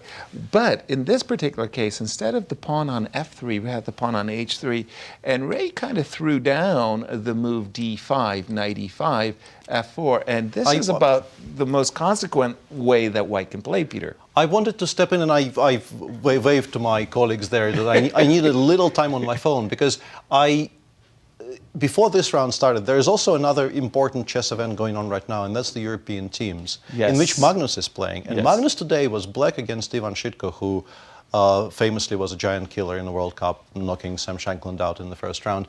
And I had a feeling I've seen this today. And in fact, yes, h3, bishop e3 was the choice by Ivan Shitko in that game. Knight c6 was played by Magnus. And after d5, Magnus actually chose knight b4. I had a feeling Knight b4? Yeah, he went knight b4 and then back to, the board is back to not allowing me to make moves. But trust me, he played knight b4 in that position, not knight e5. And my question is... d5, knight b4, Peter. And my goodness. What I want to say is that game started at about maybe, I want to say, 10, 11 a.m. here. Hours before. And I mean, I would assume Alireza Firouzja is about as compulsive watcher of live chess as most top professionals are. Yeah. So I wouldn't rule out him knowing that Magnus played this today, and maybe he even checked it a little bit and came to the conclusion that knight e5 is a better option. Interesting. Wow. It could be the case because they're following all the top level events. So when I think about today's modern chess players, and I thinking that they're having not one but possibly two and even more coaches, everybody's on the lookout, and it's sort of like you wake up in the morning, somebody's prepared you a file that says you got to look at this today. You know, this first thing that you have to do is double check this line because Magnus just played it. It's hot. And if you don't play it, someone else will play it. Novelties and new moves need to be employed as quickly as possible. And yes, we were talking about the Samish. The kind of development that we're seeing, it does arise in some of the lines in the Samish as well, where black does go knight c6, knight e5, and you push the f4 pawn, knight coming to e2 and not the f3 square, the bishop developing to e3. So we might be seeing some ideas in the mix. Yeah, the players do make that cross-pollination, if you will, but this move c6, knight e2. Peter, I wanted to throw this over to you. If white, just throws out the gauntlet, goes I think G4, this is the correct go. approach here, and it's also the top move, I think, in practice. This is still not novelty. There are some decent games here. You see Matthias Blubaum playing this on the white side. G4 makes a ton of sense because you need to be prepared for the attack against your center, so it's very important. It looks very natural to put your knight on d4 here, but that would allow the black knight to come to c5. You very much want to be able to take that knight once it appears there and play e5. So g4 works very well in that respect. This position is, I think, more or less, please, come on, please. No. Trust me, dc5 e5 is better for black. We trust you. We have to trust you. Yeah, and now it makes the move. dc5, we play e5, we drive the knight away, we play bishop g2, and we have full control in the center. That looks beautiful. So the one thing you would have to be somewhat, I no longer want this computer, please stop making those moves. The one thing to be mindful of is some kind of counterplay, like You can also click maybe on the, like that. B5. I will eventually. I think actually, if I step away and pretend like I'm no longer interested, it will play b5 on You itself. may have an It's on the electromagnetism. board. There we go. Thank you. An electromagnetism going on with your hand and the There is tatami something. mat that you're on. You were about to say b5, and your center's collapsing? No. Not really, no. The engine keeps things together. You can play knight d4, mid b4 with knight c6. It works out, but you do have to be very, very precise. And obviously the stakes rise very, very seriously if you allow all of this, because you are so far severely underdeveloped, you would have to say. You also opened up your king side. You played g4 with the king back on e1. You still are 2 moves away from castling. So this is a very, very committal decision by white, if you are. By the way, you do to have take g4 it, on the board. It's on the board. This is going to get spicy very quickly. And your opponent plays on the flank. You want to try and play in the center of the board, try and open up. And by the way, we've got 2 players who are not backing down. No. From what we've seen from Firouzja's 2 games that he played earlier against Jan and against Wesley, they're going to embrace this position. What is the theoretically recommended move, Peter, against g4? I mean, what does Firouzja have to She do takes right d5. now? Actually, black is doing completely fine here. It seems like Queen a5? Queen a5 is also playable. I'm assuming with the intention of meeting bishop g2 with something concrete, perhaps cd5 and now b5, or maybe knight c5. Although knight c5 seems a bit slow. I mean, if I'm white and if I can get in the move castling and you've let we're very happy here. Exactly. We are very, very happy here. Very happy campers. Knight b6 might be playable, as I can see on my screen, because Right. we're still a couple of moves away from completely stabilizing. And after, let's say, Exactly. if we play b2, b3, the knight on c3 is vulnerable to Yes. tactics like this one. Like we can take any of the 3 of these pawns. pawns, and bishop takes c3 check. We do have a decision. We do. CD5, By CD5 on the Alireza, board. and I think that is the most human approach as well. Undoubtedly, Alireza has ideas of what he's doing. He has so much experience in the King's Indian, but traditional chess wisdom, right? Your opponent overexpands on the flank. You want to create more play and not block the center. Try to attack in the center. And now I think even ideas of the knight jumping into b6 and to c4 are always in the air, so we something do to have consider. CD5 Yes. on the board, and what you're saying, Tanya, is knight b6 with the idea of maybe knight c4. And also perhaps trying to play e6 and then recapture with This the is bishop. what you really want. When you want to open up the center, e6 is a move that you're really looking at. And the reason we're not suggesting it in the current position is that white just goes d6. And I can picks up show it on d6. this board. Which you can just take, eventually take. Somebody and grabbed then- a pawn. It's and so then I'm queen. so and then take on happy. d6. It's coming up. Queen takes pawn. So knight I'm b6 would be enthusiastic. nice. Yeah. Yes. Okay. Very, very, very nice. As we get our 6th and final round underway, let's just go around the tables and take a look at the game between Wesley So and MVL, I am because so glad you chose that one. I yes, wanted you read to say, my mind. it's so wonderful when you do have a player like MVL who's true to his word. He is going to live and die on the Najdorf Sicilian. And he says to his opponents, look, you go ahead and prepare yourselves as best you can, and I'm going to play the Najdorf. And it's nice to see this Fischer. Sosin. No, we're going to call it the The Bobby Fischer. Fischer attack for white. And let's get up to date with the position, because this is double-edged. Knight takes f4, bishop takes This is f4. very double-edged. And the engine suggests that a very reasonably natural move, knight e6, is, according to the engine, a bad mistake even. A bad mistake. Pretty bad even. mistake, yeah, which is very, very surprising to me because it looks normal. But I guess it just doesn't work out move by move, I would assume. Because I have to take. yeah, I I assume. assume Wesley Give a plans to check. recapture with check and then go bishop, I would say e3. Not to d2, but to e3. Because okay? I think I need to control the c5 square. Because just to illustrate my point, I don't know if Sure. it's a correct point. All right. If you go bishop d2 here, For I would example. like to play rook c3 Okay. and follow it up with knight c5. You take with the bishop, Knight I go c5. knight c5. And then this is I think you kind of have to play bishop d5. I want to take and play beautiful, bishop takes g5. a beautiful exchange sacrifice. My king Yeah. is stranded in the center. And obviously with your king on b1, I would be lost. Right. If you already had the long castle played and you could play king c1, b1 here, I would be in probably irreparable trouble. But with the king stuck in the center, I like this for black. I think this is very much attractive so. for black. Bishop f4, queen h4, Exactly, and yeah. it's so easy to play the black side. So maybe bishop e3, I thought. Okay. With the idea, I understand I will have to take with the pawn on c3, but I think stopping knight c5 is a more relevant detail here. Okay. But judging by what the engine suggests the evaluation is, I would say something here doesn't quite work out.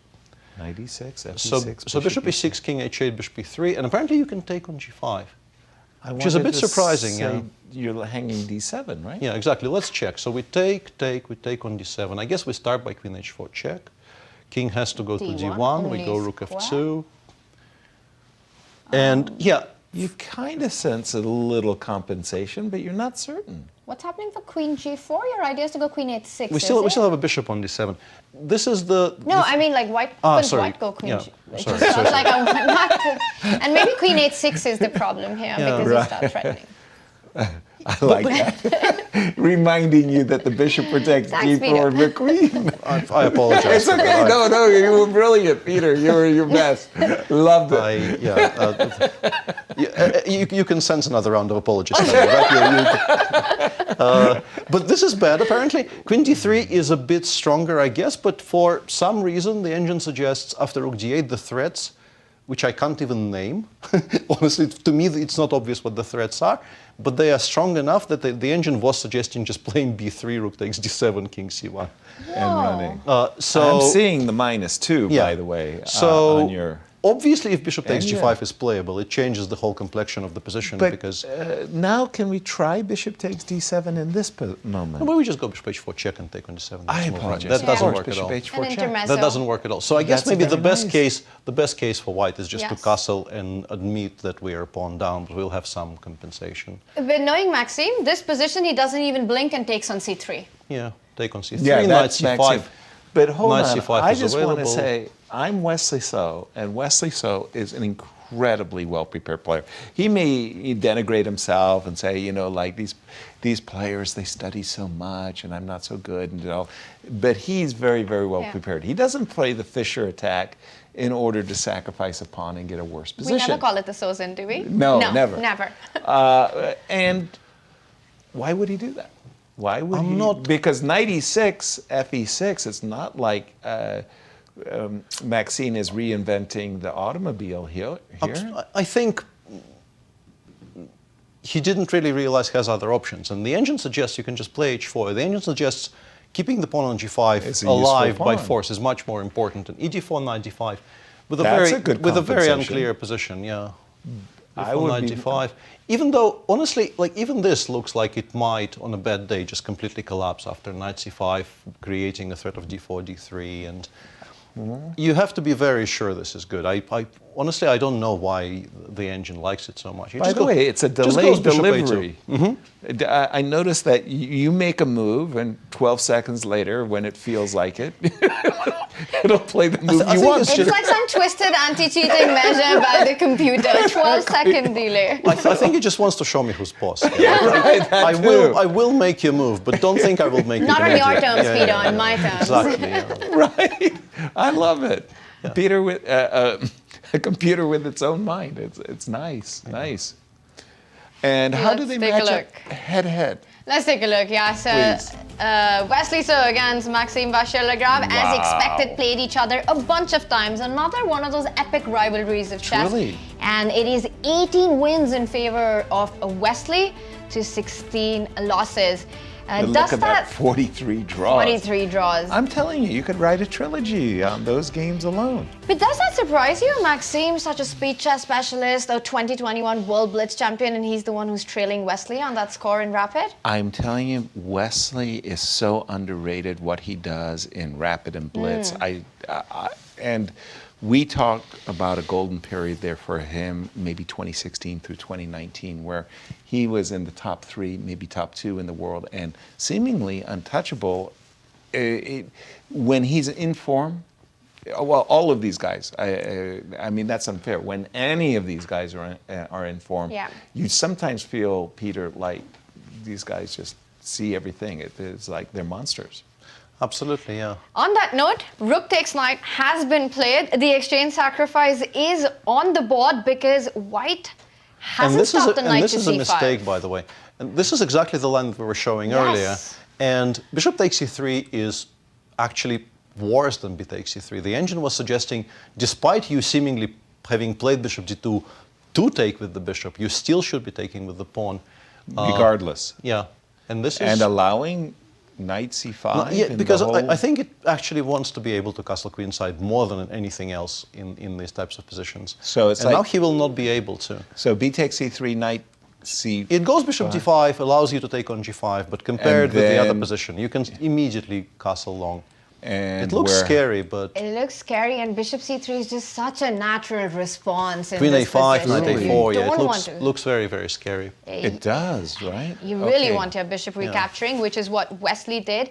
And Maxime there, he captures the g5 pawn. Very interesting. Not rushing with knight c5. And before we deep dive into this, it just feels like Maxime has such an immense understanding of these knight-off positions. I've seen him blitz out these sacrifices in so many games and find and prove his compensation. It's actually beautiful the way he plays the knight-off. Truly, and I felt the same way watching Garry Kasparov. I literally grew up with Garry, and it was like he had this kinetic feeling for the knight-off, and he played some games against Mickey Adams, Vishy Anand, Boris Gelfand, Alexei Shirov, and it was sort of like no matter what positions, he had this innate understanding, and he always landed on his feet. It feels like you're seeing a masterpiece in process, and of course it's early to call on anything, but these sacrifices just come so naturally to Maxime, knowing where the pieces belong in these kind of positions, like you're saying, that innate understanding. It's fantastic to watch. I'm kind of baffled because, again, I do have a great respect for Wesley's opening play, and this has been a disaster. It has been, yeah. It's something has not really gone wrong. In less than 20 moves, Peter. Yeah, I don't expect this. This particular Fischer attack. Thank you. Oh, this is really a blessing. But honestly, I feel like this should be called the Sozin because of how they follow it up these days. Because Fischer would just, like, already F4, bishop e3 doesn't feel very Fischer-like. No. Fischer would just go for the F4, very F5. quick f4, f5. Right. In these days, what they do is they put the bishop on b3, then they actually play a2, a3 to stop b5 before altogether. They play f3, and they play it like the English attack in which your bishop is for some reason on b3 and not on f1. Which could be slow. honestly feels like you've wasted 2 tempi and also put it on a poor square. Right. So my initial reaction when I saw people do this, and I, for instance, caught Vladimir Kramnik do this quite a bit, and he did this recently against me, and I was completely busted by move 20. I thought, what is he doing? And then I thought, why is my position so bad? And between those two thoughts, not very many moves passed as well. So it's like, this is a new modern approach, but maybe it doesn't suit Wesley as much. And well, I think that Wesley is going to rue the moment he chose to play this position because I like what MVL has done. I'm seeing knight c5, I'm seeing bishop f4, I'm seeing queen h4 check. And you know what else you're seeing? You're seeing white's king stuck in the center for the rest of the game. Hello, I mean, I've got a principle in the opening. My principles are very clear. As white or black, I'm trying to control the center. I want effective development, and I want a safe king. I don't see a safe king. I'm not happy with what. And bishop takes d7 is an indication right there. Best move, by the way. That, you know, correct immediate compensation with the two bishops. You can also include bishop h4 check, which I think MVL decided not to. Doesn't need to. There's no rush. I think he hasn't decided yet. It's still on d7. Yes. Yeah. You can definitely throw in bishop h4 check, put the white king on d1. Not that it's running away very far, but just to make sure it goes to d1. Do I have to go to d1? I would love to be able to play rook f2. I apologize. Rook f2 is coming in. Yeah, I think you have to play king d1. And then we take on d7. And the point I think of bishop takes d7 is that with black lacking the luft on the king side, you can play rook f1 here, which is very important. I think if you couldn't play rook f1 here, you probably are close to lost. Rook f2, but you can. Queen g4, streaming And then I think we are running. We go king c1, b3, king b2, and we say it probably costs us the pawn on e4, Right. but it gets our king to safety. Which we're very happy about. Yep. By the way, the brilliance of A3 is revealed after you get to go king C1, king B1, king A2. It's a long-term vision, and A long term. eventually And by the way, we Maxime do have does queen capture takes D7 before giving a check. before giving a check. Yasser, it's Yes, clear please. that Maxime has got a lot of compensation, and Yep. perhaps Wesley has to be precise the next couple of moves Yep. to try to restore some kind of balance. In danger, Wesley, so, but we've got other games on, and a lot is happening there. I wanted to take your attention to our tournament leader. Absolutely, I brought Liem it up. Liem against versus Fabi. This And was the Queen's Gambit decline. the Queen's Gambit declined with the move A6, which allowed development from Fabi with the bishop to E6. But if we just do the action replay and get up to date with the position that we had, it's quite a strategic fight. We saw a pawn structure change. It just feels like white has got so much control. You're controlling the C line. My knight on E5 is better than your knight on C8. Yeah, sure, you can come to D6, but the D5 pawn is hanging. And that's a bit of a battery on the C file that we're seeing by Liem. To me, it feels like a game that white is playing for 2 results, and I would pick white any day. True that. By the way, I thought that the whole play of Fabi purposefully was because of what you were just describing. You wanted to play F7, F6. You want to drive the knight away from E5, and then you want to bounce with your knight to a better square. But the how do you say, the actual move on move, F6, queen takes C, It's a queen threat. takes C8 is a threat. Peter, It is, yeah. Liem is very fast here. Is Fabi in trouble? Well, he will play knight b6. I think he's already played knight b6. Yes, One okay. thing I wanted to say is that apart from f6 driving the knight away, I would also point out there is the idea of playing H5 to trap Ooh, the H5. knight. h5 and then play f6 and say, where are your squares? Right, sir. Yeah, sir, where would you like to put that knight so that I can take it? Right. You probably don't have time enough, but the fact that the engine actually suggests running away Right away? itself with He knight. doesn't? By the way, he he's gives gone him A4, he gives him a chance. Go ahead, if you don't mind. Put H5 on the board. And So how H5, do we like these apples? A5, and for some reason it doesn't try to play knight A8. wondering what it You can play knight D7 here, and you probably actually end up holding this position, but I'm curious what the refutation of knight A8 is.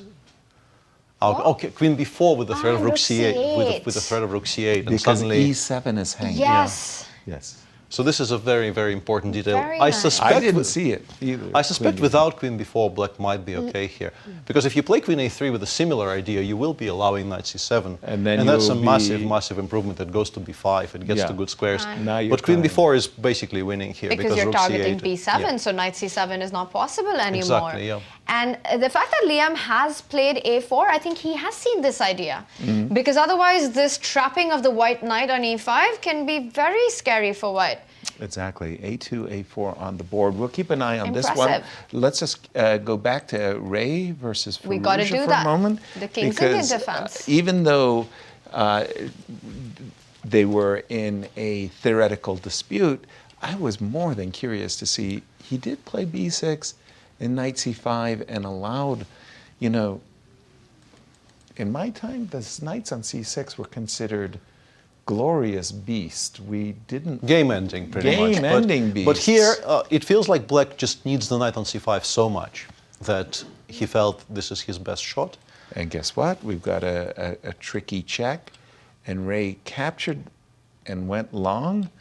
I've got to say, this is double-edged stuff. Peter, Yeah. jump in. We've left, I assume, theory some time ago. There's still, I think, a correspondence game, which judging by the fact that I don't know either of these names and they're pretty high rated. There must be a correspondence. Yeah, this is a good hint that this is probably a correspondence game, Right. which these days means computer versus computer pretty much, I hope. Which means that the top players Yeah. in the world follow Yeah, these correspondence This games. is a very high-level line, I suppose. And I'm a bit surprised just how much the engine still likes this for white, because the bishop on g7 is very alive. We had to castle queenside because we just Right. legally couldn't castle kingside with the bishop on a6. But once again, returning to how important this knight on c6 is, Right. It stops black putting a rook on on b8 and very starting important. some counterplay along the open b file. And At first I thought this must be very unclear, but the engine, I don't know why it starts with the move bishop f3 currently. I would put a rook on on e1. I don't know which one. You have Right. to maybe discuss which of the rooks goes to e1 first. Right. But the engine suggests starting with the move bishop f3. Maybe it creates the threat of g4, g5.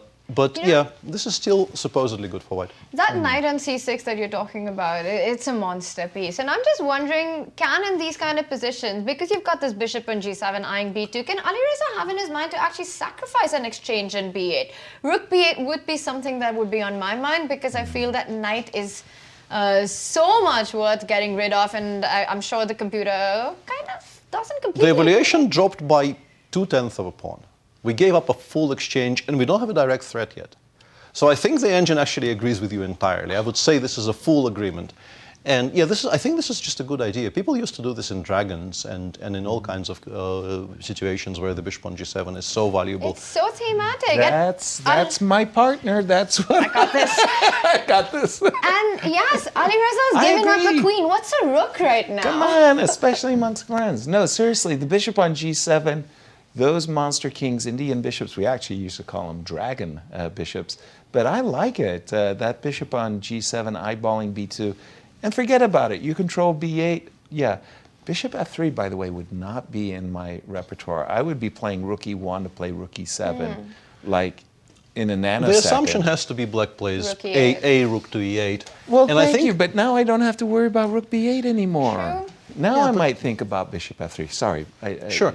I think the bigger question here is, if you imagine, because once you start this operation, you can sort of expect all four rooks coming off, right? Right. And then we get to a position like, please, come on. By the way, you're on point. Bishop f3, I think, has been played here. Including rook e1? Or not? Oh, sorry, rook e1 has been played here, And as you rook pointed out, and E8. rook e8 on the board. So, Peter, the line that you're showing, we're going to see that happen. Yeah. e1, go ahead, Peter. And now I'll I think you play. just go rook e8, right? And now we're going to go g5. Take and knight e8. And That loses to bishop g4, though, very unfortunately. Oh, that's nasty. And That just I straight don't up have a loses to square. bishop g4. You stole my thunder. Bishop g4. You were waiting I was for this waiting. one. This one, yes. Yes. F5, I have an en passant, the knight on e8. But in principle, yes, you want to chop off all the rooks, but you've got to, in this position, hold on. A very big tactical problem with g5. Yeah. Oh, wow. I have to play an ugly move, rook, knight h5. No, that probably is also very bad because of knight g4. Bishop g4. The indication of just how bad this is, and also how resilient the engines are. If you play g5 here, which is the best move, the engine takes on e1, and then just says, please, come on. Oh, wait, is it queen e8? No, it just takes on h3 and says, I will play a piece down position with both of my bishops Yeah. roaming free. Good luck playing that on the board, just sacrificing a piece with queen takes pawn. Yep. And then you take it on h3, and white takes the knight on I'm f6. going to call this screen Marvin. And I will have a Marvin hates you. I will have a very specific reason for that. Marvin. Yeah, it's Marvin the screen, yeah. But do you see remember this happening? Do you Melbourne. think that queen takes pawn, or are we going to see No, anything like I don't this? think this is happening, but I just wanted to illustrate it, and eventually I will illustrate it after a pause of 12 seconds for each move. I'm telling you, it's the electrical current that's in your fingertips, Peter. No, it's Okay, go for it. I think Unbelievable. it's ready. There you yes, and this is the position I wanted to show where, You're a yes, piece down. of course white is still better, as you can see, but this is not going to be easy to convert into a full point, because your king is not very safe. The other bishop probably is coming into the d3 square.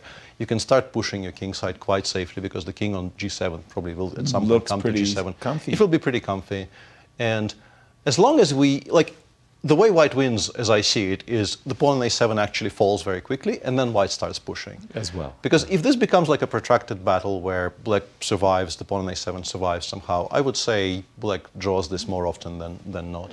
There. A white up a piece? I mean, you've got to pick white every day of the week, every week of the year, right? Looking h5, king g7, safe pieces. Let's move. Let's move on, because again, this is rapid and things go quickly. We've got Jeffery, Jong versus Jan.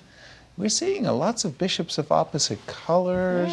And what, it's equal material right now? Not the most exciting. Let's move on. It should be a balanced position to wrap this up. Looks Let's like it go should be to, fine. this for looks both like players. a Berlin ending. between Sam and What's the Anish. material count here? It's down an exchange for black but for a pawn. And two bishops. Beautiful bishops. Yeah, gorgeous Sam is, bishops. Sam is better. It's going to take some winning, but Sam is clearly better here. You can play, at some point, I'm assuming b2, b3, just to free up your knight and start including your knight in the game. It has a very beautiful c4 square, as Yasser is indicating to look forward to. Exactly. Yeah, Anish is, after missing a bunch of chances, Anish is now having to defend what has to be a pretty unpleasant position. Okay, Yeah. very good. And did we Tough at news for least check in on everybody? Did we Yes, miss any? we did. And the most exciting battle still, according to me, remains the Wesley versus Maxim Vachier-Lagrave. Okay. The I'm night gonna after go- we saw. So let's get an And we update did, on that. And we did see Rook F1 by Wesley. And yeah, we Anish- did see Rook to Rook F8. c8 is a very, very nice move, by the way. No bishop checks, nothing like that. Queen F3. Peter, why do you say Rook c8 was so important in this position? Because I think it might be at first glance somewhat counterintuitive just to abandon the F file, which we liked so very much. But having provoked Rook F1, we no longer have to worry about white castling kingside. We're still controlling the H6 C1 diagonal, meaning that the king is stuck in the center. And the Rook on c8 creates this very, very strong idea of Rook c4, Yes. which will cause almost instant collapse of the white. And H6 followed Queen F3. H6 is also a very nice indication that MVL understands he No does not back need rank to. mates. He does not need to hurry. There was a threat of Queen F8. MVL understands back rank mates. Queen f8 was And a that bit as of a well. threat. And sidestepping that, and by the way, we just saw, I think, a Fabiano move. There is a knight on A8. And well, I've got to go to the Fabi game. Let's do that. Liem, our tournament leader, is playing boss chess as Still the loving white knight is here. on A8. And it's not coming out anytime soon, yes. Right. Look at the way the rooks and the queen are taking away all the escape squares for that knight on a8. You're essentially playing down a piece right now. Exactly. I'm looking at this knight on A8. I am forcibly reminded of a tavern. There's a name of a tavern in Wijk aan Zee, and in Dutch it's called Ray's Pard, or Grandmaster Hans Ray's Knight. And Hans Ray played the move knight a1 against bishop a4 by Heikki Westerinen, a grandmaster from Finland. And the knight on a1 was so abysmal, Yeah. they named the tavern to mock Hans Ray for having the worst knight of all times. If that knight on Raised a1 card. isn't coming out, that Knight is on bad A8, news. that looks really gross. How gross is it, Peter? I mean, it looks Looks funny. so bad. Pretty gross. I was wondering why Rook c8 isn't just winning on the spot, but I guess there is no need to commit to that just now. The But engine why suggests isn't it winning Yeah, on that's the a good spot? question, actually. Yeah, It let's looks really check. good. Take a look. Let's check. Yeah, Rook c8, because you can actually go back to f8 and stop yourself. Oh, from- you mean Queen Queen A3 to F8? Yeah. How do you get back to It goes back, and that preserves your material. Your position You is don't- still going to be quite you don't bad, lose the but, knight. But but let's you don't point lose the out that knight, if yeah. black actually trades on c8, the knight just drops, I think, after rook c8. And we have knight F1. And we always have too. knight Yeah, f1, knight so F1. we don't have to worry about the back rank. Yeah. That's so the engine hilarious. just goes before because it's hanging, and also Yeah. maybe at some point you will want to play before b5. And maybe rook c8 Then you will is a play threat. knight f1. You will play knight g3. Get it to a good square. You know, on a good day, this knight might go all the way to f4. F4 would be a very, very good Dream. square for it. Whereas black is not really doing anything. The dream is to Anything, rescue and- the knight and Yeah. bring it back to Yeah, E6. so we're talking about the knight. I mean, the queen on a3 isn't looking that pretty anymore either This after is b4. this is a horror show. And by the way, let me boldly state the obvious: our tournament leader has a great position against Fabi. Who I is mean, the tour our leader Grand Chess currently? Tour Yes. leader, a wild card, is outperforming. Liam on fire. Wow. Unbelievable chess. He's Wow. played rook c8, and How Fabi could will you now not have play? to. Yes, Rook so c8. tempting. Did Fabi play queen f8? Has he found it It's yet? the only move. But retreating moves, tricky, but you've got to find it. Otherwise, you're just down a piece. It's just game over. Well, but that's the other thing. When you're as black and you play, quote, the active move, queen f8, pardon me, queen e7 to a3, it's not like you want to play queen back to f8 on the very next turn, right? I mean, that's an indication like, something's wrong. Absolutely, but I think in the process of elimination, you just realize that black There is no perhaps other move. has no other move. The rook on d7 can't move because the d5 pawn needs to be kept defended, so rook e7 is out of the question. Maybe queen e7 is also playable, but queen f8 seems like it's more forcing. Because Forcing. you at least are inviting white to make a decision, either offload some pieces or go back from c8. Right. Queen e7 doesn't force white to do anything. So Also, that's- Liem up on the clock, yes. I wanted to ask, yes. Okay. And again, Ray Robson versus Firouzja, easy play. Bishop f3, h6, nothing untoward has happened in this game. Jeffery versus Jan, this is the bishops of opposite colors. Jan is now a pawn up, but it feels like draw should be still the likelier result. Okay. Although people do lose these positions. I love how all of White's army is on dark squares right now, the color of your own Checkers. bishop, and that's what you need to do. That's very instructive. Right. Because when you're playing with different color complexes, you've Black got to needs keep... Black needs to play rook d7. Oh, that would be stat, beautiful. Stat. Yeah. Put your rook on a light square, great. and then it's perfect harmony. Perfect harmony. Wesley So versus MVL. Again, two Whoa, great, bishop d2. great players who have an amazing records against one another. Bishop d2. Okay, I like that move, by the way, because it does kind of get threats.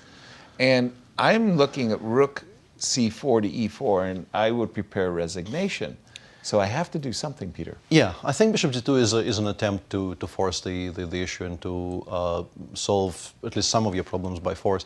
But I think bishop h4 check is very strong. I would probably Exactly. prefer... This is the way that you can help me repair my position. Exactly, yeah. Yeah, by trading bishops and letting me play the move rook e1.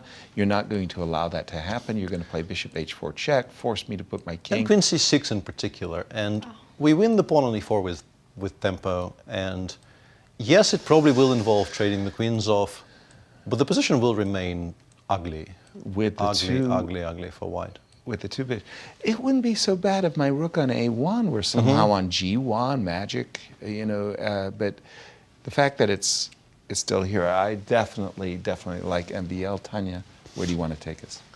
100% agree with your final evaluation of this position. I think Maxime's going to be pushing this one, and Wesley's got a tough job ahead of him defending this. Right. And again, lots of exciting games. For me, the most exciting is Firouzja's battle against Ray Robson and Liem against Fabi. And this is also very crucial for our standings at the end of the day. No so question. let's get an update at this g5 move that has been played. And I'm guessing, Peter, that with the move h6, what Black has done is vacated the h7 square for the knight? Yeah, I would assume that was his intention, but once again, my screen suggests some really, really strange things, because we played h6 seemingly to save this knight, but the top line of the engine right now is this. I guess because of this tactic Bishop now h6. existing. Very nice. But you have the move bishop g2 here, which stops the tactic from happening, and the engine goes queen g3. And now, I guess if we take on f6, it says this is winning for Black for some reason. You've just given a Winning piece. for Black. Yeah, Stop. we're a piece down, and the only direct threat we Bishop seem to have is g5. bishop g5. So king b1? But that threat is so strong that I don't have a good square with the queen? yeah, No, e1 is hanging. Yes. rook takes e1 was even stronger, but I don't trust myself to make 3 moves in a row without this With king. this computer. So I wanted to make the shortest move available and see if it's also winning, and it is still winning. Wow. So I don't know how easy all of this is to find, because you have to process not only that, but also the fact that there is knight e7 check, to which you have to give up this exchange. But I think any you're happy to give up the exchange. any self-respecting King's Indian player will know that this is very joyfully. playable at least. That bishop on g7 is beautiful. Yeah, no, joyfully, but the piece sacrifice, once again, I want to just look at the position and process that. Queen takes h3. And why did you play after bishop g2? Why didn't you play queen h4 in order to keep the variation? I guess rook H1. h4, yeah, rook h1 is forcing white to make good moves is probably not That's the a way really to go. important point that you make, because queen h4 renews the threat of bishop h6. Oh, queen that h4. was what I was Yeah, thinking. exactly, But yeah. rook h1, okay. Wow. But it looks like Knight none of this h7. happened, because he just went he didn't even take on g5. He went knight h7 immediately. And the engine is back to liking this quite a bit, because it goes bishop g4, forces the queen away, goes h3, h4, and says, you are welcome What did you to do, this sir, with your knight? race part. Yeah, it's not as if Raised the knight. par. Raised par, yeah. The knight is better on h7 than it would be on h5, but I think the line that you showed, Peter, it's stunning. Take on g5, take that pawn on h3, but it's so difficult to find this idea. I'm pretty sure he considered it, but to assess it properly on what I assume is pretty low time is not going to be easy. And I think the difficulty was, by the way, we do have a result. It's a draw. Checkers. It's a draw with Jeffery Jong against Jan Nepomniachtchi, who immediately gets up and leaves. I think Jan is thinking, I'm going to be ready for the blitz. Yeah, I think he's shifting his attention to He is shifting. the properly quick play. Yeah. Okay. 11 out of 11, by the way. By the way, back to Wow, what Ray a day of versus chess. Firouzja for a moment. Ray versus Firouzja, because what you did there, that piece sacrifice is Yeah. so astounding that, you go queen takes h3, you lose a piece, and then you say you're lost. And you go, what did I do that was bad? I did everything consequentially. I think the difficult part was finding this idea of the bishop retreat, which hits the queen, and the square of g3, where you're hitting the rook, and all these different geometries that exist with attacking the queen from g5. Not an easy find, which was missed by The current position Alireza. again is we're back on I think pace. I think for even optically, Ray. it's very clear to see. Yes, and by the way, a huge update coming in that Fabiano Caruana has blundered against Liem. We were talking about the Was move that- queen to f8 as the defensive resource. He goes up with the rook to d6. What's happening here? It went queen a5, queen a3, rook c8. What? Rook d6. The rook on He c1 traded is first. hanging. He yeah. traded. No. He didn't trade first. No, he Because played the rook rook d6. is hanging Correct. on Yeah. c1. And Liam very quickly played knight f1, which is a very understandable decision, securing the back rank. Right. Trade on c8 happens, and the knight on a8 is finally in the game. And rook c3 is a very natural-looking move, but I think it may be... No, it's still very good. Where was the blunder? Because we got an update that there was this no, big this miss. knight on... No, I mean... The position is this bad. position is just bad. The position is bad. Rook c3 is not maybe the top move, because I think rook c7 and or rook b8 were borderline winning for, By the way, for white. how do you not play rook c7 in that position? It's because b3 is hanging, yes? I'm curious, because it looks very, very natural. Maybe he thought queen b3, rook b7, and now something existing. Is I that don't know knight's- what, like no. rook c6 maybe, and he was worried he will blunder some kind of rook c1, rook takes f1, queen d1 mate somewhere. Okay. But yeah, the engine suggests this is completely winning because you actually switch. No, honestly, looking at the first line, I understand why he hasn't played it. Because the machine says you go queen e1, queen takes a4, queen e2, and you just switch to giving mate on the king side. Oh, wow. But this is not a Where did switch. that come from? Yeah, this is not a switch you can make very, very You're easily. playing on the queen side for the last 15 moves, and then suddenly a checkmate on the other side of the board. But the rook on the 7th rank, that's what rooks aspire for. That's what their whole purpose in life, Peter, is to invade on the open yeah, file. absolutely. But once again, if you get here and you realize that there is no immediate way for you to win the knight, and queen takes a4 is a threat. Right. Yeah. Okay. So rook c3 was played. Let's queen get b2, an update of the reply, current position. and queen b4 played by. Queen again- b4 is actually a massive, massive mistake. It looks so natural to play queen b4. Yeah. You're hitting the rook on d6. You But can't. knight c4 exists here, and I'm pretty sure Fabi Oh. should spot it. Is that the only move? Should be, yeah. I think If if you don't rook play to- it now, you probably get mated. If rook to e6, that Rook runs c7, into queen rook f8, you c7. will get mated. I think we should point that out, that Absolutely. knight c4 here So is so crucial. This looks like a fabulous move for white. The queen, and he's played Finds the refutation, if you will. But when you play the move queen b4, visually speaking, you say, oh my gosh, this is so winning. I know, I'm right? going to go rook to the 7th, and I'm going to go queen f8. I'm going to checkmate you. Queen b4, I'm winning. Your opponent plays knight c4, taking advantage of the fact that you can't play bc3. By the way, now suddenly rook to d6 to b6 is a possible, and It's the a big rook is threat. hanging. And I'm And just- suddenly, am I forced to play a5? Peter, what's going on? Well, there is an immediate draw available. You can take on c. We should address the elephant in the room here, that this looks like a blunder of a piece. Rook c4, d4, queen takes d6. But black will play c3, or I think c3 is faster. And this pawn is queening so quickly that you have to play queen e6 and give this perpetual. Right. Nice idea. Or Very nice. something So like this. Lequan Liem has a bailout available to him immediately. He can actually continue playing if he plays a5 or knight g3. Because Knight g3. Yeah. Oh, that's a nice move. I like knight g3 it's if I can. also connected with a very nice trap, because if you play rook b6 here, it seems like you've won a rook, but now after queen, I assume e7 is stronger than f8. Okay, and then queen knight c3 f5. and then knight f5. There's a very picturesque mate, by the way. King g6, queen takes g7.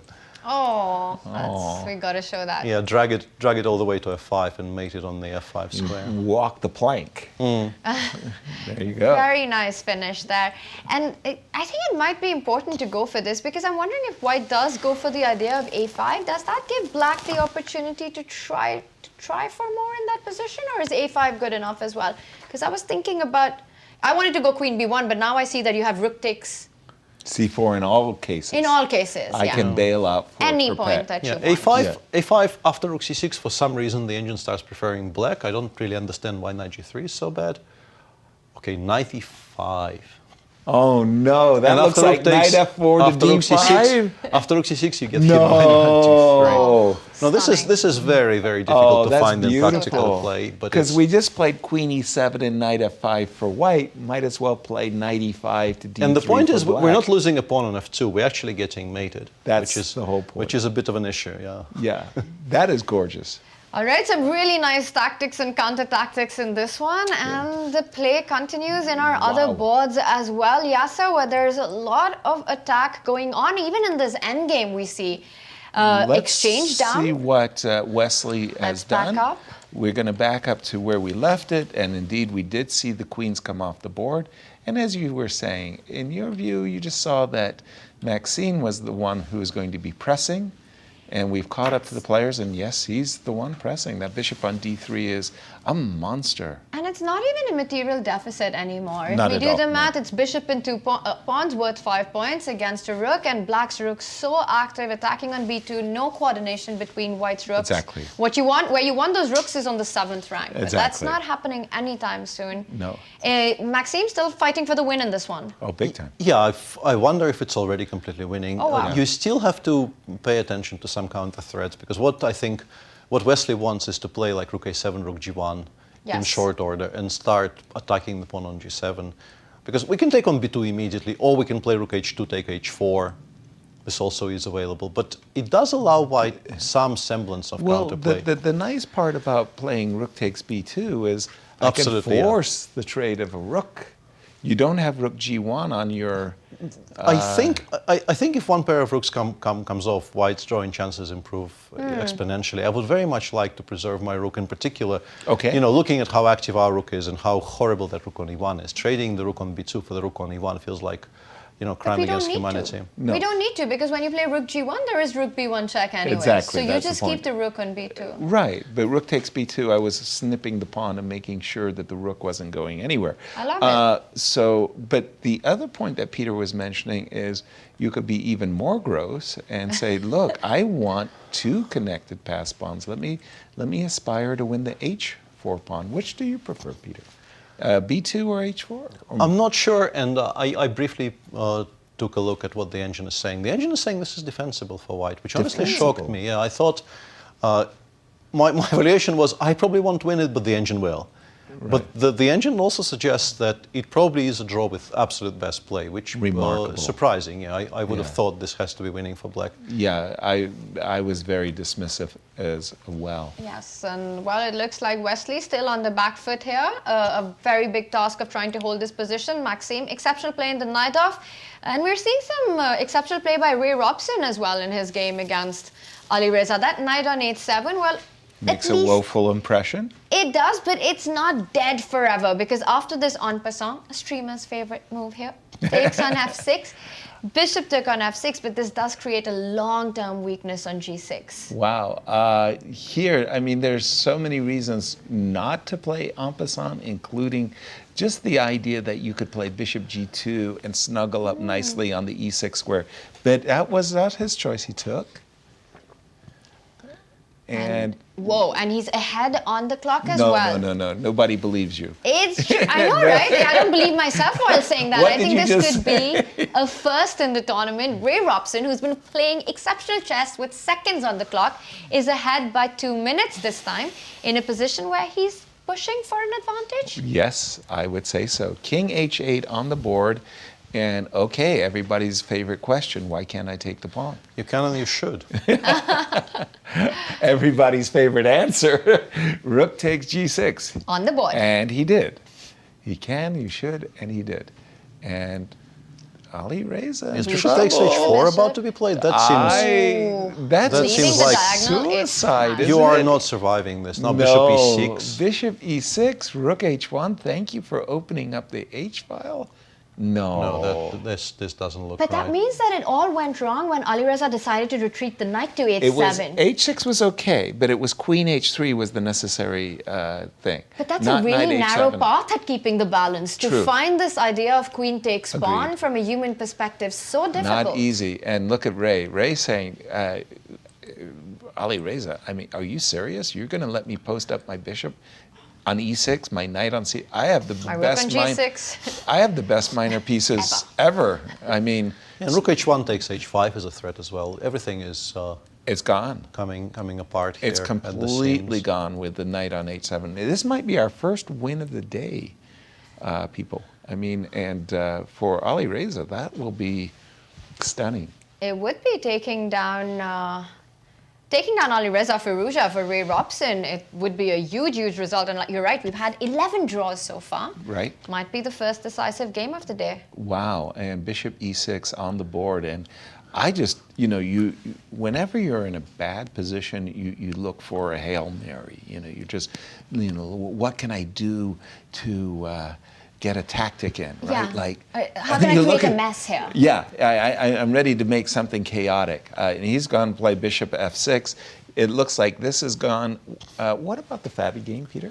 The Fabi game is very, very level, but in such a way that you feel it's a travesty.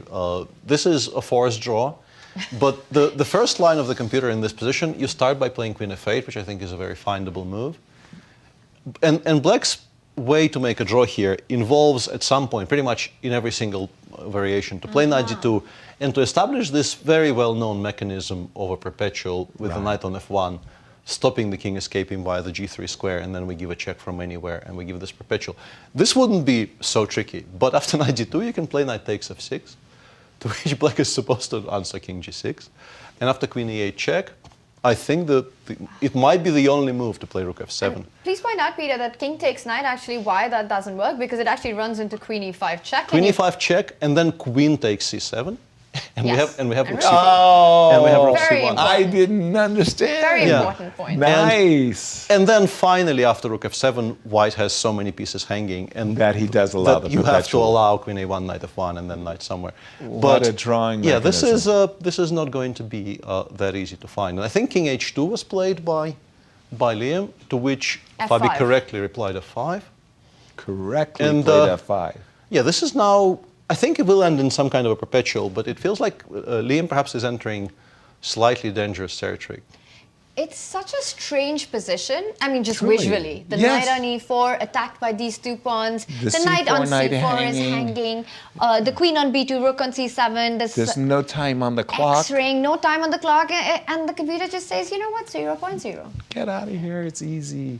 No, I don't believe this. This is Yeah. and by the way, the move f5, according to the computer, was not only the best move, only move, but slight edge for Black. I would have never guessed that. If I'm Liam and I don't know the engines of Al, I'm thinking I'm the one for choice. Yes. I'm not thinking I'm worse. It's one of those positions, yes, where the engine eval is 0.0, but I feel that draw is the least likely outcome here. Well, the issue is the knight is now attacked by two pawns, and Right. f takes c is an actual threat because it doesn't relinquish control of the knight on c4. Okay. And if the knight goes somewhere, you lose your rook on c3 with Right, a6, A5 a5. bump. So this is legitimately a problem for white. And the way to make a draw, I think, judging by what I see on my screen, is you start by rook takes c4, you wait for dc, you have to see this move queen a5, Oh, F5 hanging, Eventually, the rook yeah, hanging. eventually it will make it, I'm sure. All right, we will see if the players find their way out, but right now we are getting a huge update that the game, Ray Robson, is surprising. about to finish, and it looks like Ray has found the way out. Exactly. Well, rook takes e6 by Alireza. F takes, queen takes c6, knight d5, bishop d4, knight e7, hitting the g8 square so that after queen e8. Picks up the queen. It's 3 pieces for the queen, and normally the 3 pieces actually do pretty good. But in this case, it's the 2 connected passed pawns. Queen a8 Maybe check, it's queen takes just- a7, queen takes Yes. a6, unfortunately You win for the Also, material. Alireza. Yeah. wins a piece as well. So I mean, that e6 pawn is also so strong in the Hello. position. So we've got, unfortunately, sometimes this helps when we have only one choice. Queen a8 check is the most attractive, but He goes for it, yes? e7 is also winning a piece, at least. Remind me, who said it, that if you see a mate and you see you're winning material, go for the material. Take the material. The 'cause mate might not be there, but might not be that. You take might have the queen. miscalculated. So just go for the material. Well, that's exactly what Ray has done, and I think we're going to see a resignation shortly Yeah, here. this is breaking the drought for sure. Yeah, Wow. King g6, and you can play a 5 check. Or I think taking on a6 is just good enough. You don't have to be fancy. The position is just utterly winning. Don't look for the mate here. Don't look for the mate. No, I'm Pick not up the being bishop. fancy. But with this victory, and we think it's about to unfold, he will jump to first place with the outcome of the Liem game still undecided. I mean, our wild cards are gone wild. Yes. They're on a wild spree right now. Just Somebody tell them that, you know, like the regular players of the Grand Chess Tour are favorites. But we saw this in the first 2 events as well of the Well, Grand Magnus Chess Tour. happens to Magnus be has your biggest wild card ever. Queen F7. the wildest card. Yes. Queen f7 followed by f5 is actually the machine's prescribed solution And here, is that just creating a threat checkmate of that queen you- g6. Yeah. Is there a way to fight it? You have to go knight f8, and that doesn't look like a happy Yeah, or choice. king g5, and then we will take on h7, then we will queen the e pawn as well. So yeah, it's not a very... That's greedy. I like it. I like this.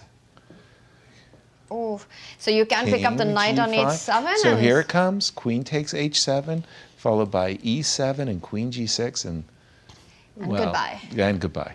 It was nice knowing you. Queen takes h7. Queen h7 on the board. H4. Alireza Firouzja trying to push the pawn, but it's too far back. Is it time for white to give a check, or do you just go with e7? Yeah, I always like to drive the king away from the pawn. Queen g6 so followed that- by f6, f7, That's I what think I forces did. resignation quicker than anything else. Drive the king away from the connected pass pawns and promote the pawns that's going to promote with check. Sorry, go Tanya. You're right, and very instructive how Ray has slowed down. He's taking his time to find the most accurate way to actually wrap up matters, and he's he done does it. Yeah, queen g6, and we expect f6 and f7. When you are a time trouble addict, Thanks. and your opponent gets into time trouble, and you just perform brilliantly well, you think to yourself, you know what, maybe I shouldn't get myself into time trouble so much. He has played e6, bishop And then e5, he's gone gone for f6. And that's it. And we have it. Alireza resigns, handshakes, and Ray Robson Robson. climbs up the leaderboard. And let's jump to the game of Fabi for a moment, because his game against Liem, can Liem keep pace now with Ray Robson? No, I think he's completely lost now. What? Fabi is winning this game. I see an extra queen Something at the... happened. Not After only an f5, he extra queen, didn't but take... he's also giving mate. Yeah, queen d2 followed by More f3. importantly. He has missed rook c4 And then he missed queen a5. He missed probably a drawn chance on the next move as well. After queen, yeah, rook c4 is a bad mistake. Queen f8 here was still sort of holding the equilibrium. Queen f8, queen c3, taking on c4, then taking on f5 with check. That wasn't that bad. It looks maybe like it should be bad, but it's not that bad, and it's definitely better than what And he we have had. a result. Look, we do have a result, and it's Fabi who has knocked Liam out of first, and Ray is like, hey guys, thanks up for on the inviting me to the leaderboard." tournament. He's the sole leader. Sole leader. Amazing And in the meantime, stuff. Maxime has beaten Wesley in that endgame. Wow, and he's changed done down. it. Wow. which means we've got one game remaining, and that's the game between Sam and Anish Giri. Now, when we left it some time ago, we thought that Sam was for choice. How is it now? Remains for choice. I don't know if it's easily winning. I think the pawn on c3 can just be picked up right now by playing knight d1. And then you will have to win that 3 against 3 one flank on one side with rook and knight against the bishops, which is going to take a while, but I think in practical terms you win it more often than not, because it's just so much more fun asking questions rather than answering questions in these types of And the endgames. problem is maybe the pawn's not on f7 or f6. It's a little bit vulnerable, isolated on e6. So yeah, knight d1, and this will be a grind, but I'm still stunned. We had this moment there, Tanya, of 11 draws in a row. Yes. And we were kind of getting used to games ending in draws, and then suddenly we had a flourish of 3 victories. Decisive games, and this might be the 4th decisive game of the day. But just amazing how our leaderboard has changed, and Fabiano, with some critical misses throughout the tournament, finally eventually takes down the leader of the tournament. Exactly, and opens up the field for Ray Robson. It's getting wild for the wildcards. It is great. Knight d1 Knight played. D1 Also notice how the rook on f4, it defends everything on the 4th rank, so you don't have any bishop a4 checks to boot. Yeah, that's sad. That's a missed. Anish e5 played by Anish, a move you never make with any kind of enthusiasm, because I really don't like that move either. I think he wants to play bishop f1 next. I think the only explanation for it yes, it has to be bishop f1. Is that he's hunting the pawn on h3. And so you move the rook to b4, the only square to stop and any bishop checks f1 as well. as anticipated. And wow, Anish just banged the clock there. Did he really? Bishop on h3 looks a little bit forlorn. Can it be trapped? Knight e3, bishop h3, king takes c3. So the bishop for the moment is a little bit stuck. Usually in these kind of geometries, we see the bishop dominate the knight when it's 2 squares away. But here, it's tables have turned. The knight's dominating the bishop on h3. Exactly. So what Tanya is referring to, imagine a black bishop on e3 and a white knight on h3, and then you say the white knight is dominated. Right now you say the white knight dominates the bishop, very unusual, and bishop to g5. Trying to get rid of that knight. this is very concrete, because rook b7, rook takes g7 exists, but it might not be that great, surprisingly, because then the king will start chasing that rook, trying to prepare to trade on e3 and then to win the g4 pawn. And Sam understandably says no to all of that and tries to choose. Yeah, he wants to play f3, and then the bishop on h3 really will have no squares and then no it's immediate scary. way out. Yeah. The bishop would be trapped on h3. You don't even have time actually to get out, and it's on the board. King e6, f3, and how are you winning this? Are you just bringing your rook back?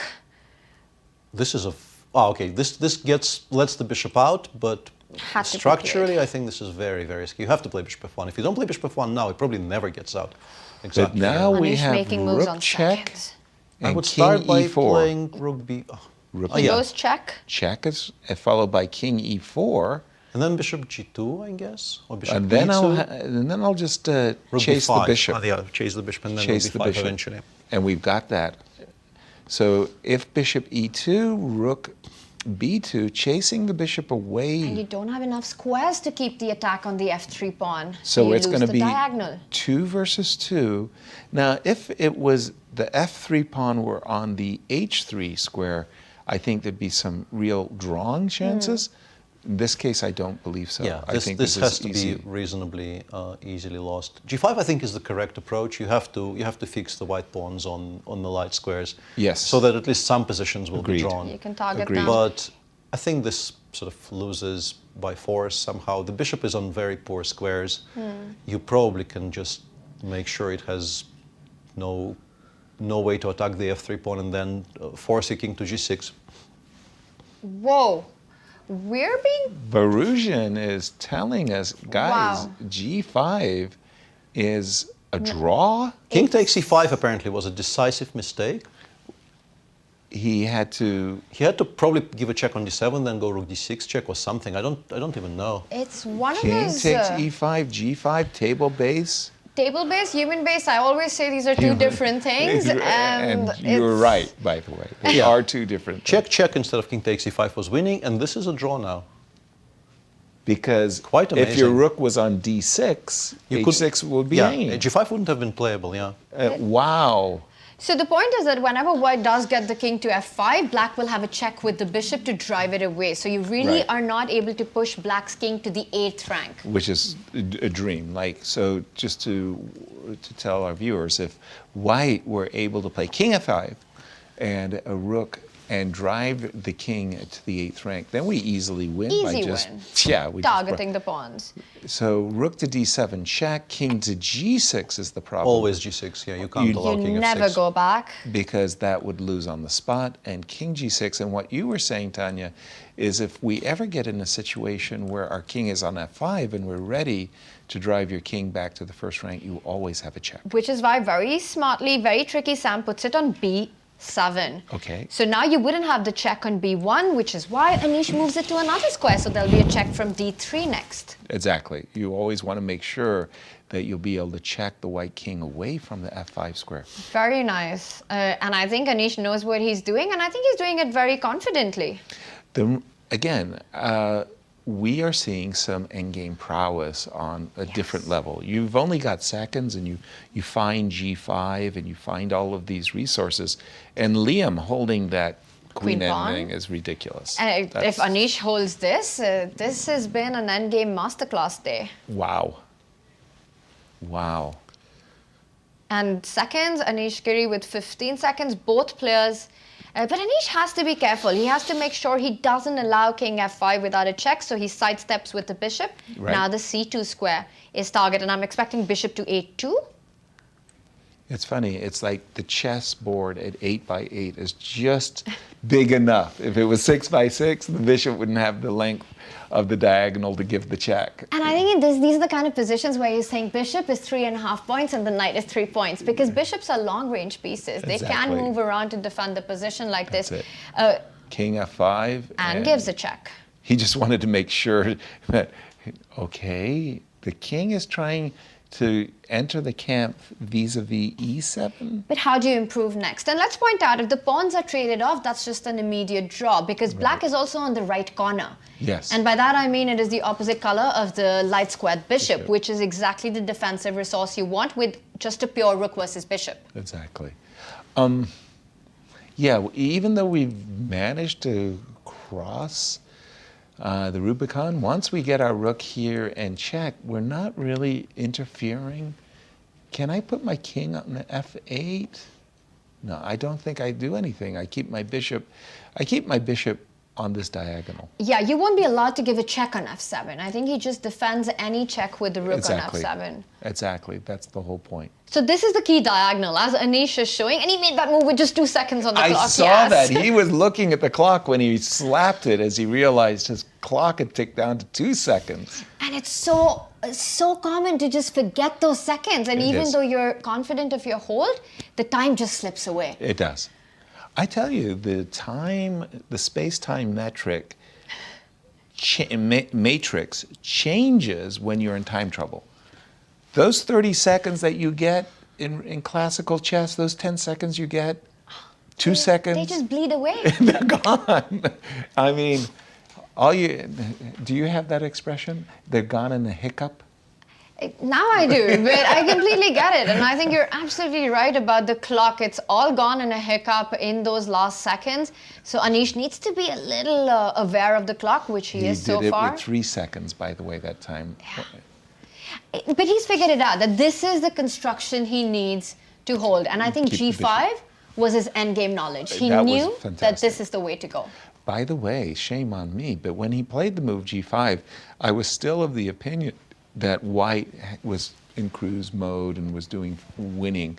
I hadn't realized the fortress he set up. And I think he was aware of it, that this is the ideal position, and that's the most difficult part about these endgames. You don't know how to position your pawns. So it's so critical. It's the difference between half a point and a loss here. Exactly. Again, Sam has been very good at keeping 30 seconds on his clock. Anish, on the other hand, has been going down in the teens. I am checking when was our last pawn move, and that was G5. Yep. Which was on move number 61. So there's still a long way to go before the 50 move rule. Peter, when you're looking at this position, give us a sense. You're playing for F4. What could... No, I'm pretty sure you're playing for a mistake which suddenly robs your opponent of a check somehow. So you get your king on E7, your rook on F6. You shuffle, and then you shuffle some more, and then you shuffle some more, and you hope that at some point your opponent puts his bishop on such an unfortunate square that suddenly you can sort of zoom it back to where you have the threat of king F5. Whoa. We just saw the king which is going cut to off G8, now. which is a move I desperately wanted to avoid. Yes, and that's because now can you actually shuffle with your rook on E7 and get your king back to where you want it, which is F6? Yeah, that would be the dream, right? If we could go rook E7, king D7, king E6, and king F6, then... You have to assume that black will be in time to play bishop A2, bishop D5, and distract white by attacking the F3 pawn, because otherwise, yeah, that would be winning. Right. But why did he put his king? Well, now you can put your king back right on. But was king G8 the only move here?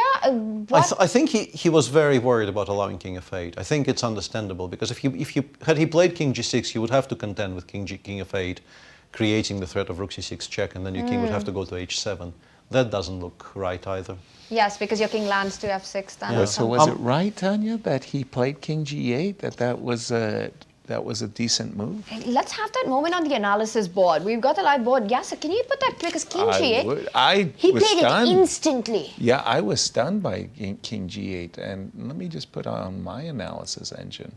And my analysis engine says slightly better for white, which means a way of saying it holds. So, okay, there you go. Let me just refresh. Very nice understanding there by Anish, because king G6, or king F6 would be just the move that you want to make. Yep. Are we going to see another claim of? that would be quite something. Yeah, if we had two of them in one day. And by the way, as we keep a close eye on this, we're going to go to Anastasiya, who has a guest in studio. Anastasiya, over to you. Great. Thank you, Yasser. And I'm here with Fabiano Caruana. Fabi, congratulations, you made it. You won the game today. And the two previous games finished in a draw. Let's see, the last one was really crazy. I thought you were in trouble. I also thought I was in trouble. Yeah. No, I think I was losing, but I think I defended it very well, even low on time. Yeah, this position didn't look that nice because he controls c-file and I don't know. Yeah, he always controls the c-file and my knight is very bad. The only thing I have for me is that his knight is also bad for the moment. But if it gets to g3, I resign. Yeah, but you managed to play this knight c4, fantastic move, which immediately changed the whole situation. But I think this was tricky. Yeah. Okay, I wasn't sure. I could be losing on the spot with this move. Yeah, there were some lines. I was a bit surprised by rook c3 because I thought that other moves like rook c7 is very critical. Of course. Did you see this funny line that queen b3 and rook c6? I thought. Yeah, rook c6, yes. And actually, Peter showed suggested queen e1 and then queen e2, and you go for the checkmate. Yes, I didn't see queen e1. Yes. That's interesting. I was thinking queen a6 and queen a4. Okay, I wasn't sure if I'm surviving or not, but at least I'm not losing on the spot. But I was very happy when I got this. Okay, queen b2. I thought anyway he can play rook c7. But I was surprised by this, very surprised, because, well, first the point I was quite happy about was that there's this little tactic. Okay, it's kind of cute. Wow. Okay. And I win in exchange. Wow. So he played queen b4, okay, knight c4. I thought it's a draw, I think he just missed it, this knight c4 move. Yeah, I wasn't sure, but I thought, okay, we're going to make a draw. He'll do this, I'll do this, and we'll... then queen d5. Perpetual check or something like that. And I thought if he wants to play on, okay, he can play a5, but it's extremely risky to play a5, because then he's really stuck. So he played this, and I realized that I'm getting checkmated. Like rook b6, queen e7, a5, queen b7. So, okay, rook d7 I needed to play, but it looked quite solid at least. And I was happy that, for example, if a5 here, where he blocks the queen side, that I probably have, knight e4, I think this is critical. And rook c7, I was very happy with this move, because if a5, then I have this knight d2. Yeah, 92, yes, that was. And queen wow. check, and I don't think I have more than draw, but okay, draw is anyway I was quite happy with at this moment. And I thought, okay, maybe I have some other move, but I didn't really see it, so I was going to go for this. And then he surprised me with king h2 because I had seen that this f5 is, suddenly I'm playing for a win. Like, wherever his knight moves, I have a5, and he can't get to my king anymore because the rook on c7 is performing a really nice job. So I thought it's still a complete mess, of course. I have 50 seconds. I don't know, rook c4, is it working here? No, nothing like that, yes? Yeah, there's like this queen a5. I mean, to be honest, I didn't really... I think I saw this possibility, but I wasn't worried because, like, let's say in this position, I have a draw, in my hand. Like, I can play c3, cb3, and it's a draw. And so maybe it was his last chance to make a draw. Yeah, probably it is a draw. It does feel like white should not be losing in this position where he is up material for the moment and position is very opened. But he went straight for a line, which I actually had, while he was thinking, I kind of was thinking about it. So I very quickly made these moves because I expected this. It looks very natural what he's doing. Because here, like, he gets this, he takes here, he takes b7, and I don't know, it's a lot of pawns. I wasn't so sure about that one. So I saw this, and the point is, of course, that if he takes, then I don't care about the queen side so much. It's just that I play h5 and win his knight. And okay, knight h1 is basically resignation. But yeah, it was a very lucky escape. Yeah, but before you missed also a great chance against Wesley, so let's have a look at this game. Hope we have some time for that. You want me to relive my painful... Yes, of course. We have to check this one. I mean, I just was wondering, what did you miss exactly? Like g5 or which? No, I'll tell you. So yeah, I just came here. So of course, like I feel like I played quite accurately. Of course, I don't know if everything I did was correct, but it felt like all of these moves I made were quite accurate. And once I saw this, it's this moment I saw that like I have f5 and king g8, and I thought game is over. Okay, I saw queen b1, and like I thought everything wins in this position. Like literally everything wins. Okay, queen h6, for example, is basically immediate resignation because he has to give this check, and then queen f8, and any queen trade my c pawn promotes. But okay, queen f7 is very good, f5. And if I don't want to calculate a single thing, just queen e8, and he resigns. Just prevent this checks. Yeah, just stop checks, and he's checkmated, and trade of queens also wins for black. So I think that maybe he won't resign at this moment, but it's actually not too... It's not like it's too early to resign. So basically, I just calculated up to this moment, and I thought in my calculations I can do this. Yes. I realized I blundered checkmate in one move. This is what you missed. Okay. Yeah, I missed this queen g4. So I thought, okay, g4, also king f5 wins. That was what I was thinking. Like everything wins, but king f4 super safe. And then I realized that I'm lucky not to lose. My first thought was, oh my god, I'm losing because I lose my rook. Yeah. Yeah, this was terrible. And then also against Ray, I think I had serious winning chances, despite probably being losing as well. Against Jan, I had a complete meltdown. Yeah, and just +8 out of the opening. Yeah, I mean. Yeah, I saw this game. I mean, I think you have some kind of shaky start. And how can you explain this? Do you feel a bit tired after Grand Swiss, or? I just every game I'm blundering. My play is extremely poor. I have to say. Every game I think has been poor, except maybe which game did I play well? No. It's hard to remember, yes? No games. Some doubts. Okay, Fabio, thank you so much, and I wish you all the best tomorrow. I mean, already 50%, not so bad. 50% is a miracle, and I should celebrate tonight. Okay, see you tomorrow. Thanks. And we're back to the studio. Thank you, Anastasiya. Fabiano Caruana there, not happy with his play, but it's been good enough to take down the leader. And yes, the drama keeps coming today. Absolutely. We are stunned while Fabi was being interviewed because remarkably, king and rook versus king and bishop, the rook loses. Why does the rook lose? Because the clock. Look at the clock. 3, 2, and make a move, but he doesn't in time, and he got flagged. Exactly. You lose on time, and there. And did Anish realize it immediately? I don't think so. No, he wasn't even looking. He was sure he was going to make it in time, and there you see it. And Anish doesn't even notice yet. Yet. But he is about to, and it's going to be a beautiful revelation. By the way, how does Anish Giri win? On time.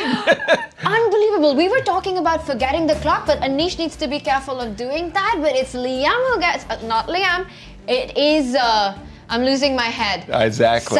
Sam Sevian who gets flagged at the end, and these are the standings at the end of the day. A stunning change at the end because of those last results. Ray Robson. 15 games, Yasser, 3 decisive games today. Wow, but Because that one wasn't drawn. that was. This is true, 4 decisive games. But Liem tumbles, Ray Robson goes up. MVL, who had kind of been disappearing.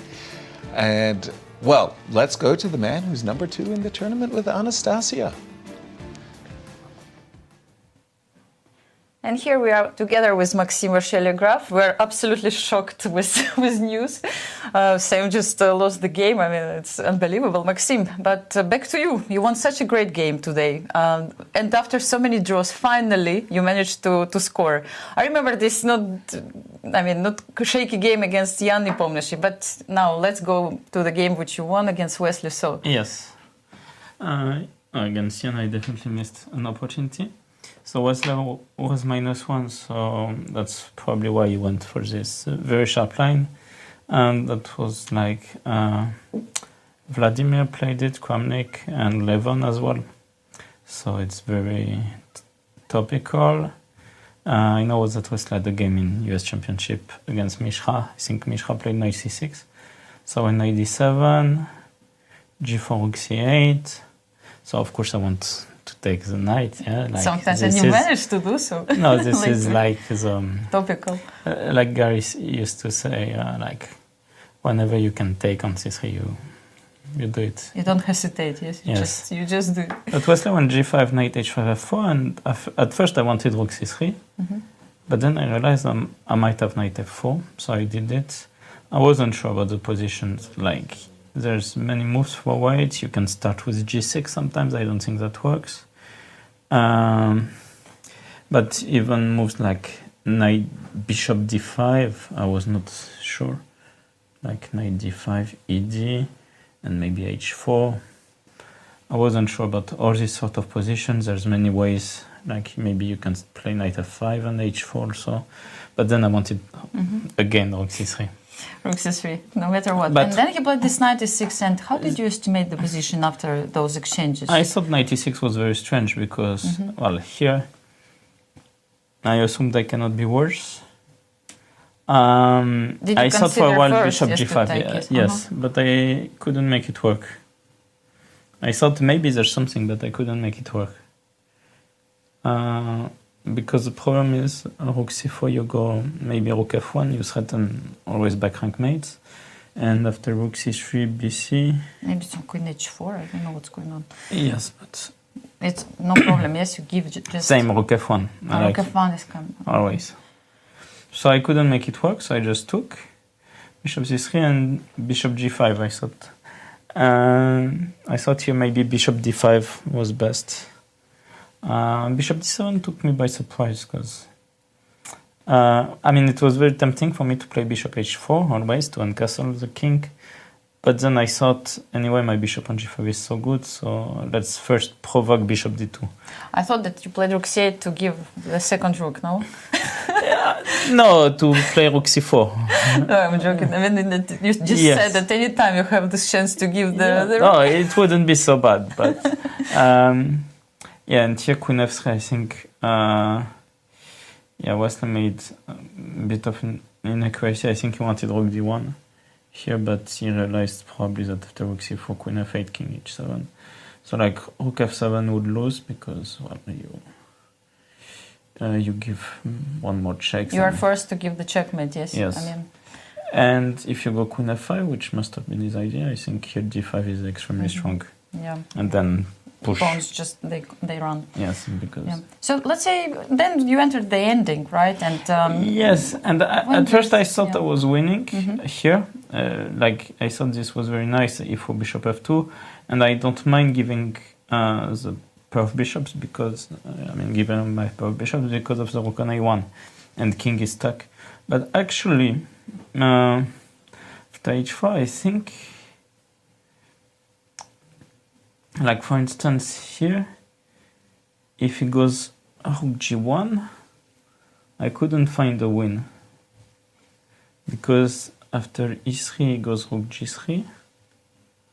It feels like it's already almost only one. But he still has these ideas with check and rook a7. Exactly, yeah.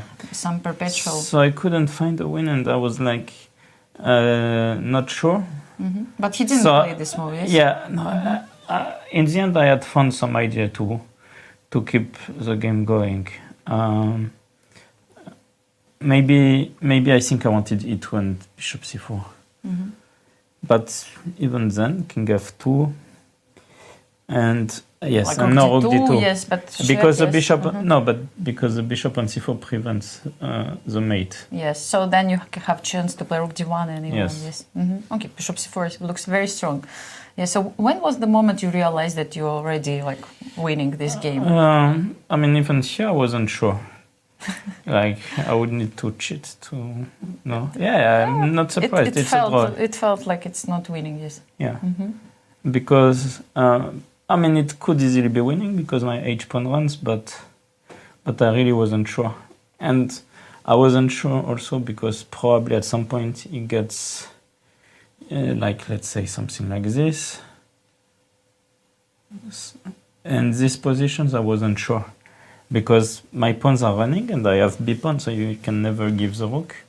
But because it's h and g, I assumed it would be draw because probably you can just give all the checks in the world. What was the final mistake of Wesley, which helped you to win the game?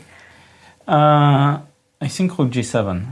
I think rook g7 is bad because then when my bishop goes to f5, well.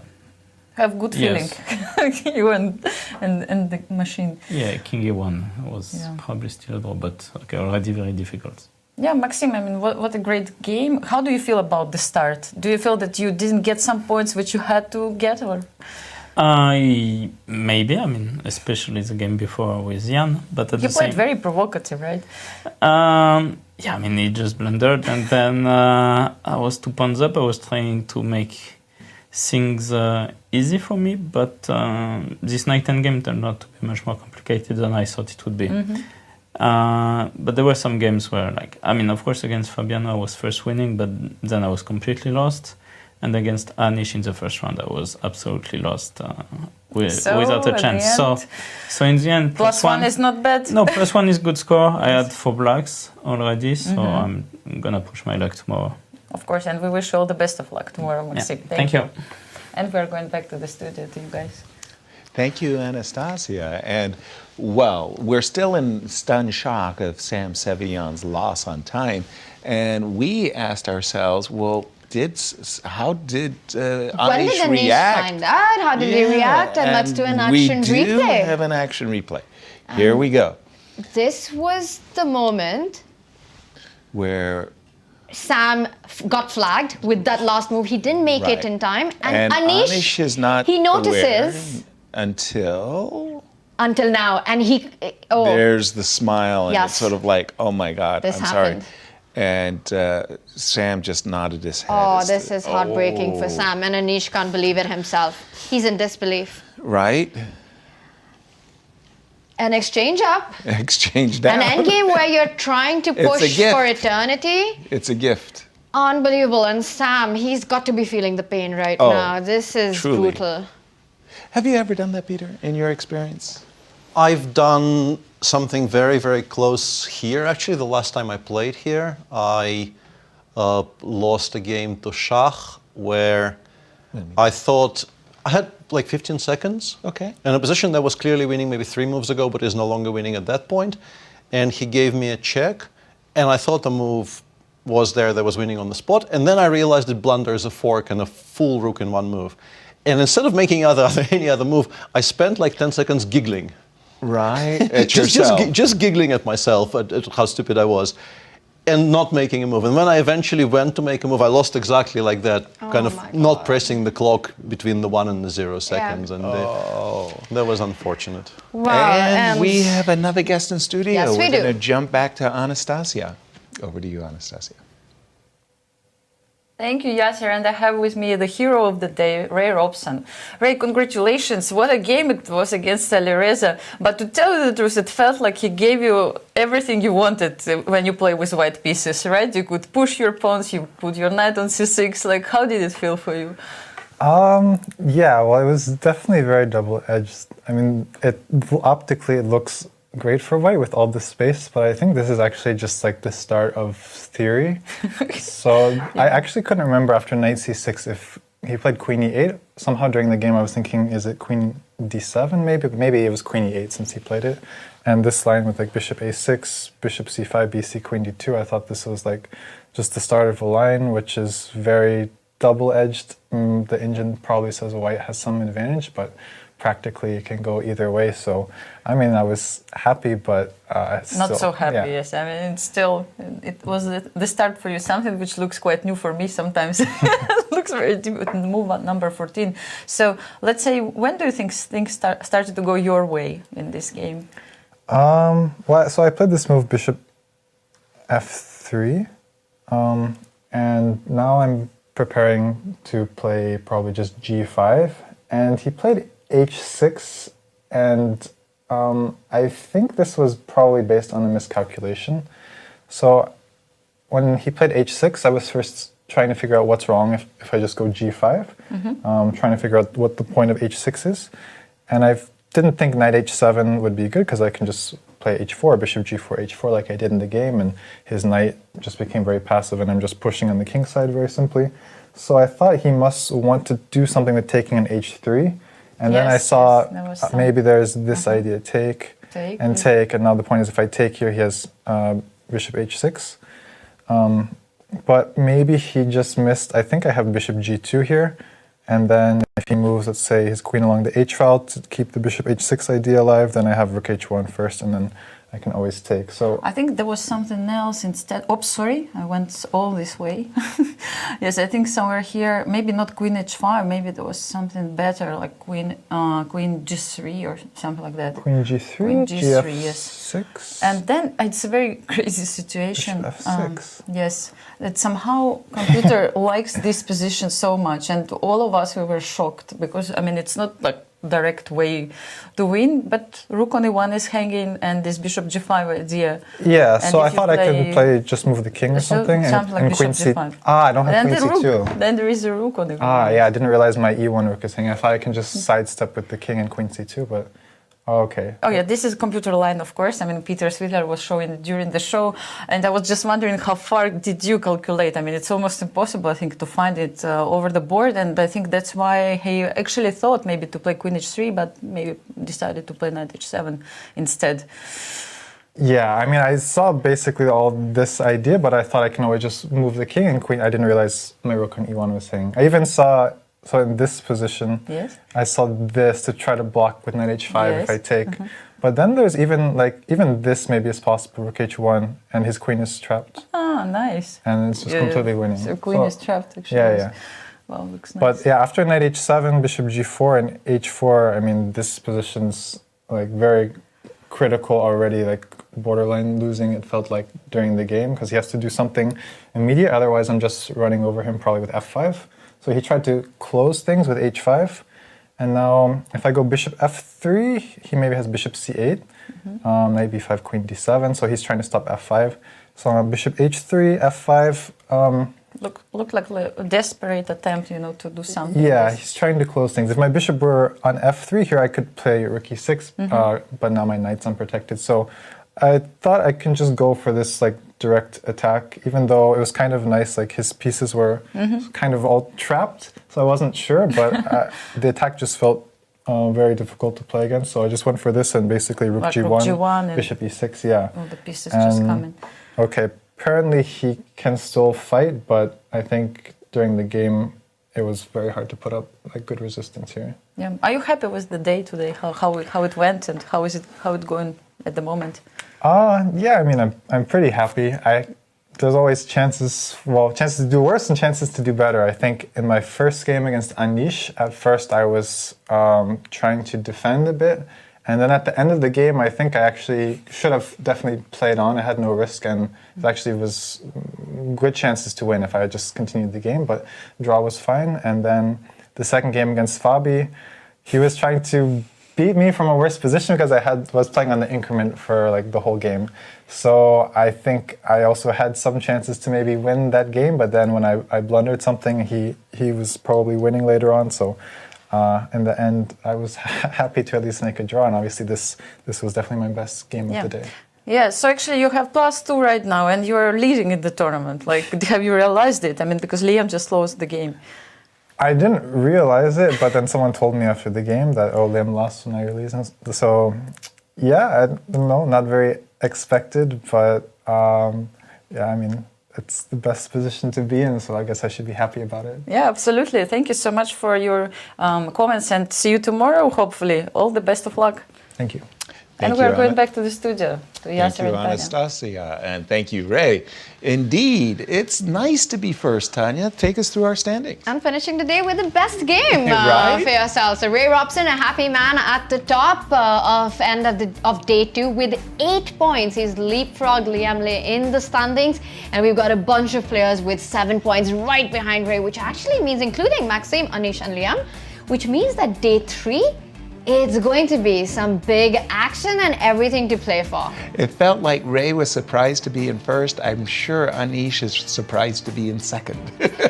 The way the day started and where it's ended, no one could have predicted this. Alireza tied for 5th along with Fabi, and we've got then Nepomniachtchi, Sam, Sevian with a heartbreaking loss at the end of the day against Anish. Right now with 5 points at the bottom of the leaderboard, we've got Wesley So. If you told me that Wesley So was at the bottom of the leaderboard, I'd ask you, what candidates tournament are we talking about? I mean, that's just That's very unprecedented. I mean, Yeah. Peter, sum up day 2. He never does poorly in the Grand Chess Tour. Exactly. It's a very, very strange thing to observe. But a very remarkable day, which started with 11 draws in a row and then sort of exploded into action with the final act of the day being that heartbreaking loss, which Sam, had he won that endgame, and he was winning at some point, would have catapulted him into shared second. Exactly. And now he is down there sharing the penultimate place. So very, very dramatic day, and more to come tomorrow, I assume. Absolutely. What was the moment of the day for you? Because it just feels like we had only 4 decisive games out of 15, but so much happened The today. Liem turnaround, I thought Liem was going to win that game against Fabi when I saw that knight on A8. And I was reminded of Hans Rey's part. I thought, Fabi's toast. Yeah. And he turned that game around. That was remarkable. That was final. But we're going to go to studio and Anastasia for her final thoughts of a very eventful day 2. Anastasia. Yeah, exactly. We had a very eventful day. I must admit, actually, that players, despite all this drama happening around, they have really great relations, and they are talking with each other, and we have really friendly atmosphere in the playing venue between the rounds, which normally we cannot see. And I must admit that I'm really happy that our pick, Fabiano Caruana, finally scored the full point, even though, yes, it looked really scary for him. Anish Giri, who had, I think, all games finished in a draw before, finally managed to win. So he had to do it in a really strange way, but now he has +1. And I mean, still Nepo, it seems like he's still suffering. He's trying to find his shape. And but okay, I mean, he's provoking his opponents, and he goes in trouble, but somehow manages to find the way out today. Yeah, many draws, but the last round I think was really nice, and everybody was paid for waiting for the results for decisive games. Yes, so back to you guys. It was a great day, and I'm hoping tomorrow is going to be the next one. Absolutely. Thank you, Anastasia. Very explosive finish. And we're going to be seeing you all tomorrow for day 3 of the Rapids. And guys, I just got to say, Tania, you had my back the whole day. It was terrific. Always. And it's Peter, finish line tomorrow with Yeah. just 3 Rapid games remaining for the players, and we're expecting big action. So we will see you then. Bye-bye. Goodbye.